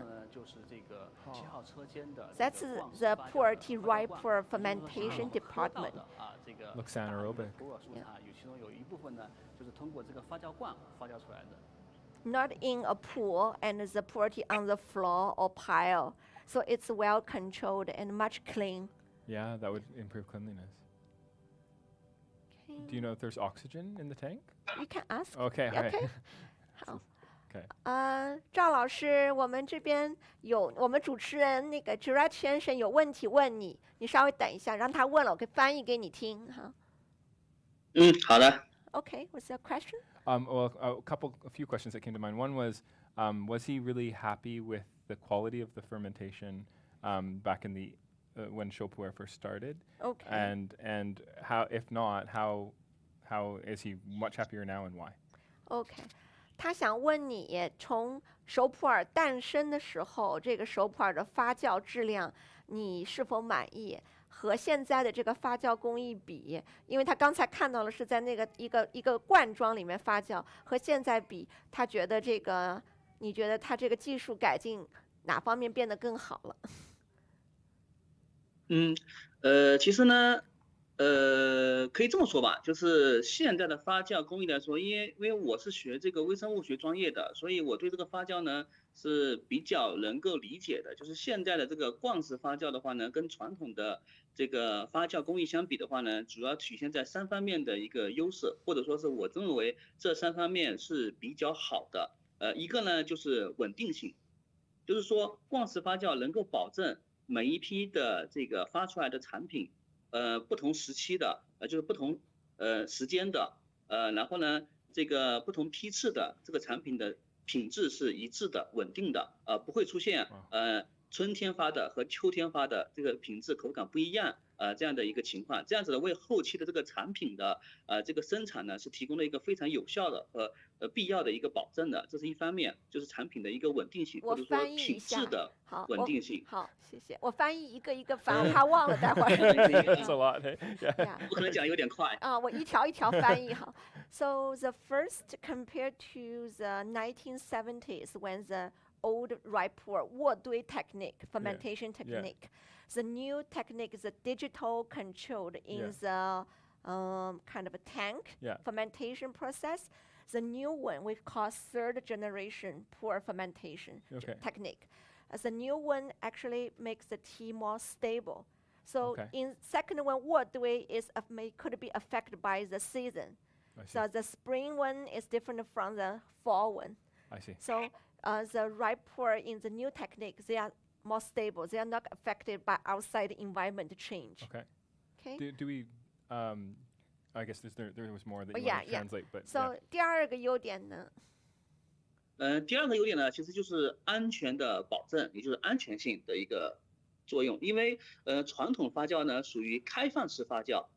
什么叫开放式发酵呢？就是周围的环境中有什么微生物或者说有什么菌种，那么如果条件合适，都可以在卧堆的堆子上进行代谢繁殖，那么产生代谢产物。虽然说经过几十年的这样的一个生产积累，已经验证了普洱它是安全的，但这样子开放式的发酵并不能保证100%的安全的一个需求。但是现在的罐式发酵呢，所有的菌种是人工接种进去的，这样子呢可以保证我们需要的产品的绝对安全，就不会出现可能危及人身健康的一些有害的，或者说是有不利于人体健康的微生物的进入，包括一些它的代谢产物的产生，这些呢都可以保证我们的产品有足够的安全系数。Okay, so the second advantage is much safer compared to the old 卧堆 technique. Okay. Because the old 卧堆 technique, imagine a big pool flat in a big factory. It's an open air environment. Open micro environment. So any microorganism in this open air environment could grow in this pile. Right. So they might, although in the big factories they have a lot of experience to control the safety, but they can't be 100% guarantee it's safe. There could be some bacteria, something grows there. But in some not big enough, not formal factory, they don't have enough kind of management. They could have some unhealthy microorganism grow in the Raipur. But in the new technique, all the microorganisms, they has been studied, figured out one by one by the Menghai tea kind of, there has a lab in Kunming owned by the Daoist group. They only study all the microorganisms from pu'er tea and the nutrition from pu'er tea. So they know which microorganism will be good for pu'er tea fermentation. and those flora will be in inoculation, like add or plant into the tea, add to the tank. So it's much safer, and for you have be 100%. It's safe for for everyone to drink. Wow. No, is something lost in this process? Like you sometimes read about, like for example, ancient cheese making traditions where they move from using wooden casks to say stainless steel, and then they don't have the same kinds of residual bacteria in the wood that can actually help to create a better environment and helps bring that tradition forward. Is there a loss potentially? Does he feel that now it's stabilized, but have we lost anything in improving the technology, or is everything better? Like, is there anything that he misses about the old style for flavor, etc.? Oh, actually, I visited the tea lab, research lab. So they already figure out over 30 different type of flora from the Raipur tea fermentation over the 40 years. So the Menghai tea factory already used the pool to over 40 years. They established relatively stable microorganism group. So they know which one is good for Raipur fermentation. And when they do the pile is being to be clean, sterilized before the fermentation. There is no wood or anything. It's more it's more a pile. So there was no wood at all. No. So when they were inoculating, you hear stories about it being in the air. Oh, that's raw pour. Okay, all right. Yeah. So in the ripe pour, fermentation pool, it's more like a top of big swimming pool, empty big swimming pool, like kind of on the floor. Okay, and then that was just, now we have a more stable environment. But does he, so you think that everything is better now? There's nothing that was better before? 赵老师，他想问一下，你觉得跟新的技术比，就因为他们西方人很关心，是不是传统的工艺还是有一些好的优点，在新工艺是无法比拟的？在就传统工艺有什么优点是我们丢失的 ？Especially the wild card phenomenon, where something wild could 会不会有一些就是不可预计性的，可能会给这个手谱带来一些惊喜或者？其实对的，其实主持人其实提出的这个观点哈，我觉得是对的，而且呢，我们在新工艺的开发上也注意到了这一点，就是说传统工艺有没有优势呢？是有的。其实我刚刚主持人介绍的时候，我就想到一个，可能跟大家更贴切一点，就是我们这个红酒的一个发酵。其实现在我看到很多法国地区的这个红酒的这个生产的话，也是走在一个标准化的这个道路上了。但是也不排除有一些传统的这个酒庄，它是用一些非常传统的方式来进行这个红酒的发酵的。那么有没有优势呢？当然有的。为什么呢？就像我们说的，就是新的风味、新的口感，这种传统的发酵是可以产生一些我们原来不可预期的、不可预见的一些新的风味和新的口感的。所以也正是基于如此，现在勐海茶厂呢也是在传统和现代发酵呢是同时进行的，也就是说用现代的技术来保证这个发酵的安全稳定，然后呢传统发酵呢依然在进行，这样子呢可以开发出新的风味，比如说像我们熟茶当中的比较传统的，像有这种莲香味、木香味、糖香味，但是我们希望哈在未来可能还有更丰富的更多元化的这个普洱熟茶的一些风味特征出来。但这样子如果是用现代技术来说的话，它是无法实现的。为什么呢？因为现代技术的话是人工接种进去的，它无法完全是按照人的这个目的来进行发酵的。但是传统工艺呢，可以产生一些什么我们不可预期的一些新的风味和特征出来。如果出现了，我们还可以用现代工艺给它什么？给它复制出来，研究清楚以后是哪些菌种产生的，我们可以什么？可以先给它可以不断的丰富和推进这个熟茶的风味品质的变化。所以传统的工艺也是有用的。好的，我给翻译一下。我觉得这个主持人这个问题特别好，我觉得啊。对对对，其实也问到了我们为什么现在有的新工艺还保留传统工艺的一个核心，其实就是刚刚主持人问的这个问题。好的，那个 Mark，could you able to show this picture with the traditional? So Mr. Zhao said you have made really great questions. Okay. Yeah. So in Menghai Tea Factory, actually they are having traditional fermentation pool and the third generation put together. The advantage about the new, the traditional way is something unpredictable. Yeah, the wild. So sometimes the unpredictable flavor developed in one's fermentation process. You find a new flavor in the rye pour. So in order to develop a new flavor, they have to keep using the traditional fermentation technique, the 渥堆文. So when they find a new flavor, and the lab, the microbial, they call number 7 lab. Yeah. The number 7 lab is able to research this bench of rye pour. They will figure out, do they start some new microbial flora in this rye pour, specific rye pour, create a unique, maybe gerard flavor. So they will figure out a specific flora, let's not call it that. And the next time they will be able to copy and in calculation in the new, like 3rd generation kind of a fermentation process. I always love wild fermentations because of the unexpected qualities, but I understand for mass production how important it is to isolate what works and make that happen. And it can be very, I think, exciting to develop these flavors. I mean, so what does he see for the future of Chaupuer? Is it just about finding more and more interesting flora and developing more and more interesting kind of captures and developing that way? Or how does he see the future of Chaupuer to improve it even further? Okay. Mark, can you show us the picture? So before jumping to the 3rd question, let's see the picture about the first picture is the traditional 渥堆 pool. So that's how in the open air space when the 渥堆happened. The lower picture shows the digital kind of a controlled microbial fermentation tank. That's the 3rd generation.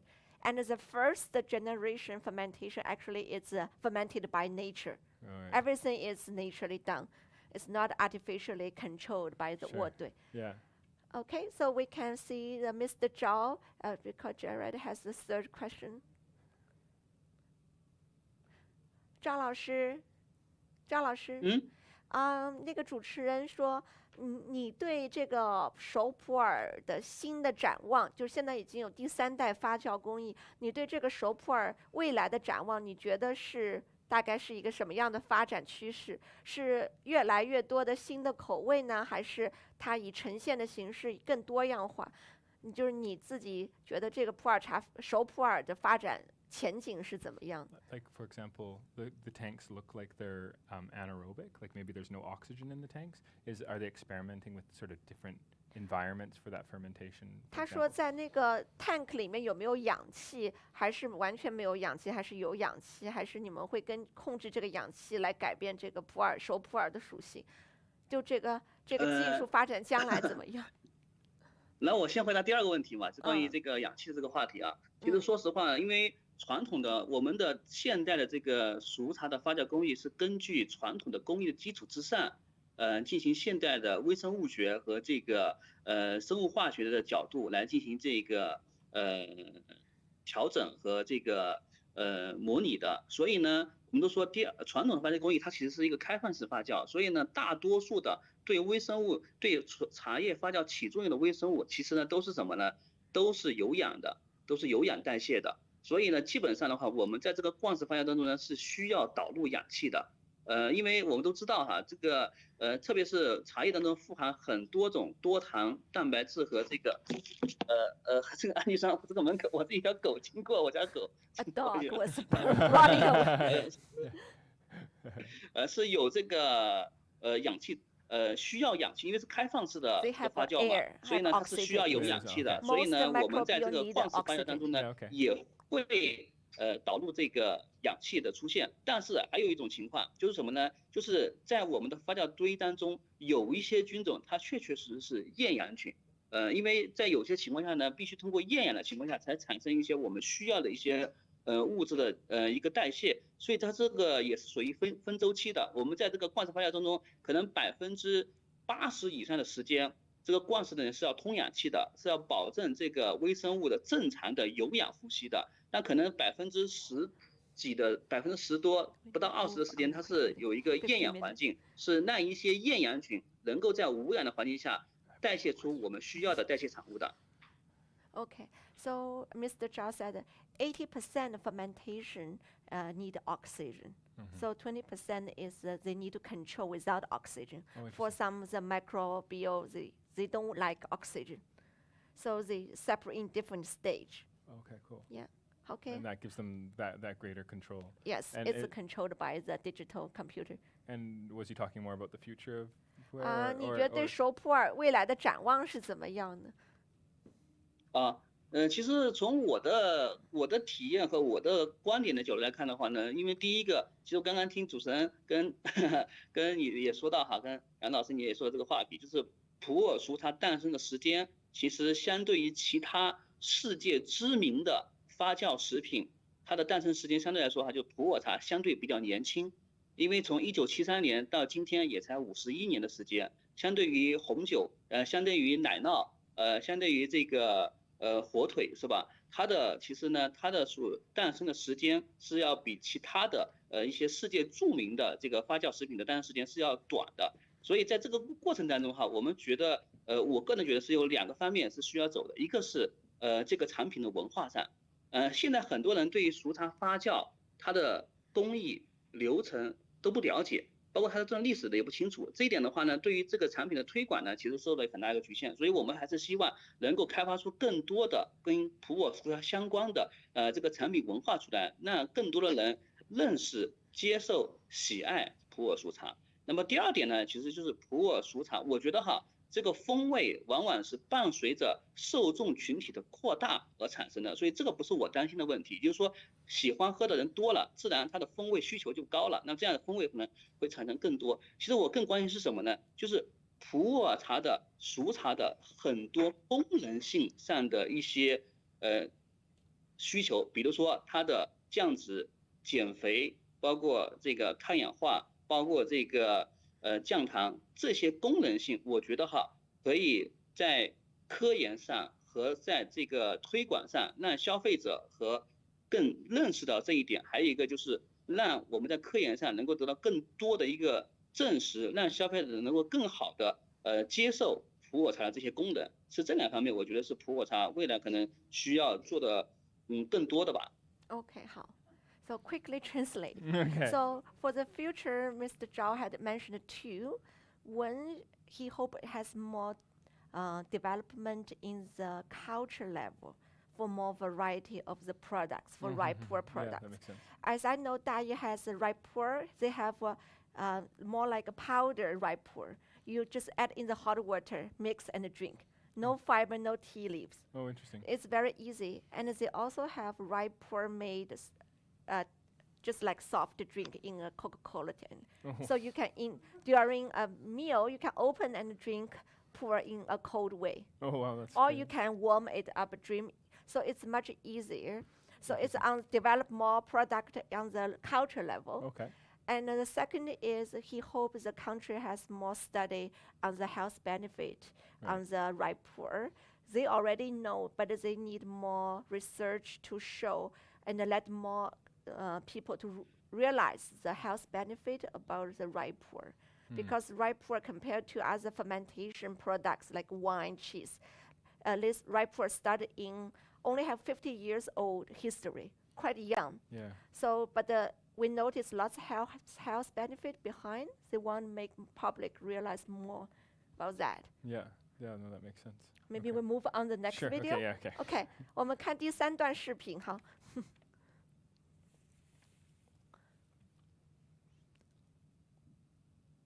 Yeah. So this is the Maocha warehouse. So maybe, I don't know if you're familiar with Maocha. Maocha is the raw material for making raw pu'er or ripe pu'er.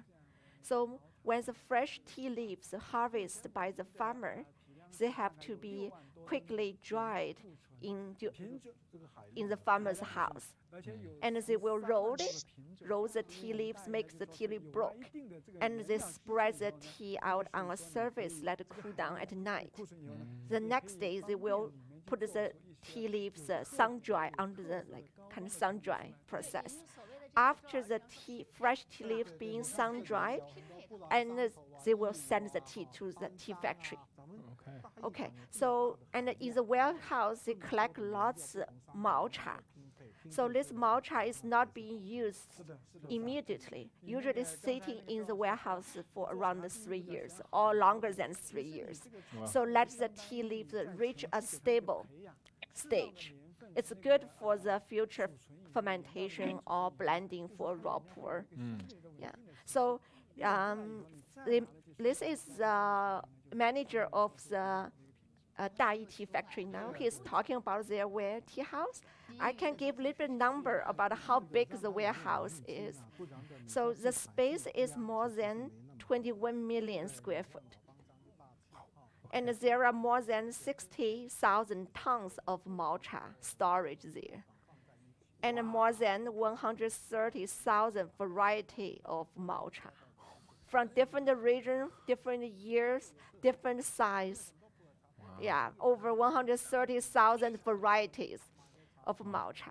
So they always let the matcha sitting in the warehouse for certain time, and then they will ship to dry pour or raw pour department.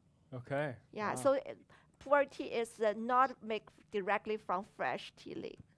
So that's the traditional pour tea, how it's made. Right. Wow. And we go to the last blending.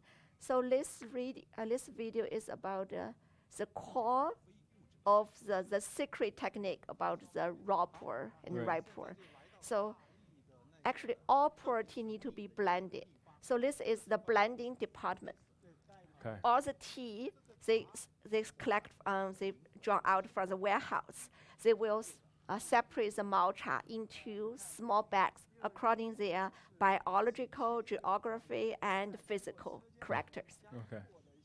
And then the technicians, they will, based on their experience, so they know 7542, they know which put etiquette into the tea cake. To create that blend that's known as 7542. Yeah, during this study also I learned usually the pour tea cake, surface and bottom, they could be one material from the one type of matcha. The middle part is different type of matcha. Oh, they have layers. All top, middle, bottom, they're all different material. So in the some old times, lots of people say in order to keep the tea leaf looks beautiful, they will just layer by layer. they break the tea leaves by layer. Actually, as Mr. Zhao said, the pour tea cake, when you enjoy it, you should cut it like a cheese, straight down. Oh, wow. Yeah, so you got all different layer. Yeah. And then you get a different variety of tea. Interesting. Yeah. Okay. And the reason they're doing that, because outside of the pour tea exposure more oxygen, they oxidize faster. The middle is less oxygen. Okay. So they have to maintain the process more relatively stable and balanced. So to create the best flavor in the future. Wow. So how they blended it, we don't know. Right. So it's their secret. It's them kind of figuring that out So together. in the future, if you break a raw pour tea, just break straight down. Yeah, cut. Okay. And this is showing the dry pour fermentation department. Okay, very cool. But we already talked a lot before, Yeah. actually. It's he mentioned a lot, but we already discussed in the first video. Yeah. Yeah. This is the tank for the Yeah. nuclear. So but most is more picture because he can't show too much detail about this department. Yeah, there's a lot of secrecy. Yeah. Yeah. 30. Yeah, and Mr. Zhao told me if do 10 days longer, there will be some alcohol produced. Oh, interesting. In the tea, because still lots of sugar in the tea leaf. So if it lasts a bit longer, will be alcohol. So Yeah, totally. So I'm thinking, did you try maybe use the rye pour to make kombucha? Yeah. Will be much faster. It'd be interesting. Because you already or finished. Or an alcohol. It'd be interesting to Yeah. try a tea alcohol. Yeah. You know, just to we'll try. give you some rye pour and you develop. Yeah, I would love to try some. Yeah, that'd be really So cool. here, this part is more just pictures. Yeah. Can talk about the first generation fermentation is done by the nature, uncontrollable. Right. And the second is the pile, the 卧堆 technique. Right. The third one is the what's the words? inoculated, digital controlled tank. Sure. Okay. The third generation. Yes. Okay. You know, you have more questions, right? Okay. No, we can keep watching. I'll just, we can watch and ask questions. Okay. Let's. Yeah. This is your third technique. Okay. Well, just the big it's probably a really basic question. I just can never understand how the fermentation works alongside the process of kilgreen. Are they doing a kilgreen process at all, or is this just me being totally? I just don't know what I'm talking about. Like, what's the kill? Like when they stop the PPO enzyme from browning the leaf during tea production. Is this process happen in Pu'er at all? Like, or do they just not, like, do they cook the leaves? And if they do they bring it above 85 degrees centigrade? Or do they keep it lower than that so that the bacteria can survive? Because normally at 85, it kills the enzyme that browns the leaf. But that's too hot for a lot of bacteria. So maybe they pasteurize and they inoculate. I don't know. I just don't understand. What do they call that? Do you know what I mean? Shaqing, I think it's called. As I know, the malcha, before they start the ripe fermentation, they do have a step, sterilization. Sterilization. But we can ask Mr. Zhao what's the temperature. How they do the sterilization without killing the bacteria, or is the bacteria just added afterwards? Yeah, sorry, that's my big question. Can we see Mr. Zhao? Yeah. So after is all pictures. Okay, beautiful pictures, which we should watch, but. We'll add to the video that's going to go on YouTube. 张老师，我们这边有新的问题，因为你提到了那个熟普洱毛茶进行熟普洱发酵的时候，是先灭菌，然后再就增加它的湿度，是不是这个我们的这个微生物的种植是在灭菌以后再种植这个微生物？然后这个灭菌的温度大概是几度？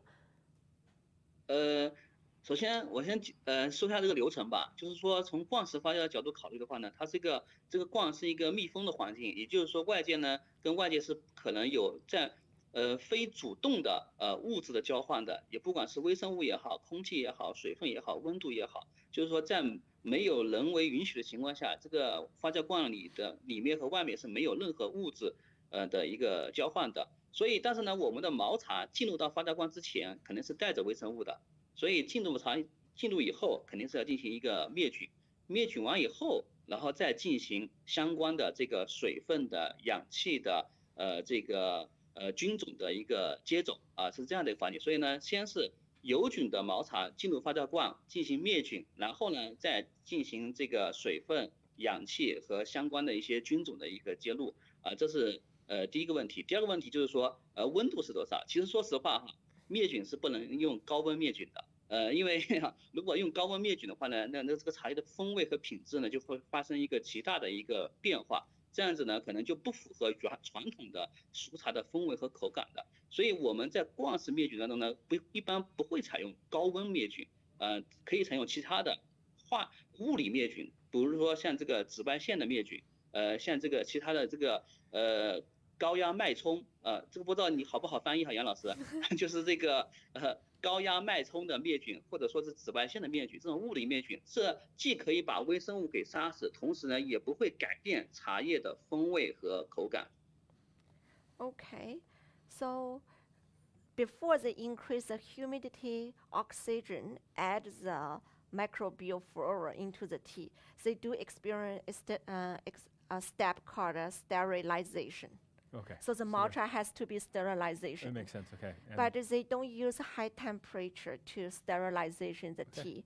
They use other more physical way. So like a UV lights, or they call it a high voltage pulse. Okay. Yeah. Yeah. To do the sterilization. That's interesting. High voltage pulses or sunlight. Yeah. Okay. For sterilization, then they that's the inoculate two-way after to that. sterilization the malcha. I was always wondering, like, how do they keep the Yeah, you can't use this. If you use a high temperature, he said, you can't keep the traditional the flavor, anything. Okay. Lost the good points, right? Yeah, that because makes so much when sense. The difference when they produce malcha and the green tea is use a high temperature to kill the tea leaf.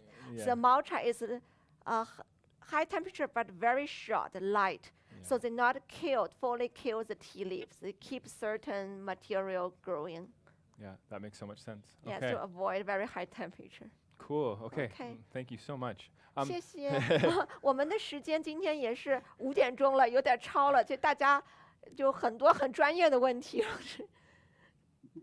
没有，谢谢。也是很高兴啊，大家能够关注和我们喜爱我们的普洱茶啊，谢谢。谢谢啊，那个我们就结束了今天，好吧？谢谢赵老师。可以，好的，好，谢谢，拜拜。Okay, thank you so much. 好， Okay. 再见。Awesome. Thank you. Really appreciate it. I guess we've hit 5 o'clock. Yeah, hey? I know it happened so fast, and we were a little bit. Did you learn more delayed. about the pu'er tea?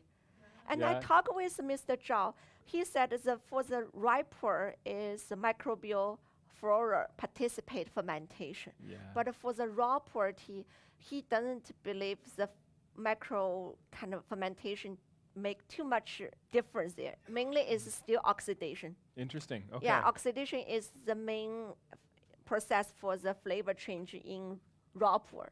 I'm feeling like a lot of connections between the show pu'er.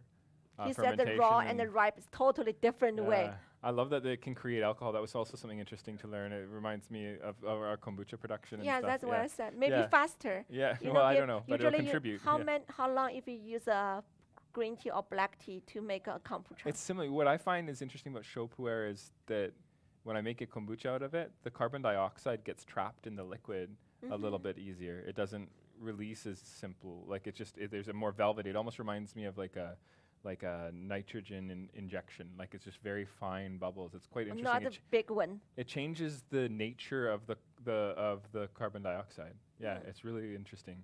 Yeah. Okay, cool. Well, thank you so much. That is so interesting. I have so many more questions. I feel like we could just talk and talk and talk. But we are at 5 o'clock, which is at the end of the festival, and huge appreciation. We should just say a big thank you, I guess. Thank you for coming and stay late. Yeah, I really appreciate it. The Tea Festival Revival. This was our 9th year. We are going to be in year 10 next year. Oh my goodness. Isn't that incredible? So hoping everybody comes back. Those that are watching, I hope you can join us next year here in Victoria. We're a group of volunteers that are just doing so much. I love this tea community. Every year that this happens, it's just such a wonderful opportunity for everybody to get together and hang out and drink tea and learn. And we had the World Tea Championship today. It went off really well. We had so many different incredible tea vendors and merchants and educators throughout the courtyard. I hope you got to see the tea ceramics gallery. Really cool stuff. So it's just what an incredible day it has been, and really already looking forward to next year, which is, by the way, going to be on October 4th. So hopefully you can come. Okay. Much warmer than last Yeah, already, right? Yeah. So thank you to the planet as well, and thank you to you all. Thank you to everybody. Yeah. All right. Thank you so much. Okay. Okay.